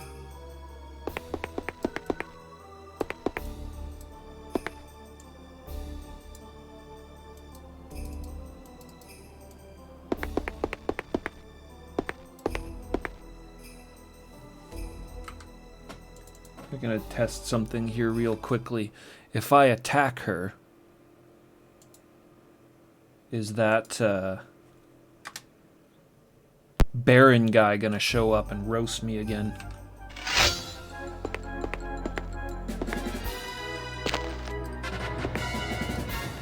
Defend yourself! Oh man!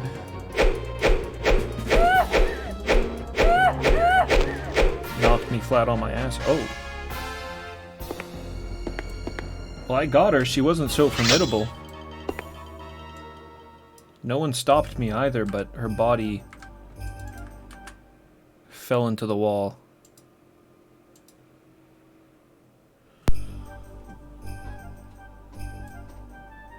So that fellow Baron who killed me last time only shows up when certain people are attacked. She's just hanging out in the corner there.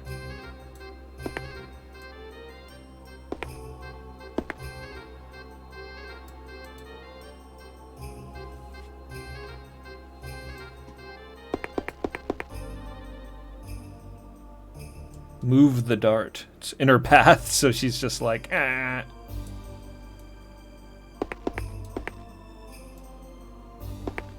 She doesn't understand.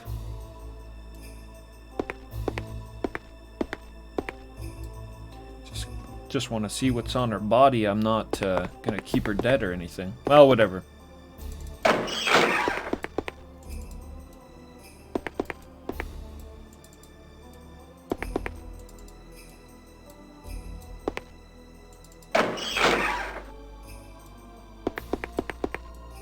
Why do I close the doors?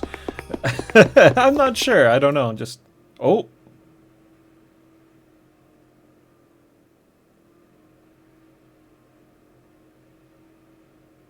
Something broke.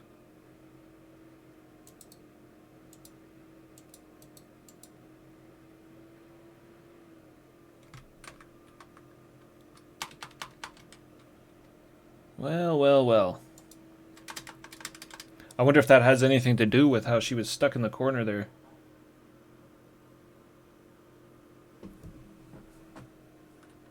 Rest, Avatar. You will need it. Fatal error.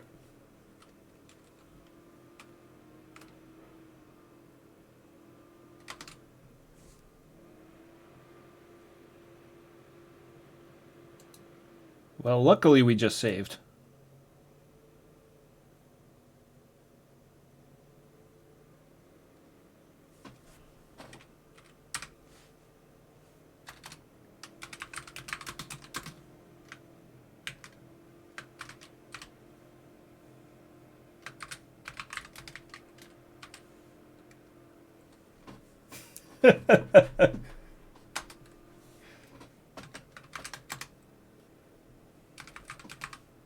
Whoops. U8.exe.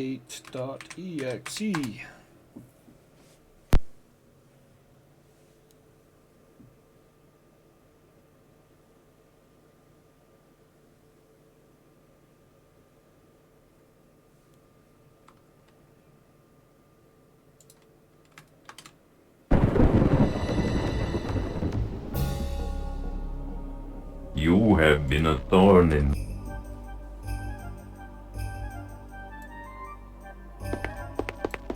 Avatar, you are not welcome here. I get that sense.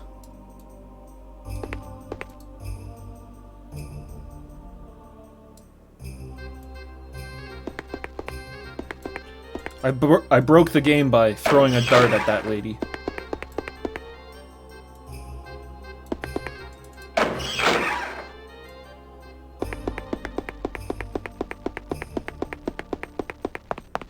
Well, that right here is where it crashed. Okay, so game's not broken, or at least not any more than it already was. This is the tavern? Yeah, alright. Tavern. Executioner lives below.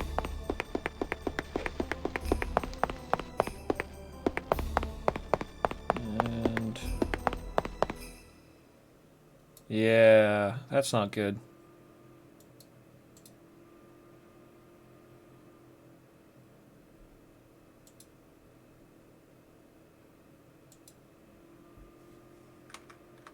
Yes, that is the proper direction to travel, Avatar.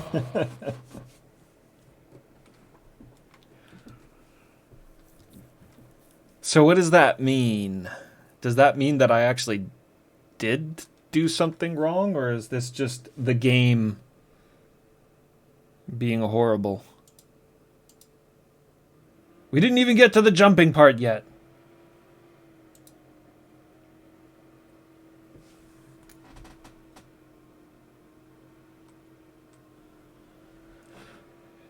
Yeah, I feel like I did something. Like maybe... Because the lady's like stuck in the corner. She won't move.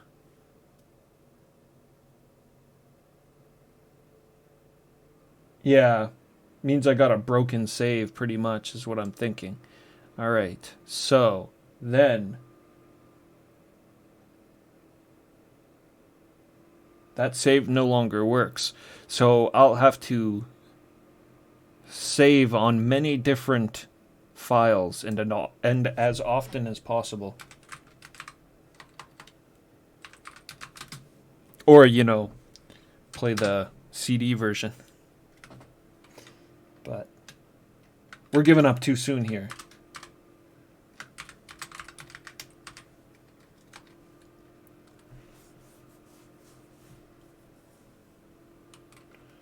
Okay, and then C q8.exe.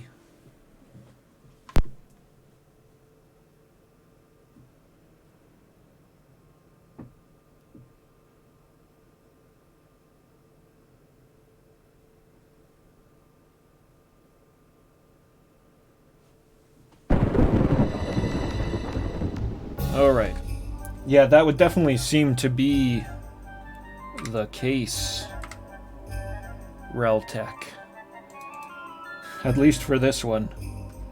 Have 6 or 7 save slots, or not even that many, actually. Yeah, 6. Well...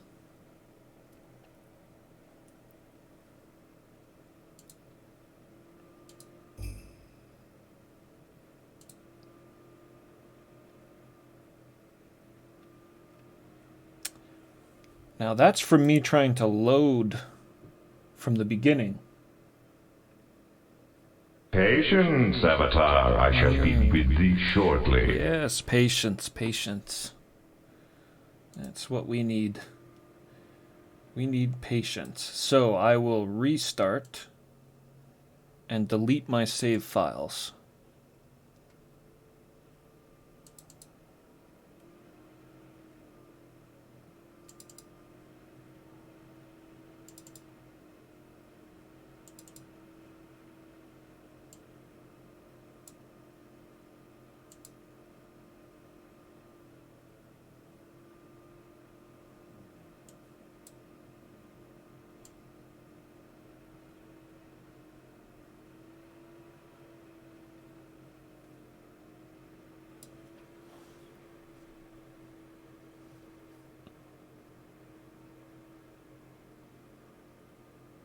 Oh, you can turn the page on the save slots. Okay. Hey, Vinot, what's going on? Welcome.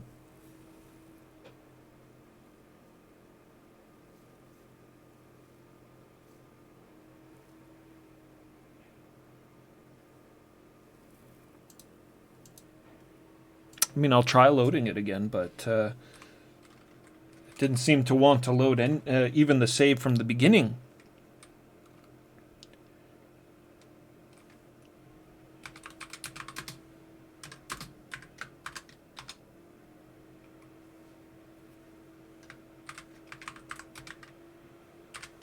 The game just kind of throws you in. It doesn't give you a chance to load.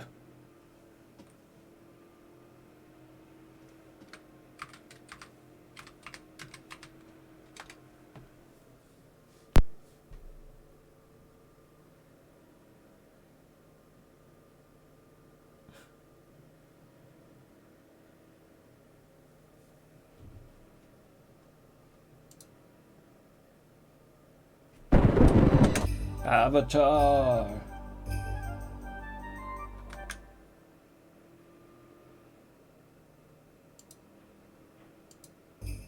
Nope. It doesn't like my saves at all.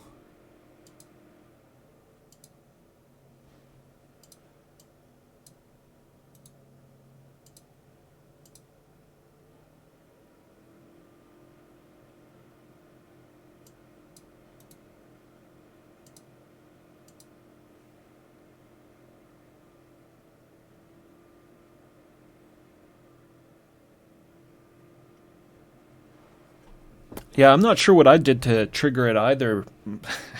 Fucking with people too much? Throwing darts? Don't throw darts at people.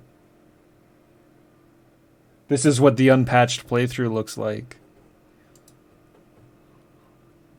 SG header dat. Should I delete that too, I wonder?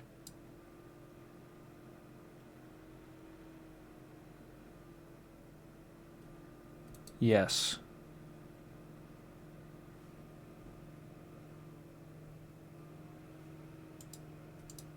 Well, tonight's stream at the very least is going to be unpatched. I really want to get at least to the jumping section.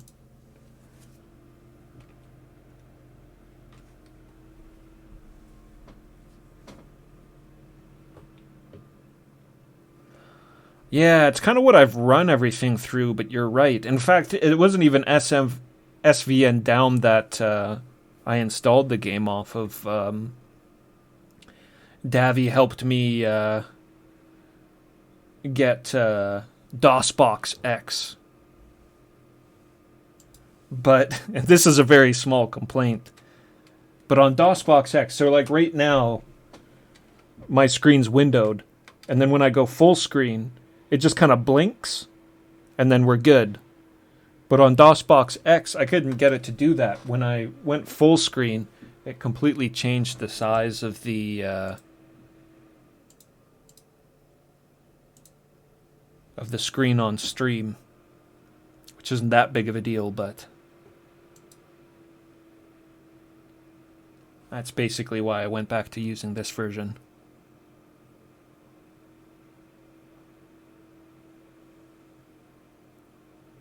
Alright, well, all that's deleted now anyways.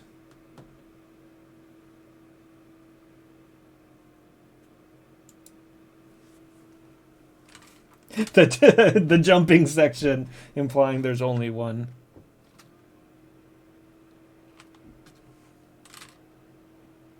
Mount CD this Ultima 8. I mean, shit, yeah, maybe I'll just load this up in DOSBox X.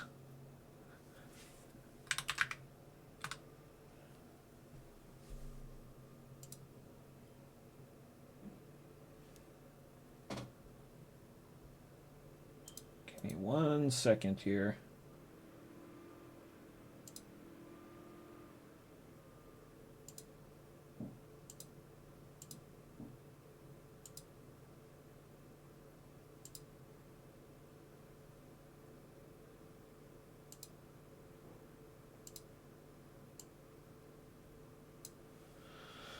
Okay, mount.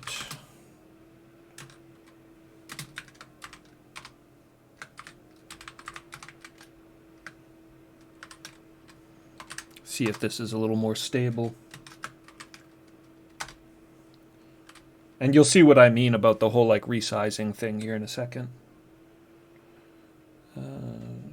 U8 exe. But with DOSBox X, I need to change the config file really quickly. Just a simple little thing so that it uses my Roland canvas, sound canvas.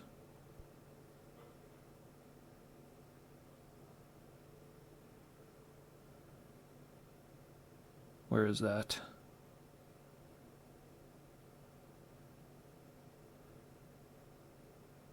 Video.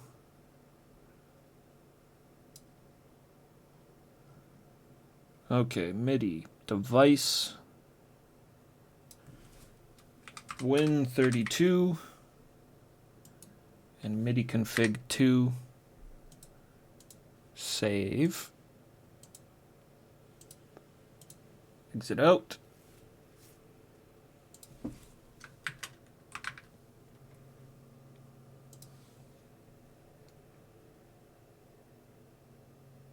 Oh, that's interesting. It didn't work that time, eh?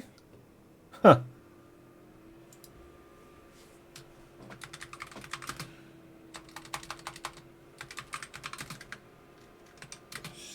CD.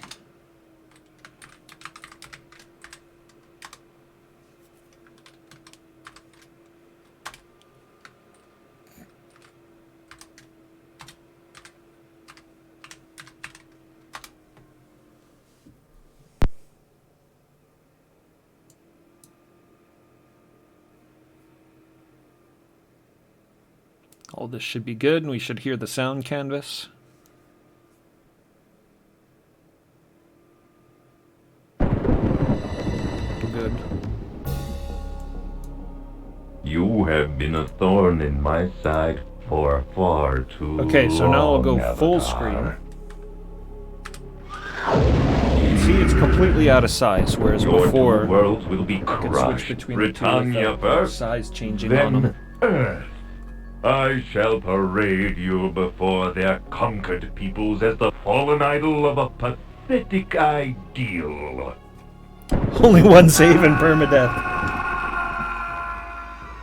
I banish you to the world of Pagan. No one here knows of the Avatar.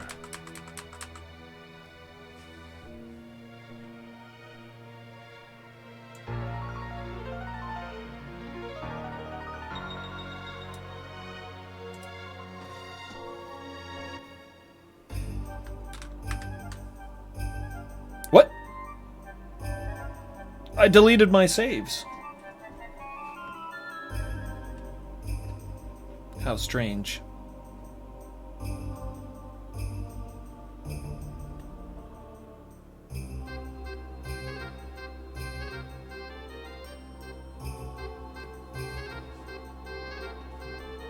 How do you unlock the mouse? What's the hotkey for unlocking the mouse?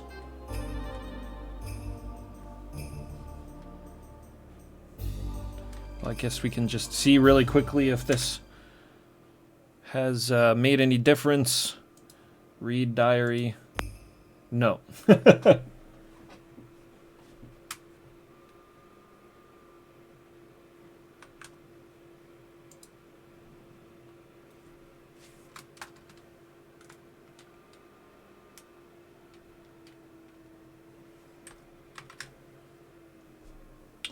We broke Ultima so early.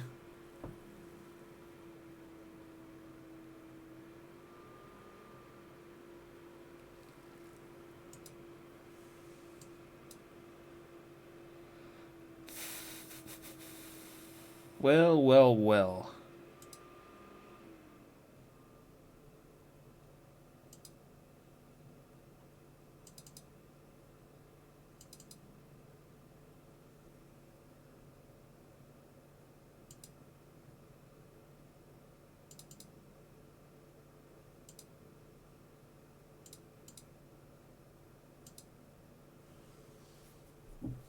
Yeah, not super sure where to go from here. I deleted the saves.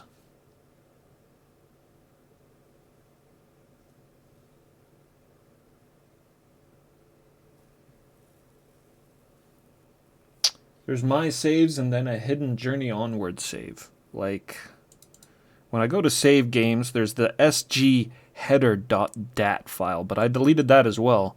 It's come back.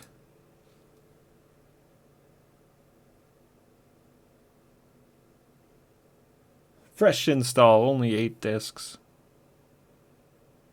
Actually, I can easily reinstall it. I have the zip with the working Ultima 8 in it.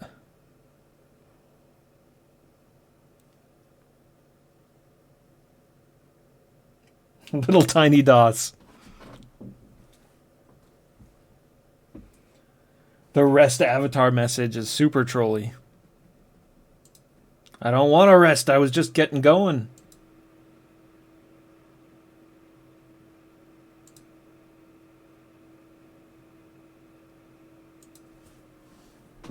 All right, let me think here.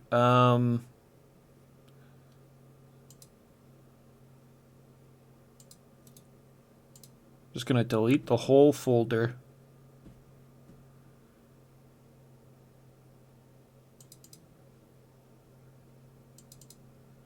And I'll just extract this fresh Ultima 8 from my zip file.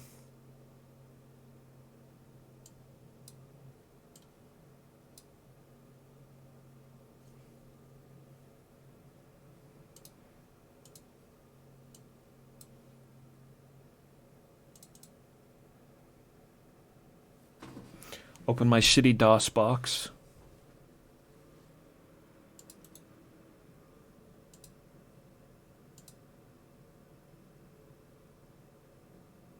But for now,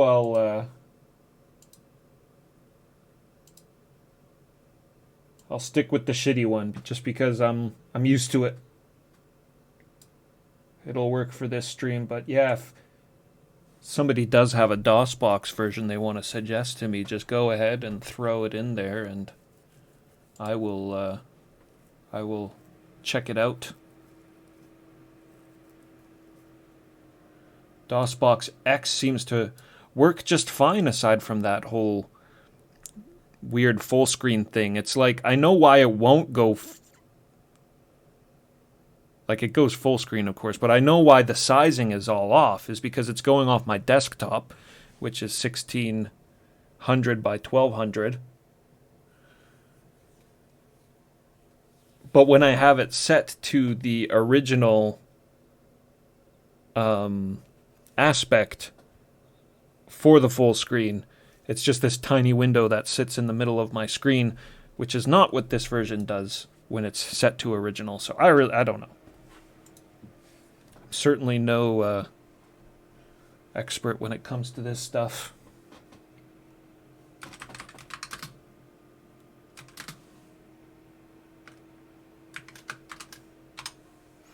Brute force only gets you so far sometimes.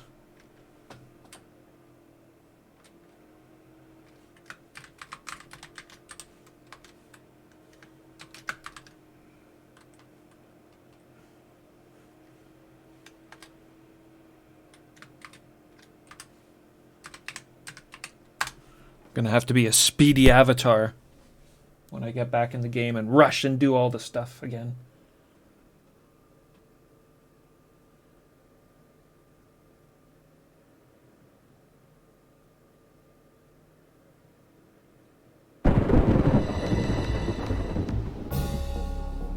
Alright, let's see if this is still broken. No, we got a new name.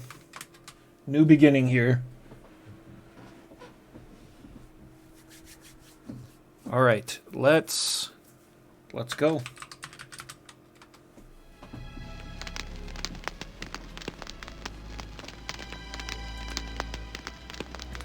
Hello there.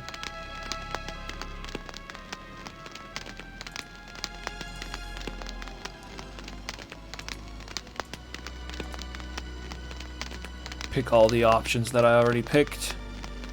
Lurker's domain. What is the lurker? Twice bad. Aye, not only would it have been meant death for you, but then you would have been doomed to walk the ocean floor, unable to fill the pact with Lithos. What pact? Ages ago our people forged a covenant with Lithos. If he would still the shaking earth, we have to give him zombies. Through his necromancers, Lithos takes the dead to serve him for the remainder of their existence. Well, there's a lot of exposition here we missed. I'm amazed at how little you know, friend. The necromancers are the keepers of the cemetery. They have rather distasteful duty of burying the dead, thus honoring the pact and sending the dead to Lithos. Call him the Mountain King. He rules the grass, the stones, the hills, all that we walk upon. He also rules death. Alright, goodbye. Farewell. Good luck. You're welcome to stay with me for as long as you need. My food and provisions are yours until you wish to. Head to the city and be careful in your travels, for I fear you will encounter much violence. Oh, he only knows. If he only knew. I can already see the crowd gathering. It can mean only trouble. Stepped in the fire again.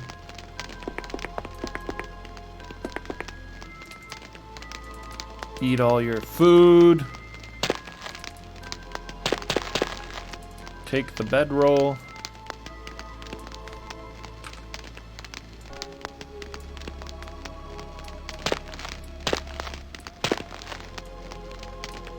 Get all mucked up.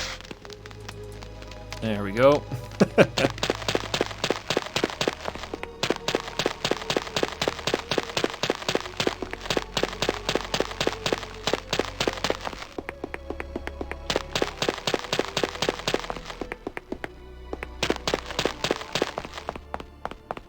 Run, run, run.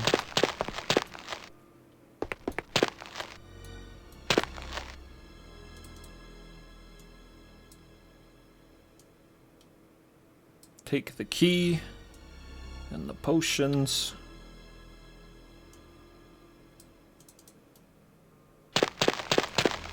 Up top.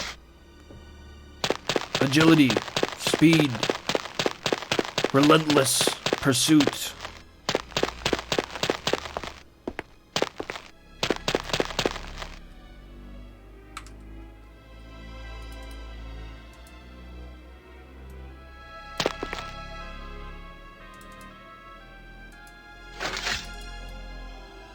Alright, how can we open this without exploding?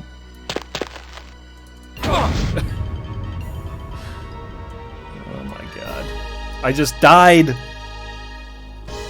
It killed me. It didn't kill me last time.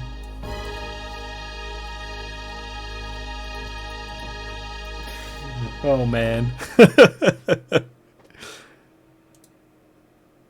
The beginning.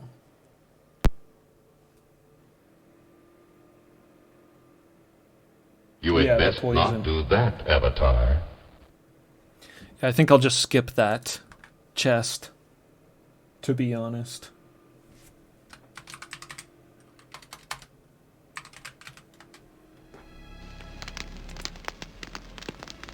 Here we go. Third time's a charm. Hello there. Goodbye.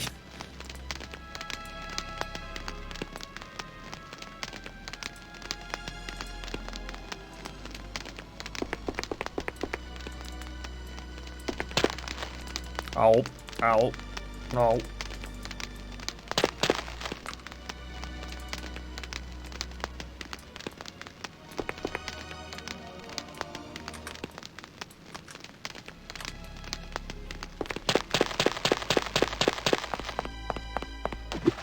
Cool.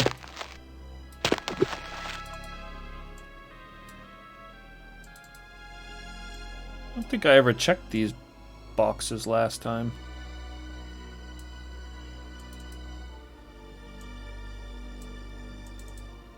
Most Honorable Lady Mordia, I have heard that the Skull of Quakes has been removed from the upper catacombs. I had believed that it would be safe within the catacombs, for it is the only place it is used. Pray tell me, my lady, what do you suggest I do about this situation? I have heard rumors that it presently may be within the shrine, but I have grave doubts about it. I await your swift answer, and I'm assured of your graciousness in this matter. Lieutenant Vidic. That's it?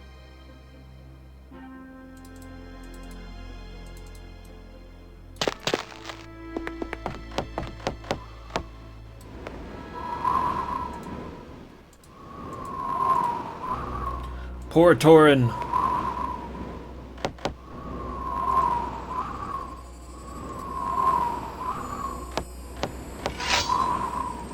Back, woman.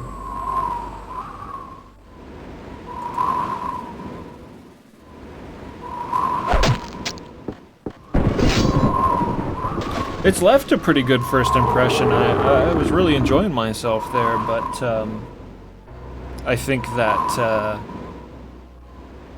yeah, it might be too much to ask trying to get this to run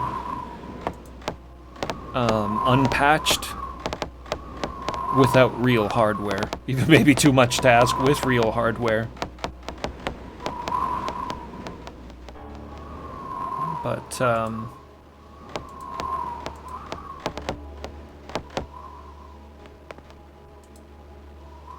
yeah, because it was a little shady to set up. Well, maybe not shady, but it was yeah, we had to mess around a little bit to get it set up, so for it to not work properly doesn't seem like too big of a stretch. My business, not yours.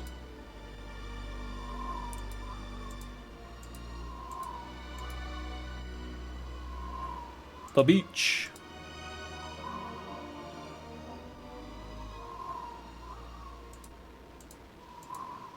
We want to make money. Golden goils. Hold, stranger.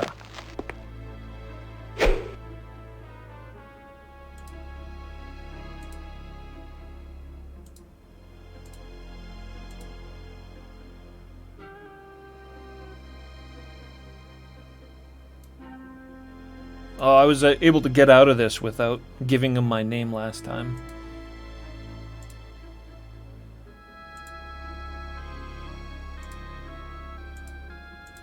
This guy had some pretty funny dialogue.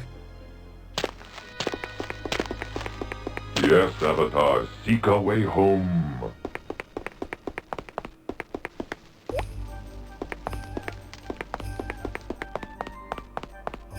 Run into the library.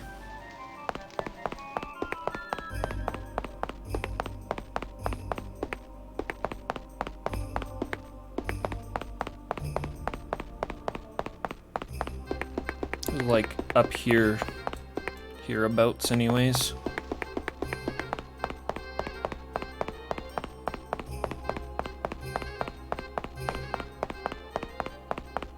Big city.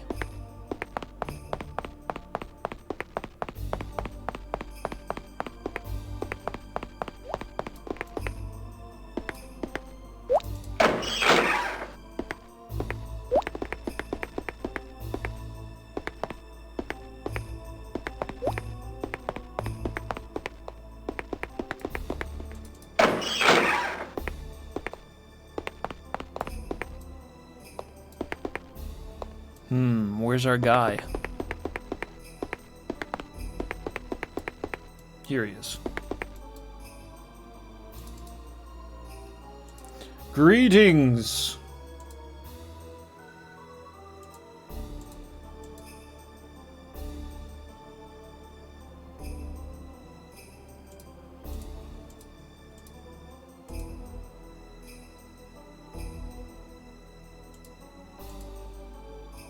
Can't remember which one's gonna give us the what we want.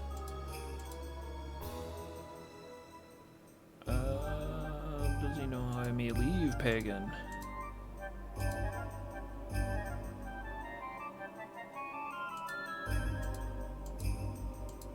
Who is Mithran? Where's the plateau?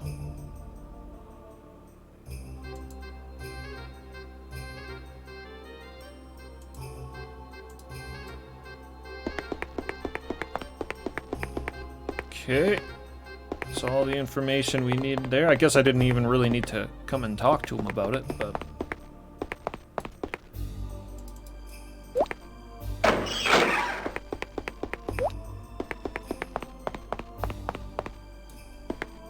Stomp, stomp, stomp, stomp.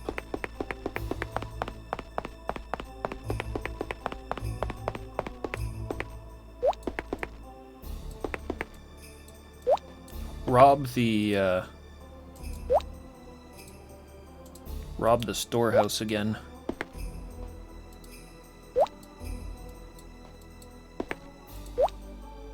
The gods.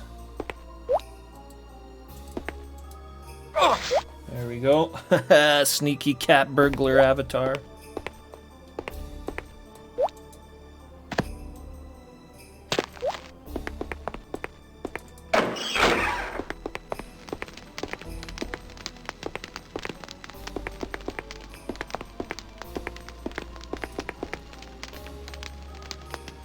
Alright, yeah, definitely save before I open up that the box.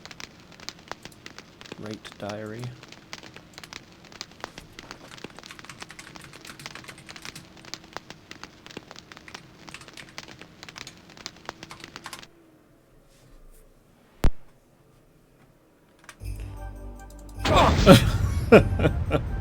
Damn it, Avatar. Can I, are those avoidable? Ah, Avatar, the thrill of conquest is so invigorating. I'd be inclined to agree.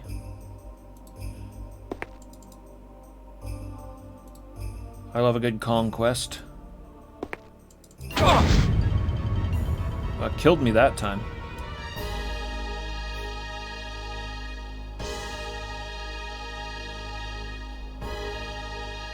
You had best not do that, Avatar. Oh, man.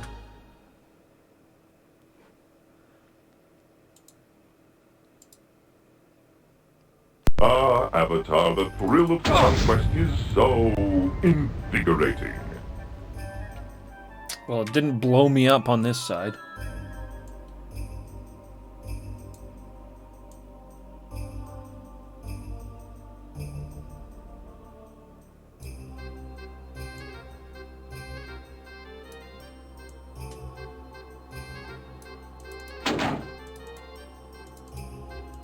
It doesn't like to,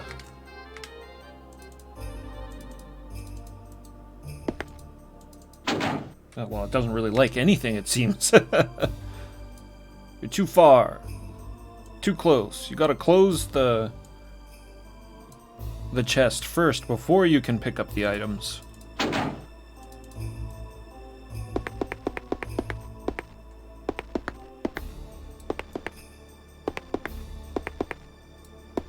Was there anything useful in the other? Well, there was some money, right? Money in a bag. Oh, and the key ring.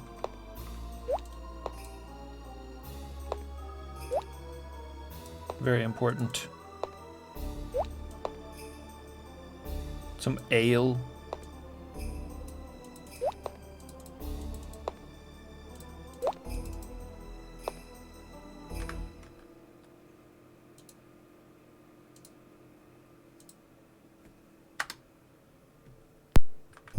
And I'll guess this is gonna explode? No, it doesn't. So not every one of them explodes, just 9 out of 10, like was said earlier.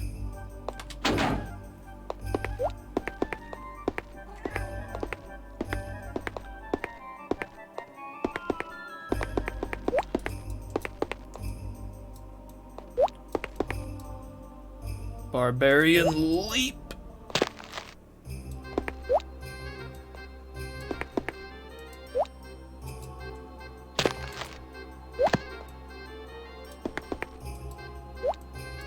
Barbarian leap. Oh man.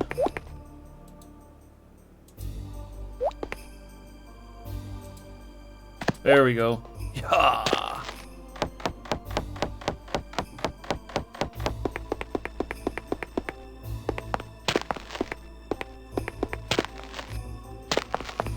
Alright, we want to get back up on the roof because that did something.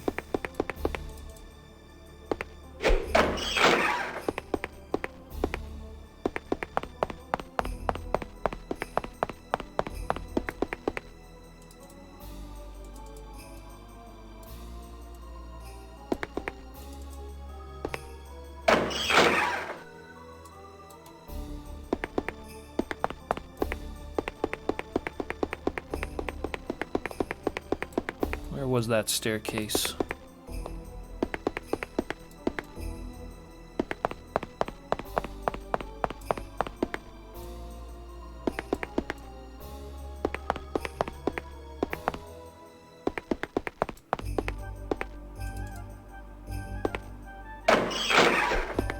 There we go.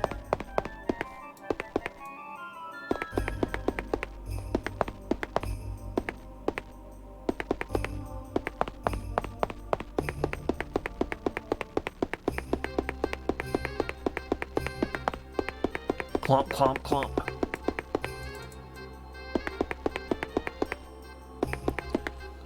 Alright, whatever this is and whatever that did, it's doing it.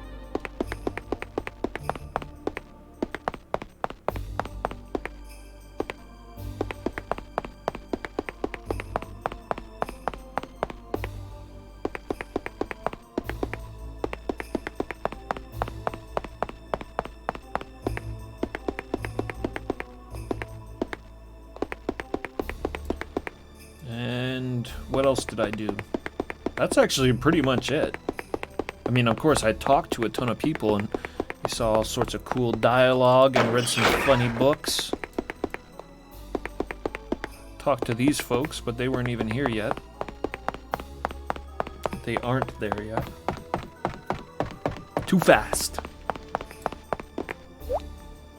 Could rob this guard tower as well.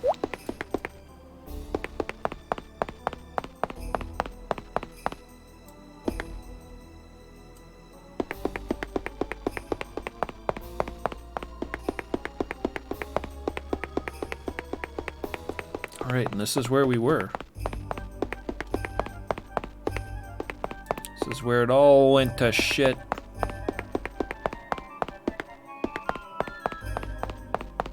Wasn't even really anything I needed to do here either. I just want to, yeah. Especially with how finicky all of this is, I feel like I want to pursue the quest lines as violently as possible. Oh god, I can't remember the directions. I guess I should have been paying more when Bentic gave them to us again. I didn't write them down. To get to the plateau, we needed to go through the north gate.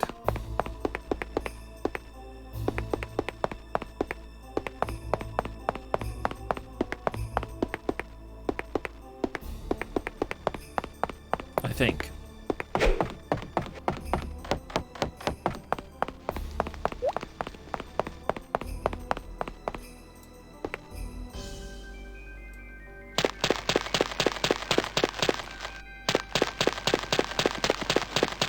Holy shit! Oh, is that a kith? They're herbivores. No, they're omnivores. Oh!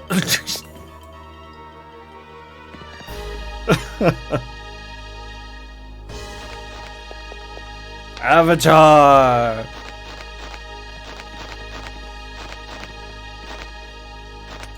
Here lies the Avatar. You had best not do that, Avatar. I was trying not to.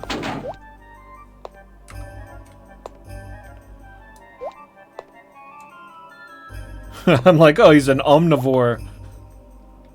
He's just eating the mushrooms, minding his own business. Nope. So am I really so wounded? Yeah, 6 hits from that explosion.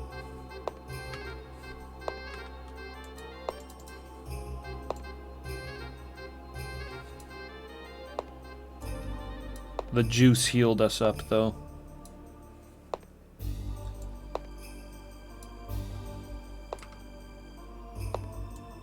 Better take these in case I get poisoned. Reds for curing poison.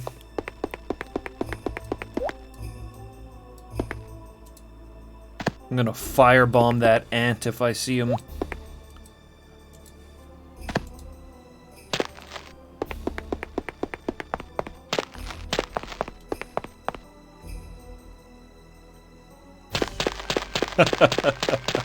Well, this is wild.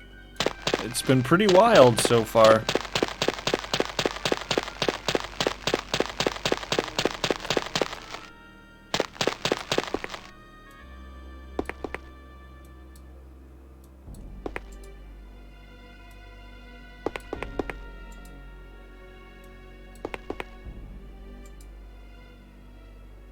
Oh, whoever lives here is a big fan of Kith.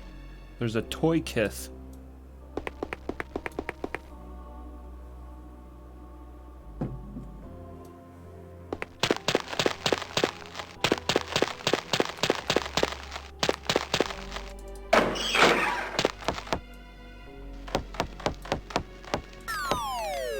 Howdy, miss.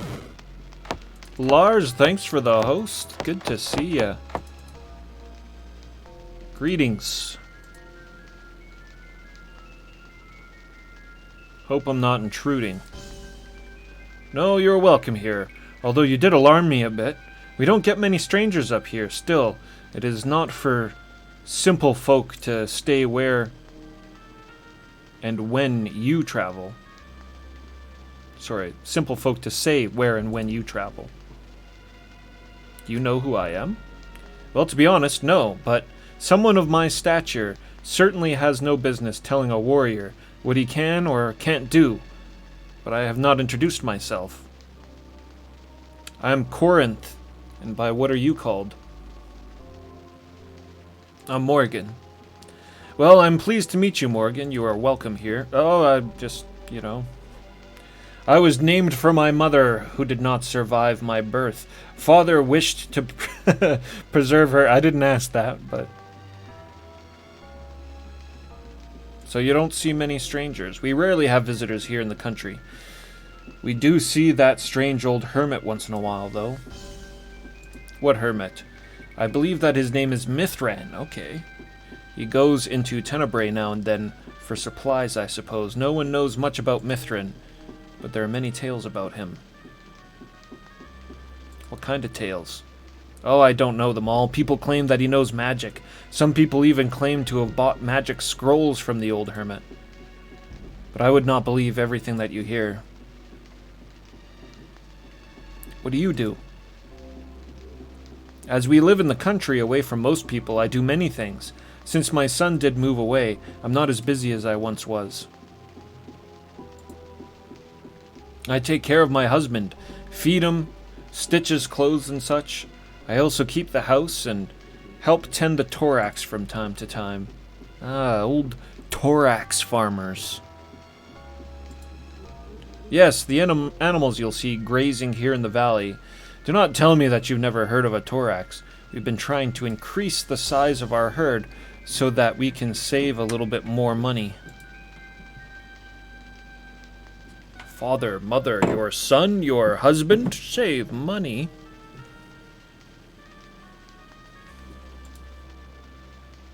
Gwillem is my husband. He's strong and goodly man. Oh, save money? Yes, it's difficult to do because we don't have very much. Sometimes my husband hunts for kith to bring in extra food. Strong and goodly. Many men drink every night and beat their wives, but Gwillem does not do such things. He does not even mind that I sacrifice to Hydros. You sacrifice to Hydros. Gwillem is a farmer, so he sacrifices to Lithos, the Earth Titan. But like my father, I sacrifice to the Water Titan, Hydros.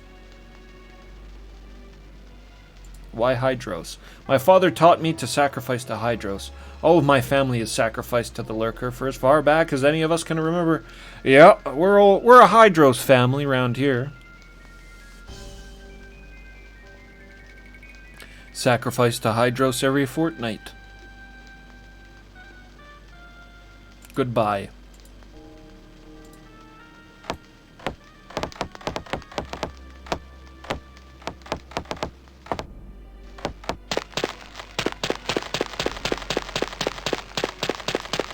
Save it.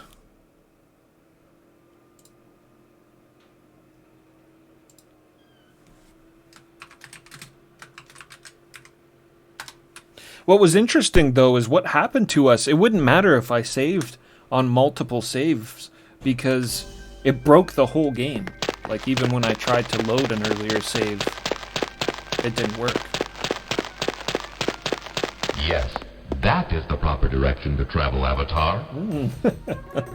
Those really do seem to have good timing.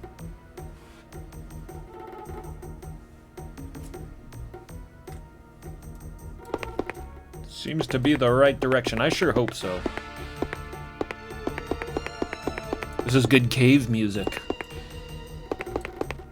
Our first cave. First of many, I'd suspect. But a good adventurer knows a cave. Knows how to navigate a cave. This is it. Alright.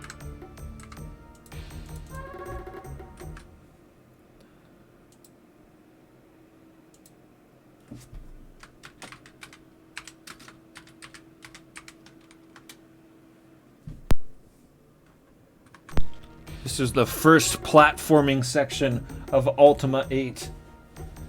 We're here.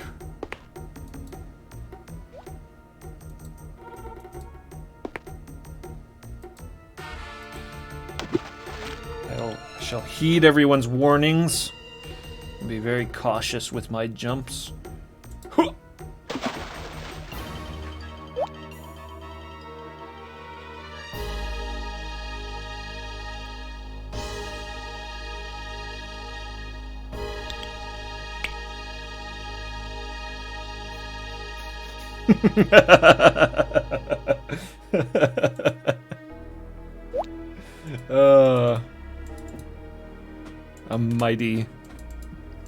A mighty leap into the depths.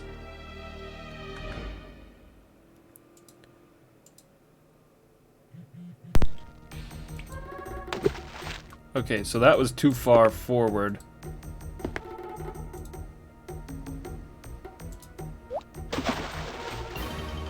Uh-huh.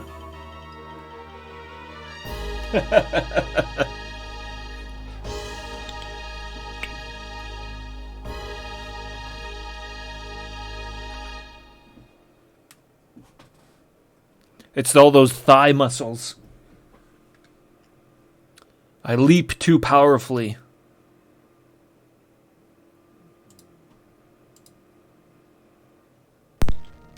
Alright, let's try this. Yeah! Oh.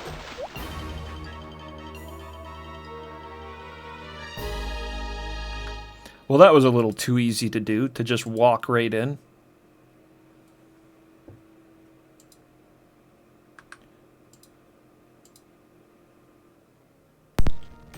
I mean, really, they shouldn't have let you be able to walk in at all. That's 4. I should almost put a counter up for how many jumping deaths. Now, does that seem that seems too far to me?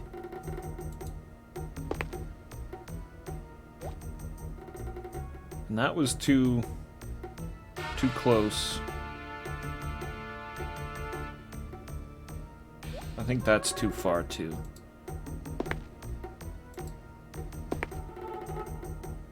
Boom. Jump. Okay. What?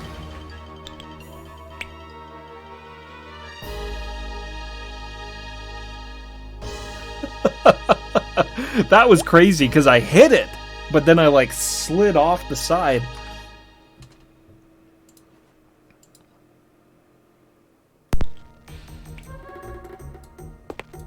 We will never surrender.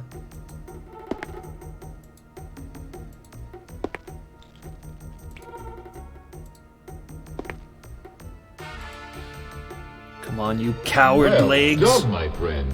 You are truly an avatar. Thank you, Guardian. Ugh.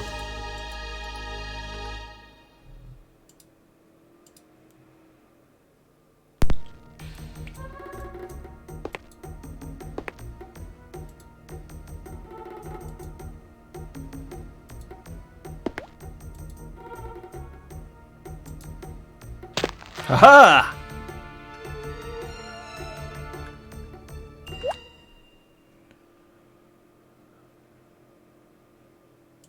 Okay. Your treasured Britannia succumbs easily. Soon all the land will be mine. Well, you just wait. I'll jump my way back to Britannia.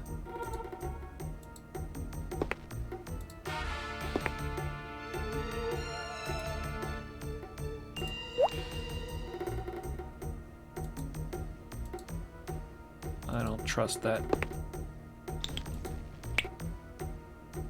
Huh! Ha ha ha! Alright. One jump, one save.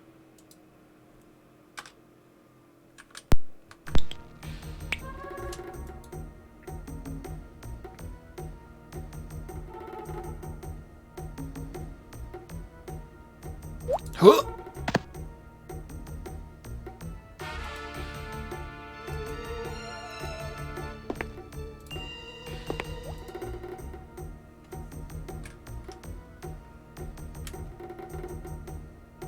Treasure chest.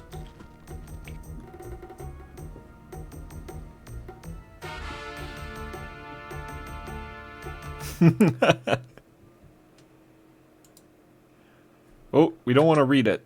Right. I know I'm going to do that, too. What?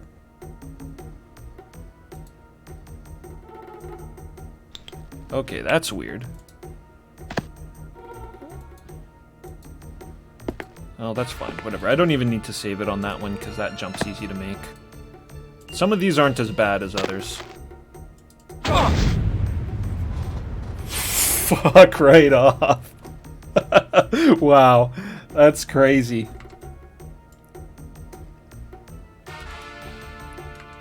It's all in the reflexes.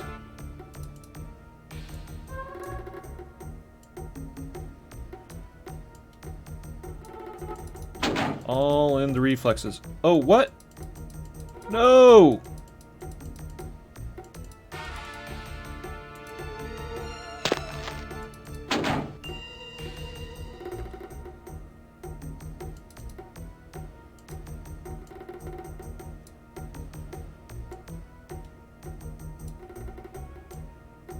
Some scrolls. It's a pretty decent find. Of restoration, restored to sight. And a scroll of invisibility. Which will definitely help in some of the battles to come. Yeah, I can see how this is gonna go.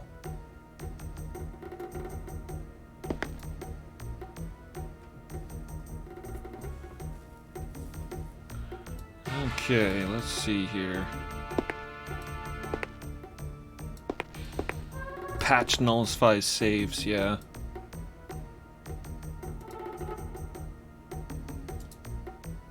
I was actually thinking about playing this game, like playing through the GOG version off stream, and like stopping wherever I stop on the stream, so that in case something like horrible happens, I'll be able to jump right back in from the patched version without having to go backwards and stuff. That might be asking a bit too much, though. I mean, if it's like 80 hours like Serpentile was, I don't really... I don't think that that's feasible.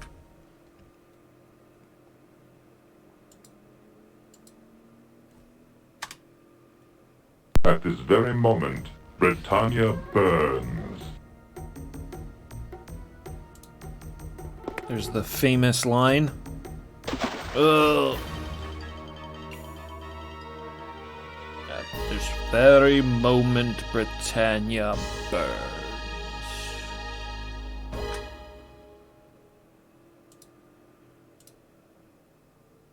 At this very moment, Britannia burns.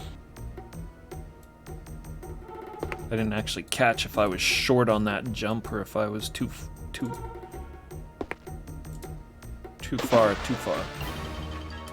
How do I get back on there?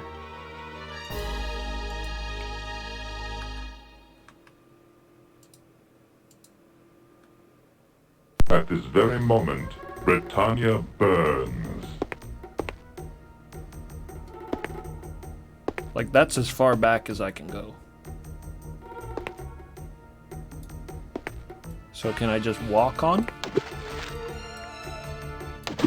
Oh!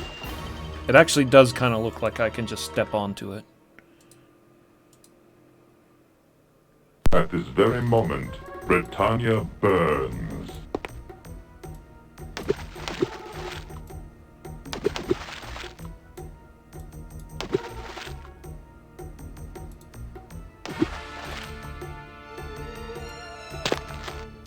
Okay.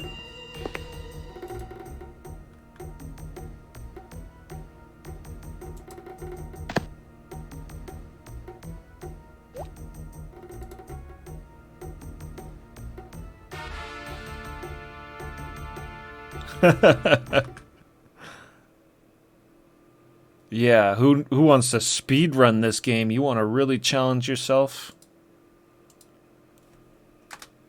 You play the Unpatched like a Is that the man. sweet song of lamentation I hear? The lamentations of the women. Dun-dun.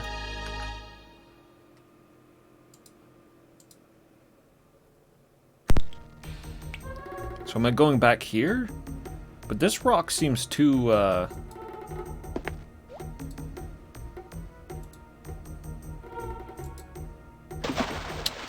that's too far of a jump. Oh, wait. Okay. I see what I did wrong. Because we can probably run along here, right? Go back over here. Here.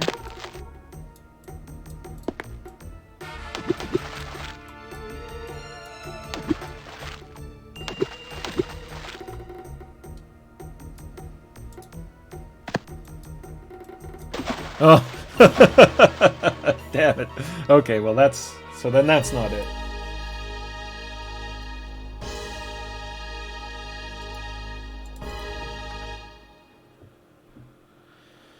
Yeah, I'm not annoyed or frustrated. It's just, it really depends on how many times I have to do this, right? That's the thing.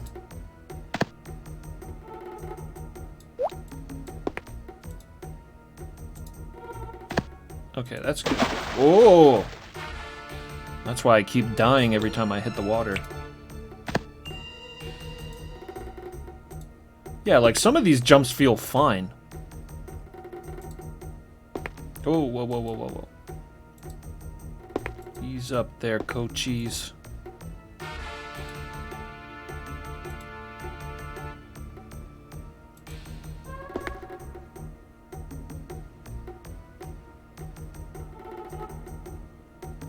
Three attempts to remake the game and never Winter Nights. I was never really all that fond of Neverwinter Nights. I don't know. I don't know why it's doing that.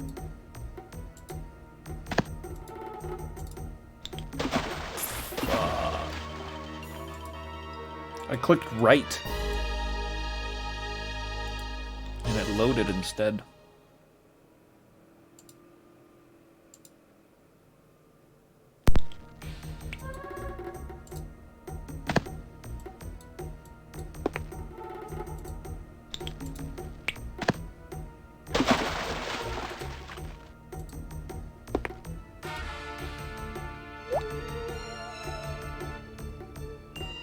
Yeah, this is unpatched. So actually, you know, like, how does it work with the patched then? Do you just, like... What do? You just click on the platform and then you go there? Patience, Avatar. I shall be with thee shortly.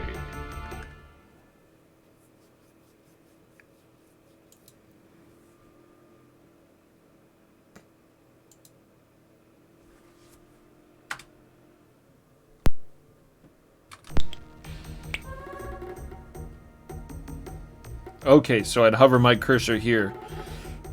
And then I'd press the jump button and it would just put me right on the spot.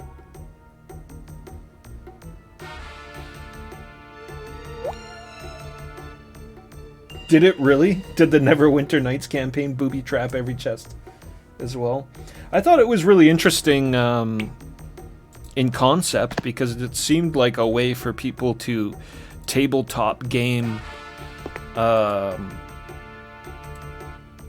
but in a video game. Like, I don't know if that was ever the intention of it, but it seemed to me that that's how the engine was like for Neverwinter Nights.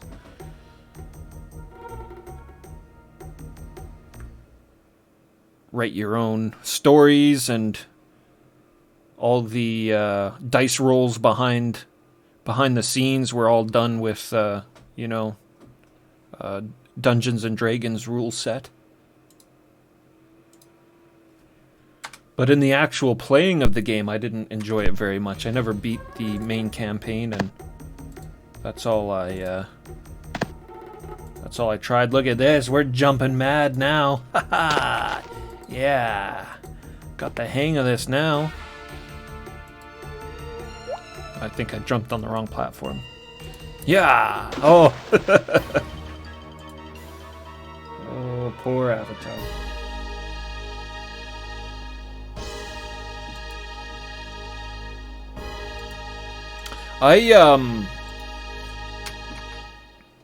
I also remember when it was being sort of oh no, we don't want to write it.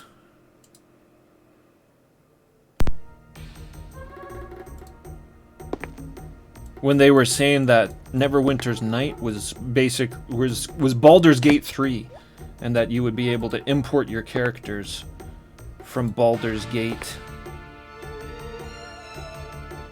2 into Neverwinter's Nights, and that never happened. That's a shame. That was one of the things that got me really excited about that game.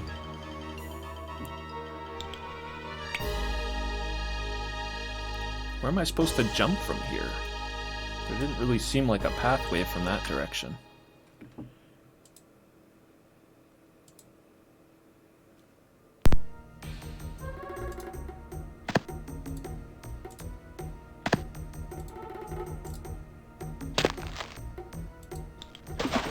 Oh, my God. That was a little misclick. Slip of the finger. No remorse.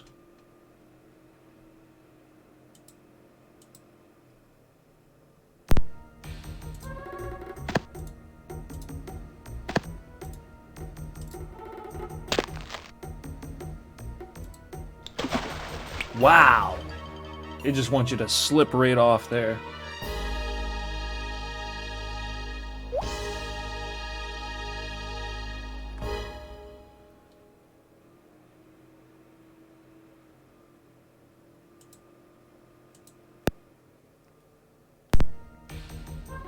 Yeah, it was in like one of the loading screens of Neverwinter, or it was when you were installing the game or something like that, Neverwinter Nights 1. Every time. I feel like I'm taking a small step forward and then slip right off. In the install screen for Neverwinter, it told you import your characters from Baldur's Gate 2.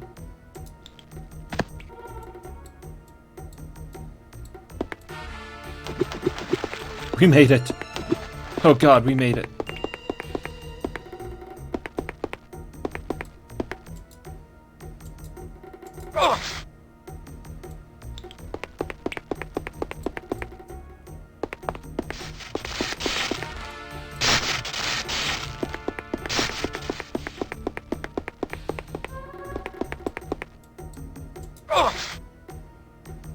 It's another one of those death discs.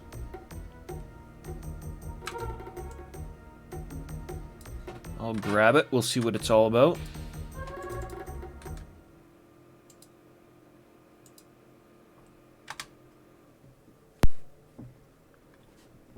Save early, save often. Yeah, I almost need to put that as like a really cheap... Oh! Die, foul beast! No, don't look the other way.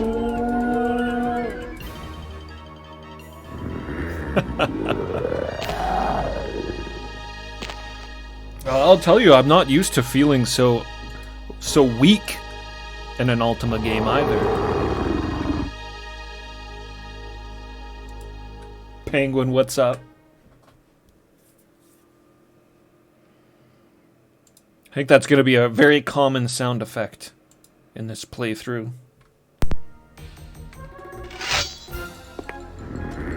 Oh wait, let's throw a Molotov at him.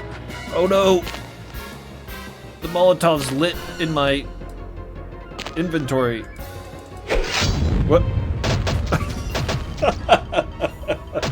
Oh, everything works so horribly.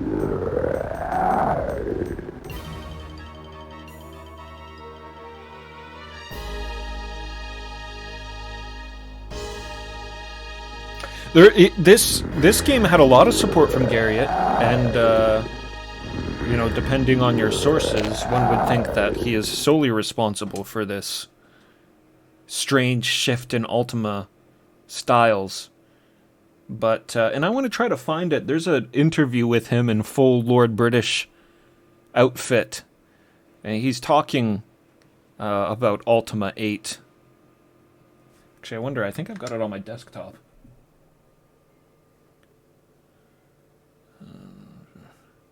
I can understand where he's coming from, because it's like if they wanted to make a more action-oriented shift, that's a pretty, like, natural progression for a lot of people who make RPGs. Like, you know, turn-based combat from old JRPG games is all but dead these days, right?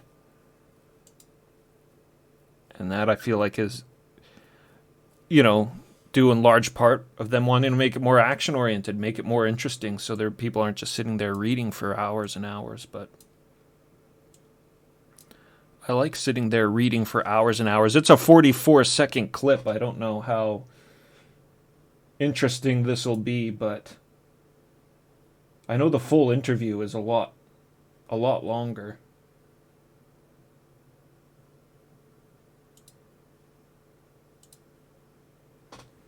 I'll have to try to track it down sometime. But we do have this little interesting thing here.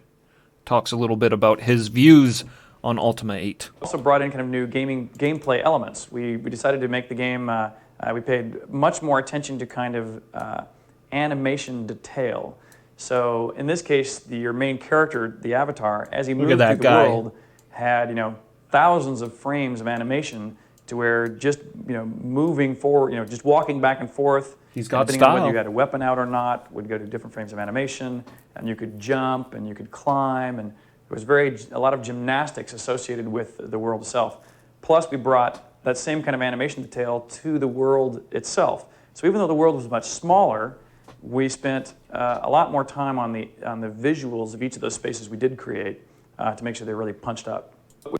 So he wanted like a more, you know, or at least in that interview, I think he's trying to explain how they wanted a more, you know, physical Ultima. They wanted one that was more graphics, more, you know, more action.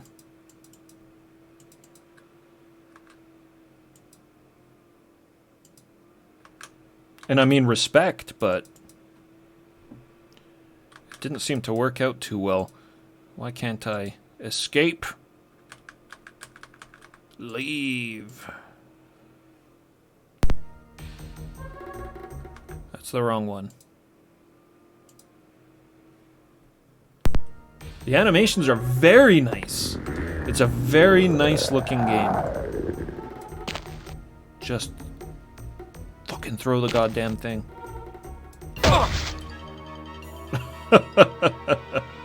These bombs are like, oh man.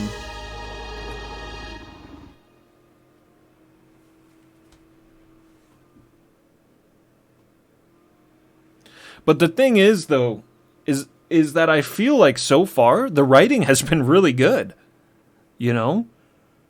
So, in some ways, this is like a prototype, a very early prototype of what could have been the ultimate Ultima, the ultimate Ultima engine. The writing's still good. Walking through the towns, things are happening. People are getting arrested or pleading for their lives here and there. Like, the animations, the atmosphere, the music. And I think the whole, like, gymnastics, as he called it, I like that. I'm going to start using that. The gymnastics of Ultima 8 is pretty interesting. It's pretty cool, but yeah, there should have been no jumping. Like, there should have been no platforming puzzles at all. I like the climbing. The climbing is really cool. And the traversing. I think all that's really neat, but the jumping, maybe not.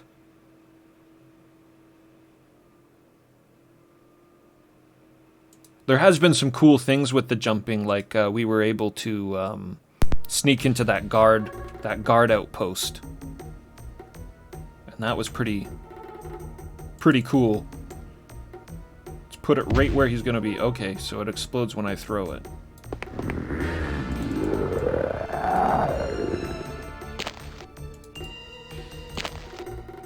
I don't know. I really don't get it. I love how you just like totally gib out. Fragged. Zombies having a good time.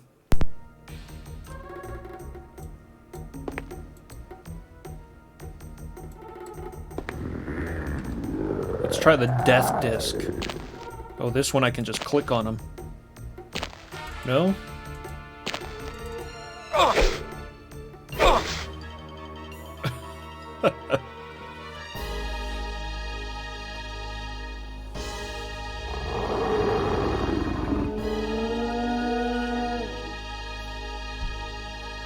Ooh, he let out a blood-curdling cry.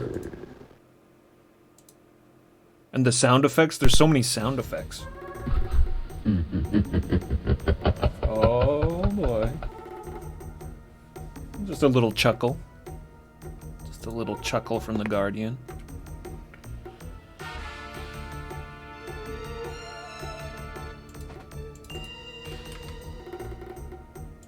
Alright, I got 16 hit points. Maybe I'm thinking about this the wrong way. 16 hit points, I should be able to kill this thing. Oh, there we go! Just wailing on it this time. Yes. Yes.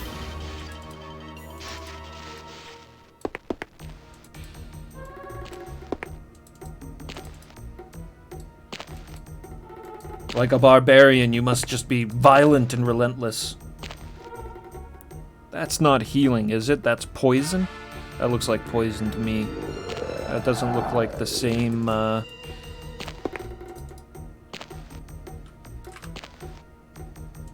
same color as the healing.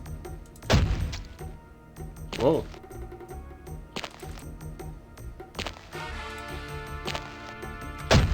Right? Unless that's yellow. I think that guy's triggering some traps for me, so... Thanks, buddy. I appreciate it.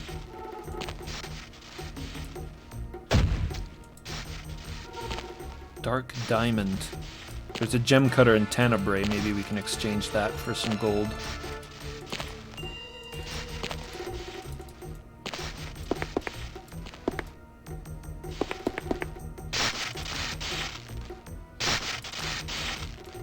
Do not disturb my rest.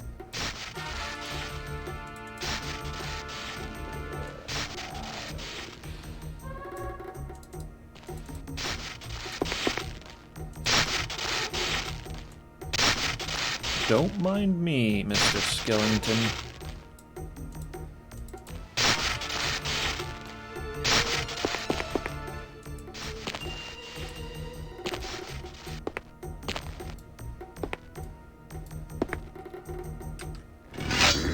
Combat.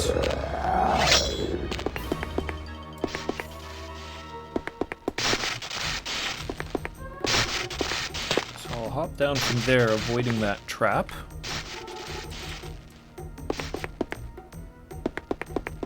We regenerate a bit here too, it seems. Where'd that zombie go?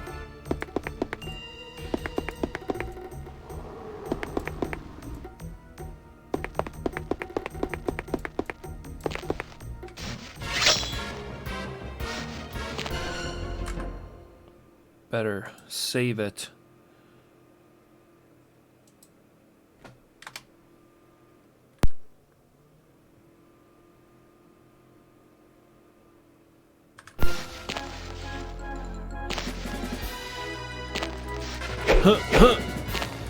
Yeah. Oh, no. Yeah.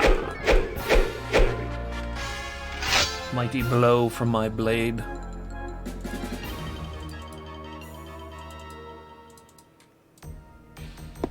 I'm gonna take this long sword and beat every zombie I see over the head with it.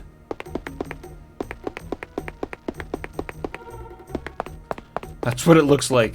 You're just whacking him over the head, no skill. Just, I do like how he kind of rests it on his shoulder, though. Oh, no, he doesn't. That's just how it looks from this perspective. That looks cooler.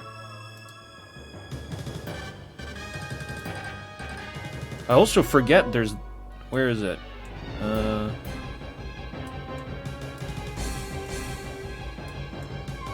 There we go. Yeah. I forgot that there's this. A defend button. I wonder how well that works.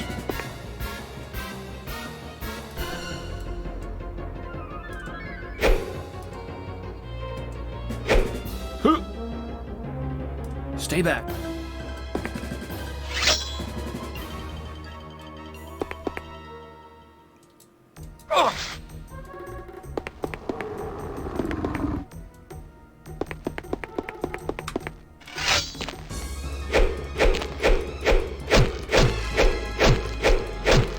Can't let you get close.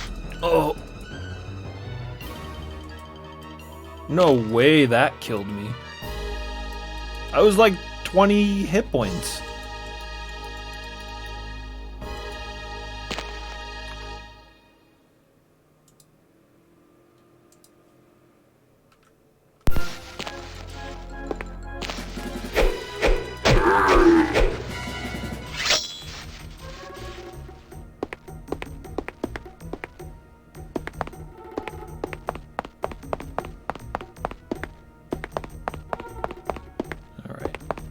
That way, and we jump up here.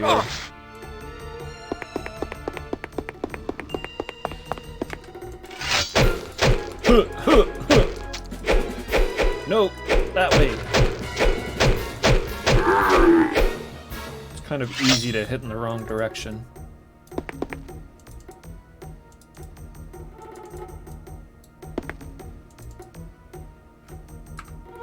Yeah, I will admit, there is a lot of things about this game. Funnily enough, not really the stuff that people are normally after about this game are the ones that are bothering me. One of the things that's bothering me the most so far is how damn close you have to be to things to loot them. It was a little ridiculous in Ultima VII, like how far away you could be. But this one's like bad in the other direction. An obsidian starstone.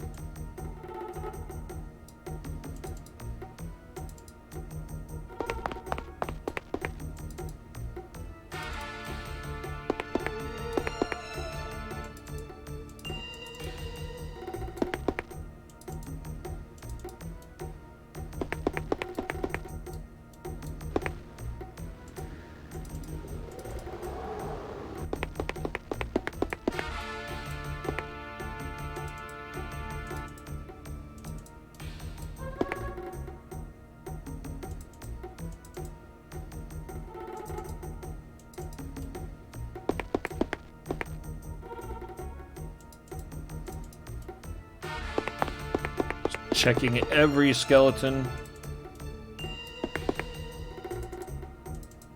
Didn't realize how good we had it with our first file. How many healing potions I ended up nabbing from people's houses.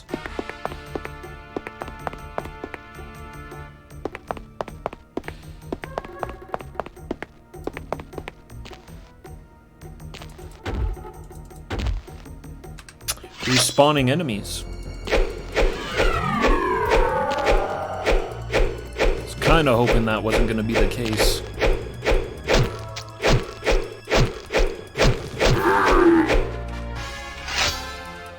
See, I stun lock them too as well, so if I just don't let them get close, then the whole getting knocked down thing isn't so much of an issue.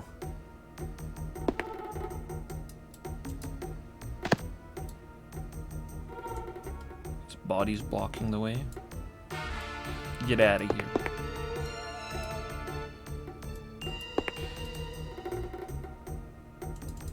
Awful lot of bodies around. Yeah, it's almost like the Avatar's been here.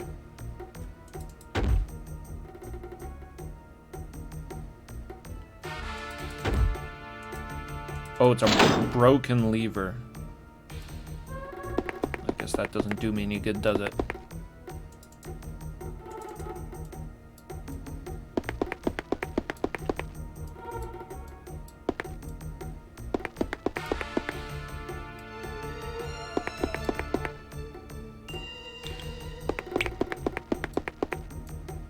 There is no escape from this prison. I'll bet you there is. And we're the ones to find out.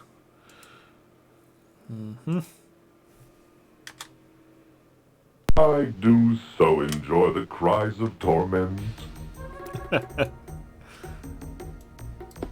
Okay, let's try putting all of them up.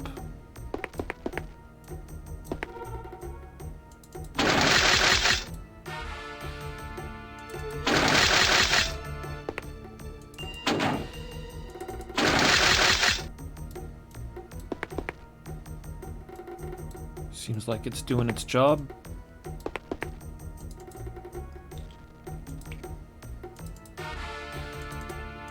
Armor and more Molotovs. I'm not too fond of those Molotovs.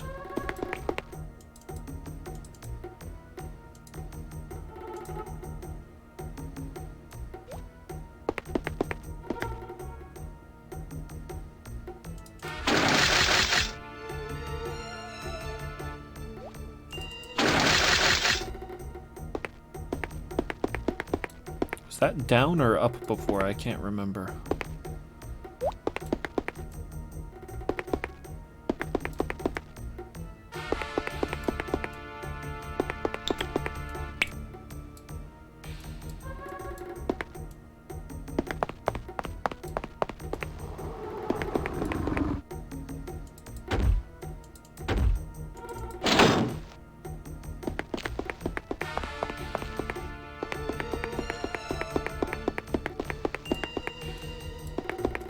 Alright, that was not the solution.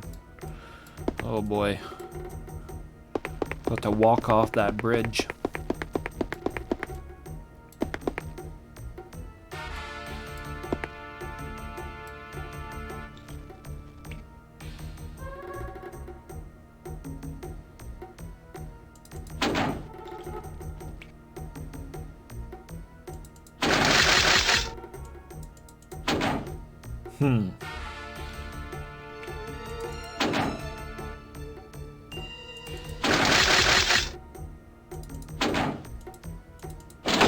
It's acting like it's doing something when I do flip those.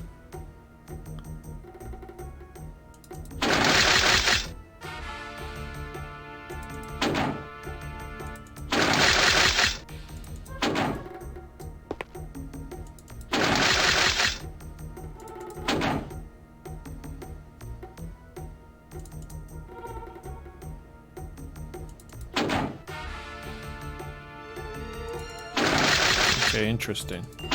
So these ones, when they got flipped down, didn't do anything, and these ones, when they got flipped down, moved the winch.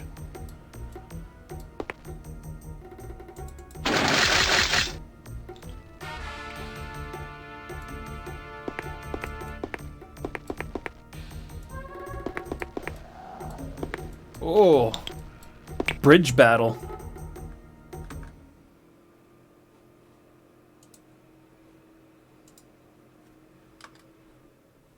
I do so enjoy the cries of torment. A heroic bridge battle.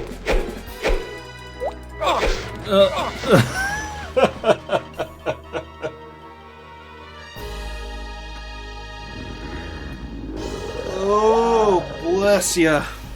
Bless you, Ultima VIII. Bless you.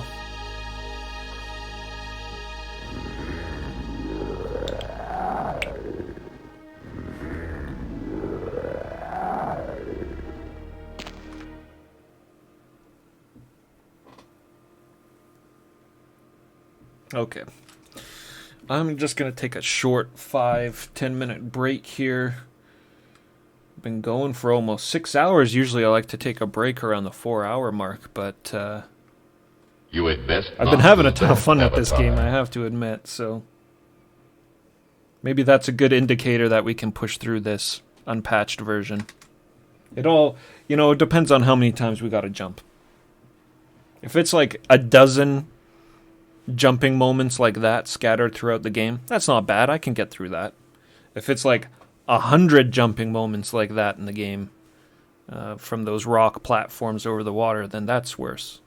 And if there's moving platforms, then this game can just fuck right off. But yeah, I'll be right back.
All right, I'm back.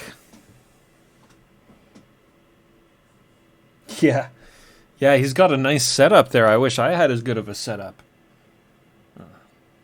It's definitely got all of that electronic equipment from all of my... brought back some of my ill-gotten booty from my Britannian adventures back to Earth. For sure.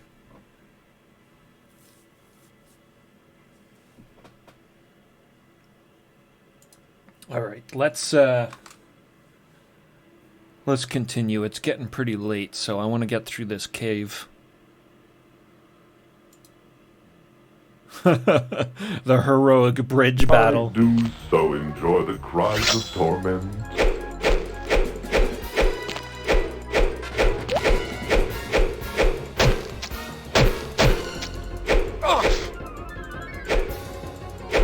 No, you don't.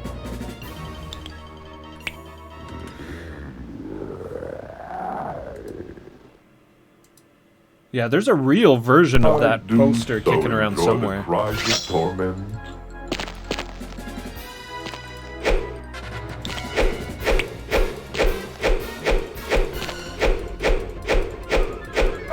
How on earth?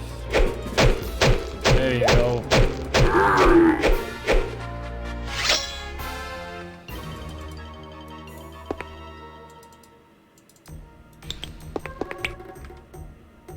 I've gained 1 point in strength.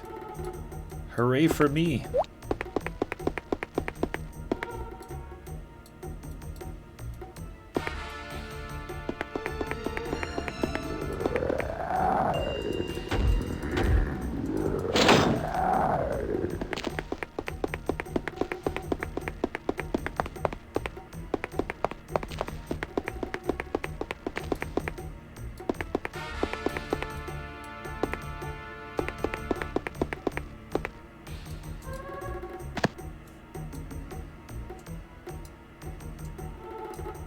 Oh man. If you guys are gonna leave bodies behind that I can't step over, then you gotta be able to let me toss them.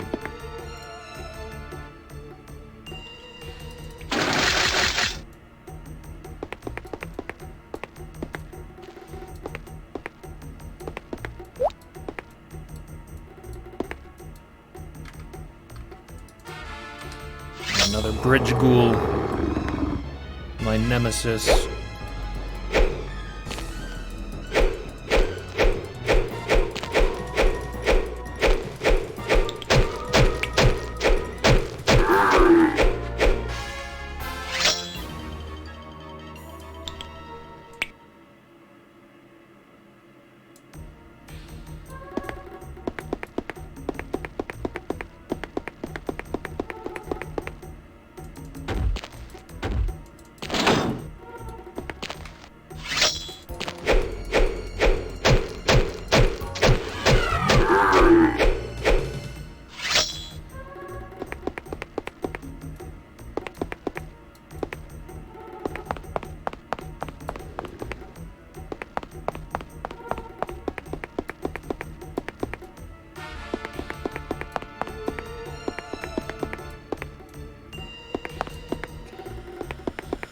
What's the secret?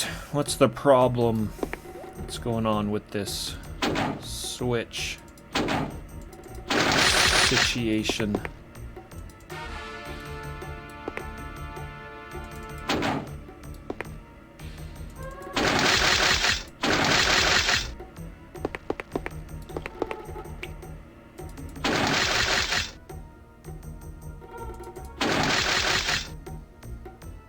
That's all the ones that I had unflipped flipped, and the ones that I had flipped unflipped.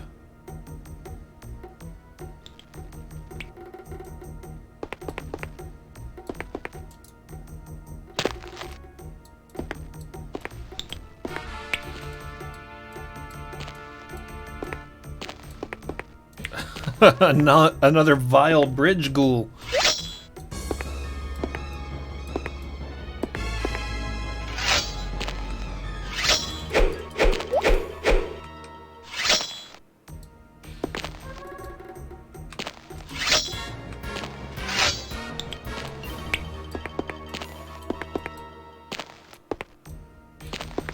Where are you going? You can't run. Oh, coward. Oh.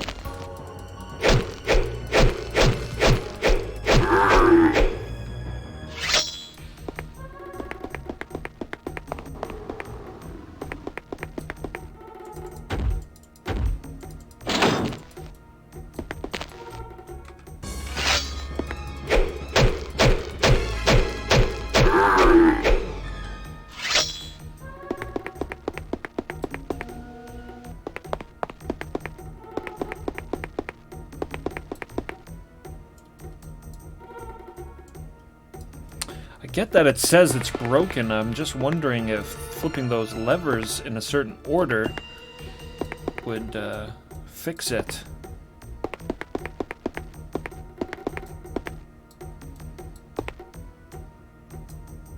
Does not seem to be the case.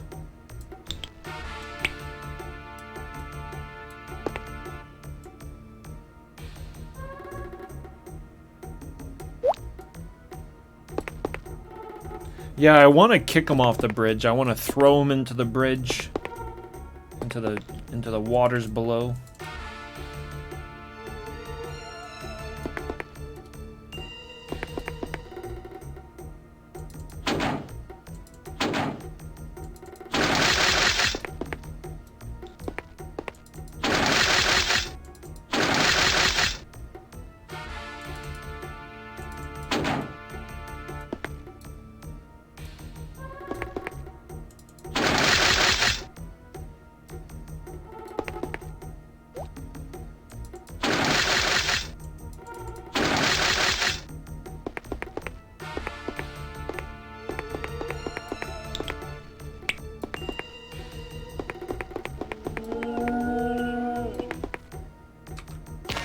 The haunting howl of the ghoul.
Let's see here. What have I done?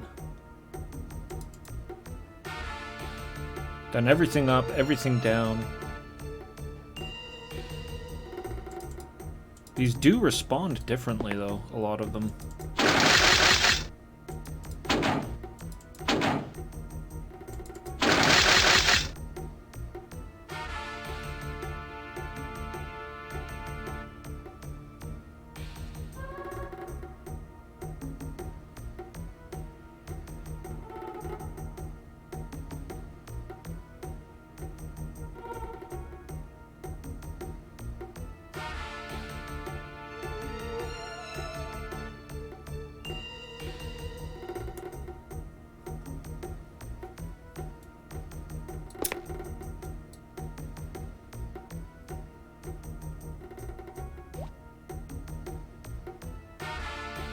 Okay, what if I pull... Oh, and I'm kind of confused there.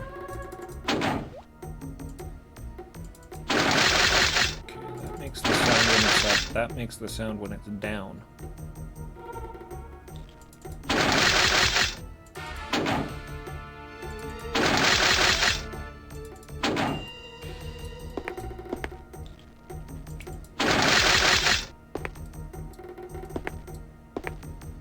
down.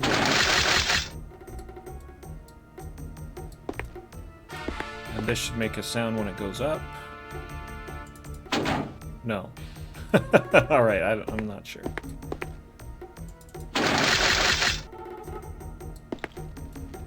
Try that combination.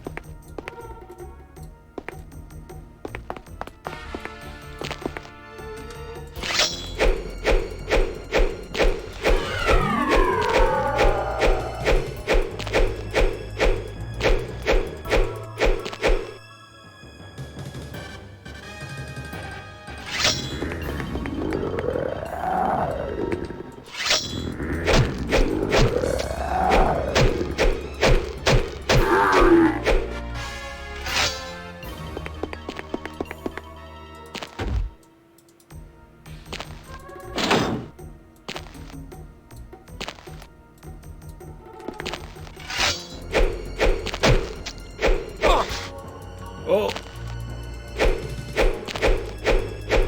No way! Come on now.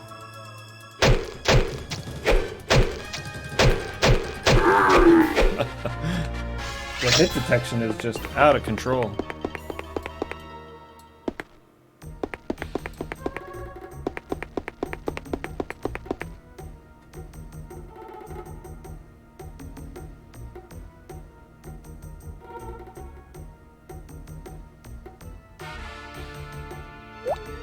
Oh, David, that's way too hardcore of a hint there, man.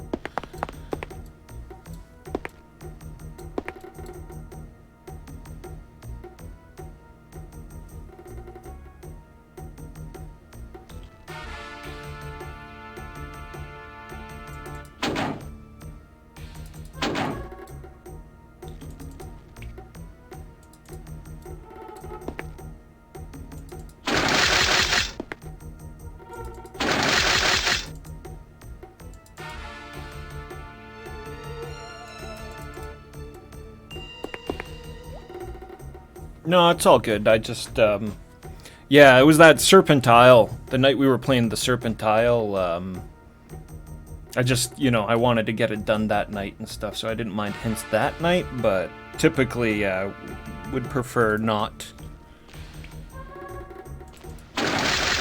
Not anything so blatant, anyways, as, something ripped straight from a fact. But yeah, no worries, just... Oh boy.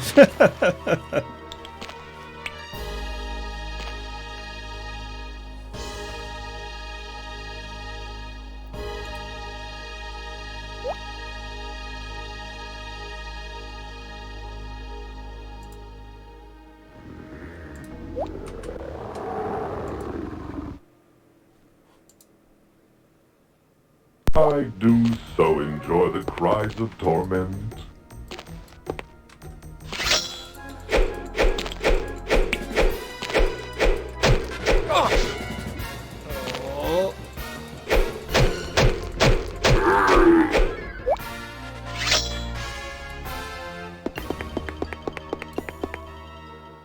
Alright. So in the end it didn't work anyways.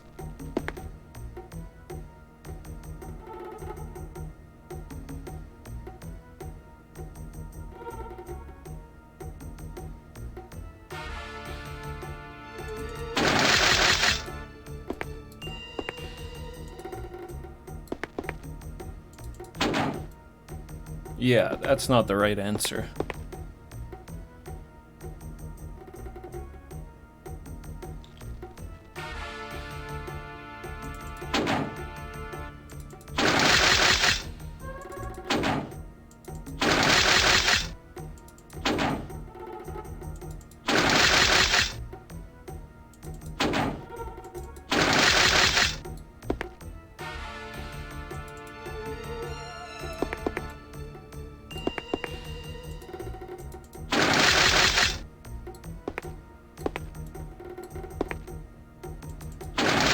What's interesting was I thought the winch was spinning differently with some of the directions that the levers were going on. Oh, what? No. I'm lost. Because I did this. This was the very first thing I did. Was I pulled all the levers. Every one of them. Brute force!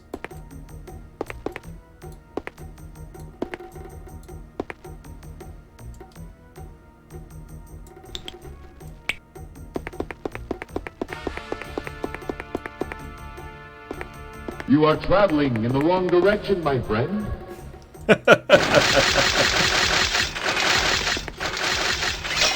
Well, if it's the Guardian saying that, we must be going in the right direction.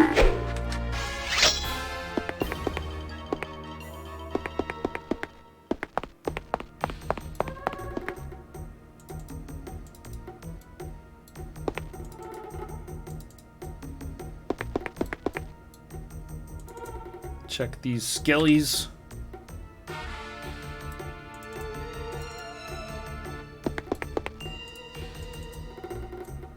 Do not defile my bones, live one.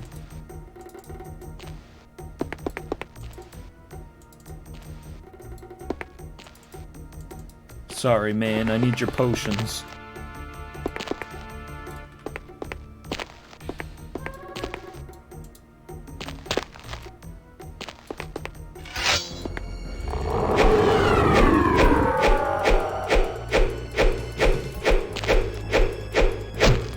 Come into my web.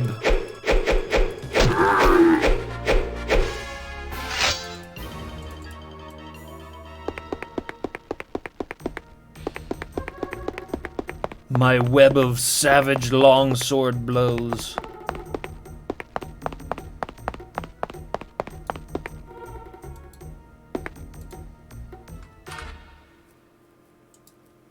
Right? Hark, is that the sweet song of lamentation I hear?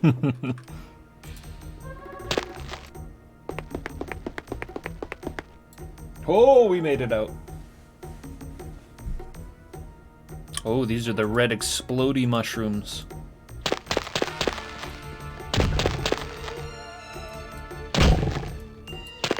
Dude.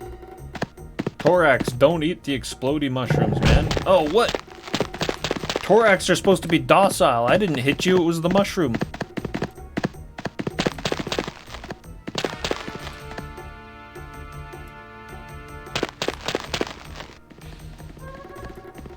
What a jerk.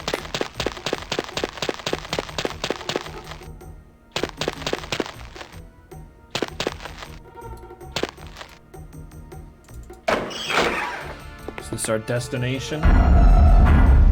Oh! Yeah, this must be Mithrin's house. They said Mithrin's house was, just looked like a normal shack on the outside.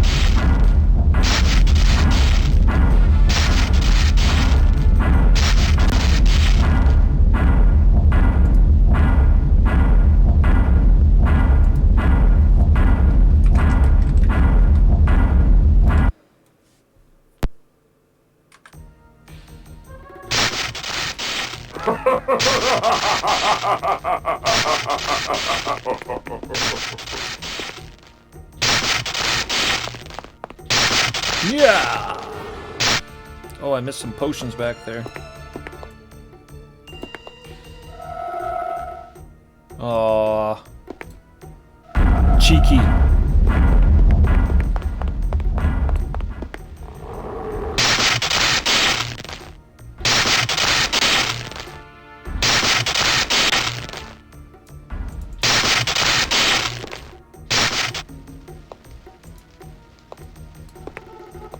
Hey, look at this cool thing.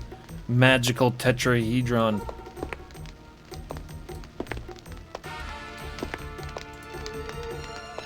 Abacus. You have 21 obsidian coins.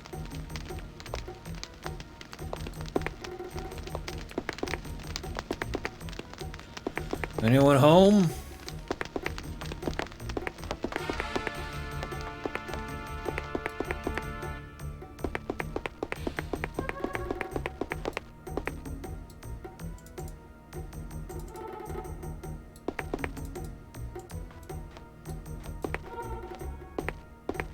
Yeah, this wizard seems to have somehow put his lodgings into the ethereal void with how this background looks. Very cozy with the fire. Zellen's ceremonial shield.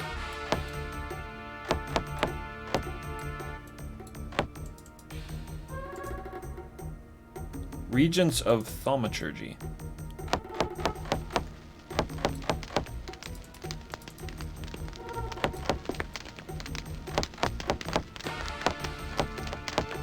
We're looking for our guy, Mithran,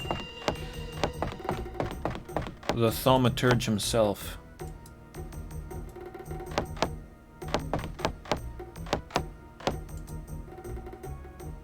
On sorcerous ways.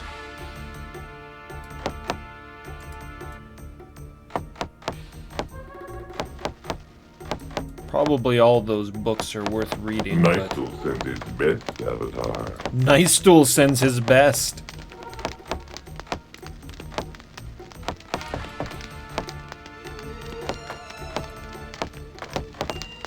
Speaking of Nicestool, this guy's looking very Nicestool-esque. Get up here, old fool. Hello! Oh, what an unusual house. Unusual? I don't see anything unusual about my living quarters. It does not differ from any other extra-dimensional abode. May I ask your name? You may ask indeed, stranger. I am Mithran. By what name do you go, young one? I'm called Morgan. Greetings, Morgan. And how might I assist you? I have many questions. Ah, good. It is always important to ask questions. That way one will never run out of things to learn. I can't refuse one who has traversed ghoul-filled passages to meet with my hospitality. What are some of these questions?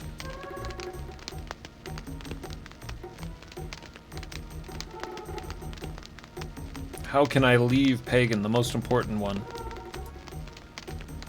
I have never had anyone ask such a question, Morgan. Do you truly wish a means off this world, or are you simply testing the limits of my knowledge? I ask this because finding the answer would be extremely tedious, and I don't plan to toil for no reason. This was a test. I plan to leave Pagan. That 'tis indeed a tremendous task you are planning to undertake. I myself have given considerable thought to finding ways to cross into what you would call other worlds. I have not yet uncovered a solution. However, I have come to the conclusion that it is the power of the Titans that makes such travel impossible, even for one with my command of the arcane. Therefore, it is reasonable to assume that, to depart from Pagan, one must master the powers of all four of the Titans.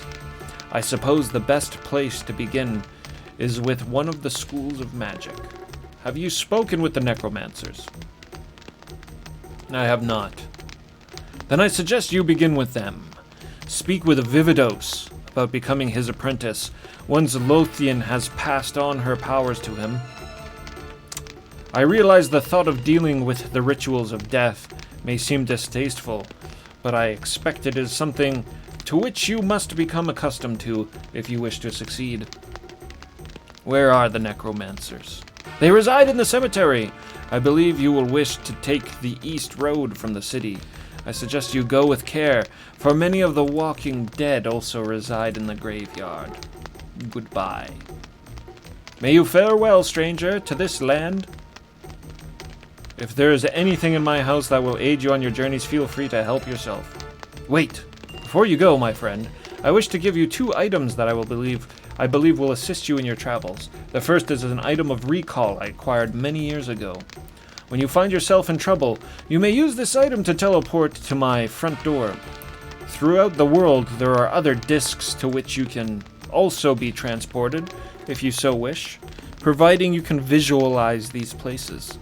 How powerful this item is, I cannot say, for I do not know whether other stronger powers may prevent it from functioning at certain times. In addition, I don't know how many items Sorry, how many times the item can be used before it is drained of its magic. So use it sparingly. Furthermore, I wish to give you this potion of healing, which will magically aid thy recovery of your wounds. I will try to have others for you as you make return visits, but since the cost to me in time and energy is great, I will not have one for you every time you visit me. Excellent. Use this well. Here. Again, farewell. So is this what he's talking about? The discs? Is this a recall spot? That would be convenient. Could just warp back to Tenebrae.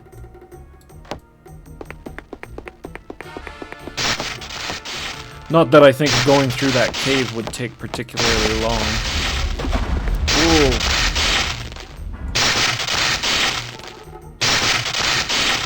No fish here.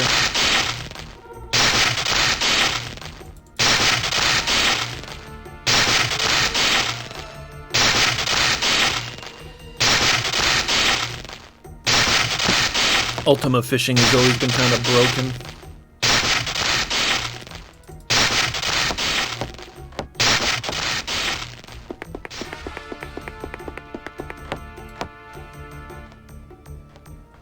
Rosa Augustina, welcome!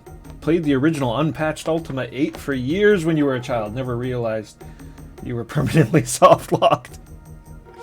Ah, yes, Ultima. The fair lands of Ultima.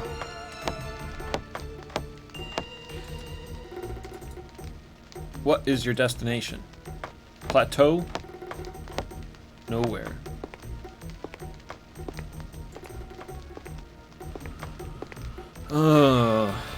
Well, that's interesting. I thought that we got the teleporter. Oh. Oh. Yeah, I really thought that we went up and got the teleporter in Tenebrae.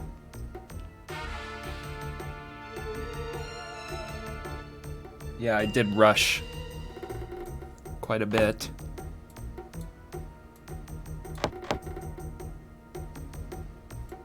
Well, like I said, that's not too bad. I can run back fairly easily. Now that all the, Oh no, but I gotta jump back! I gotta jump back.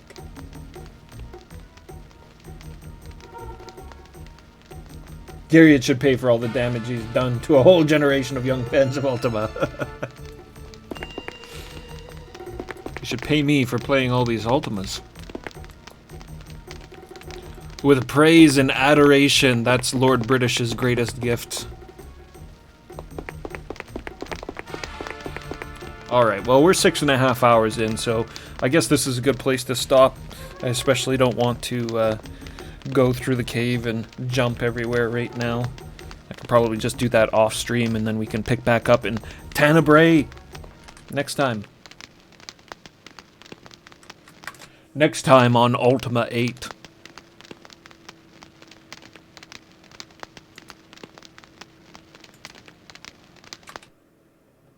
Nystal sends his best, Avatar. Awesome. Well, thanks so much, everybody, for coming by. Yeah, David, Davy, Bok Choy, Rosa Agustina, John Rin.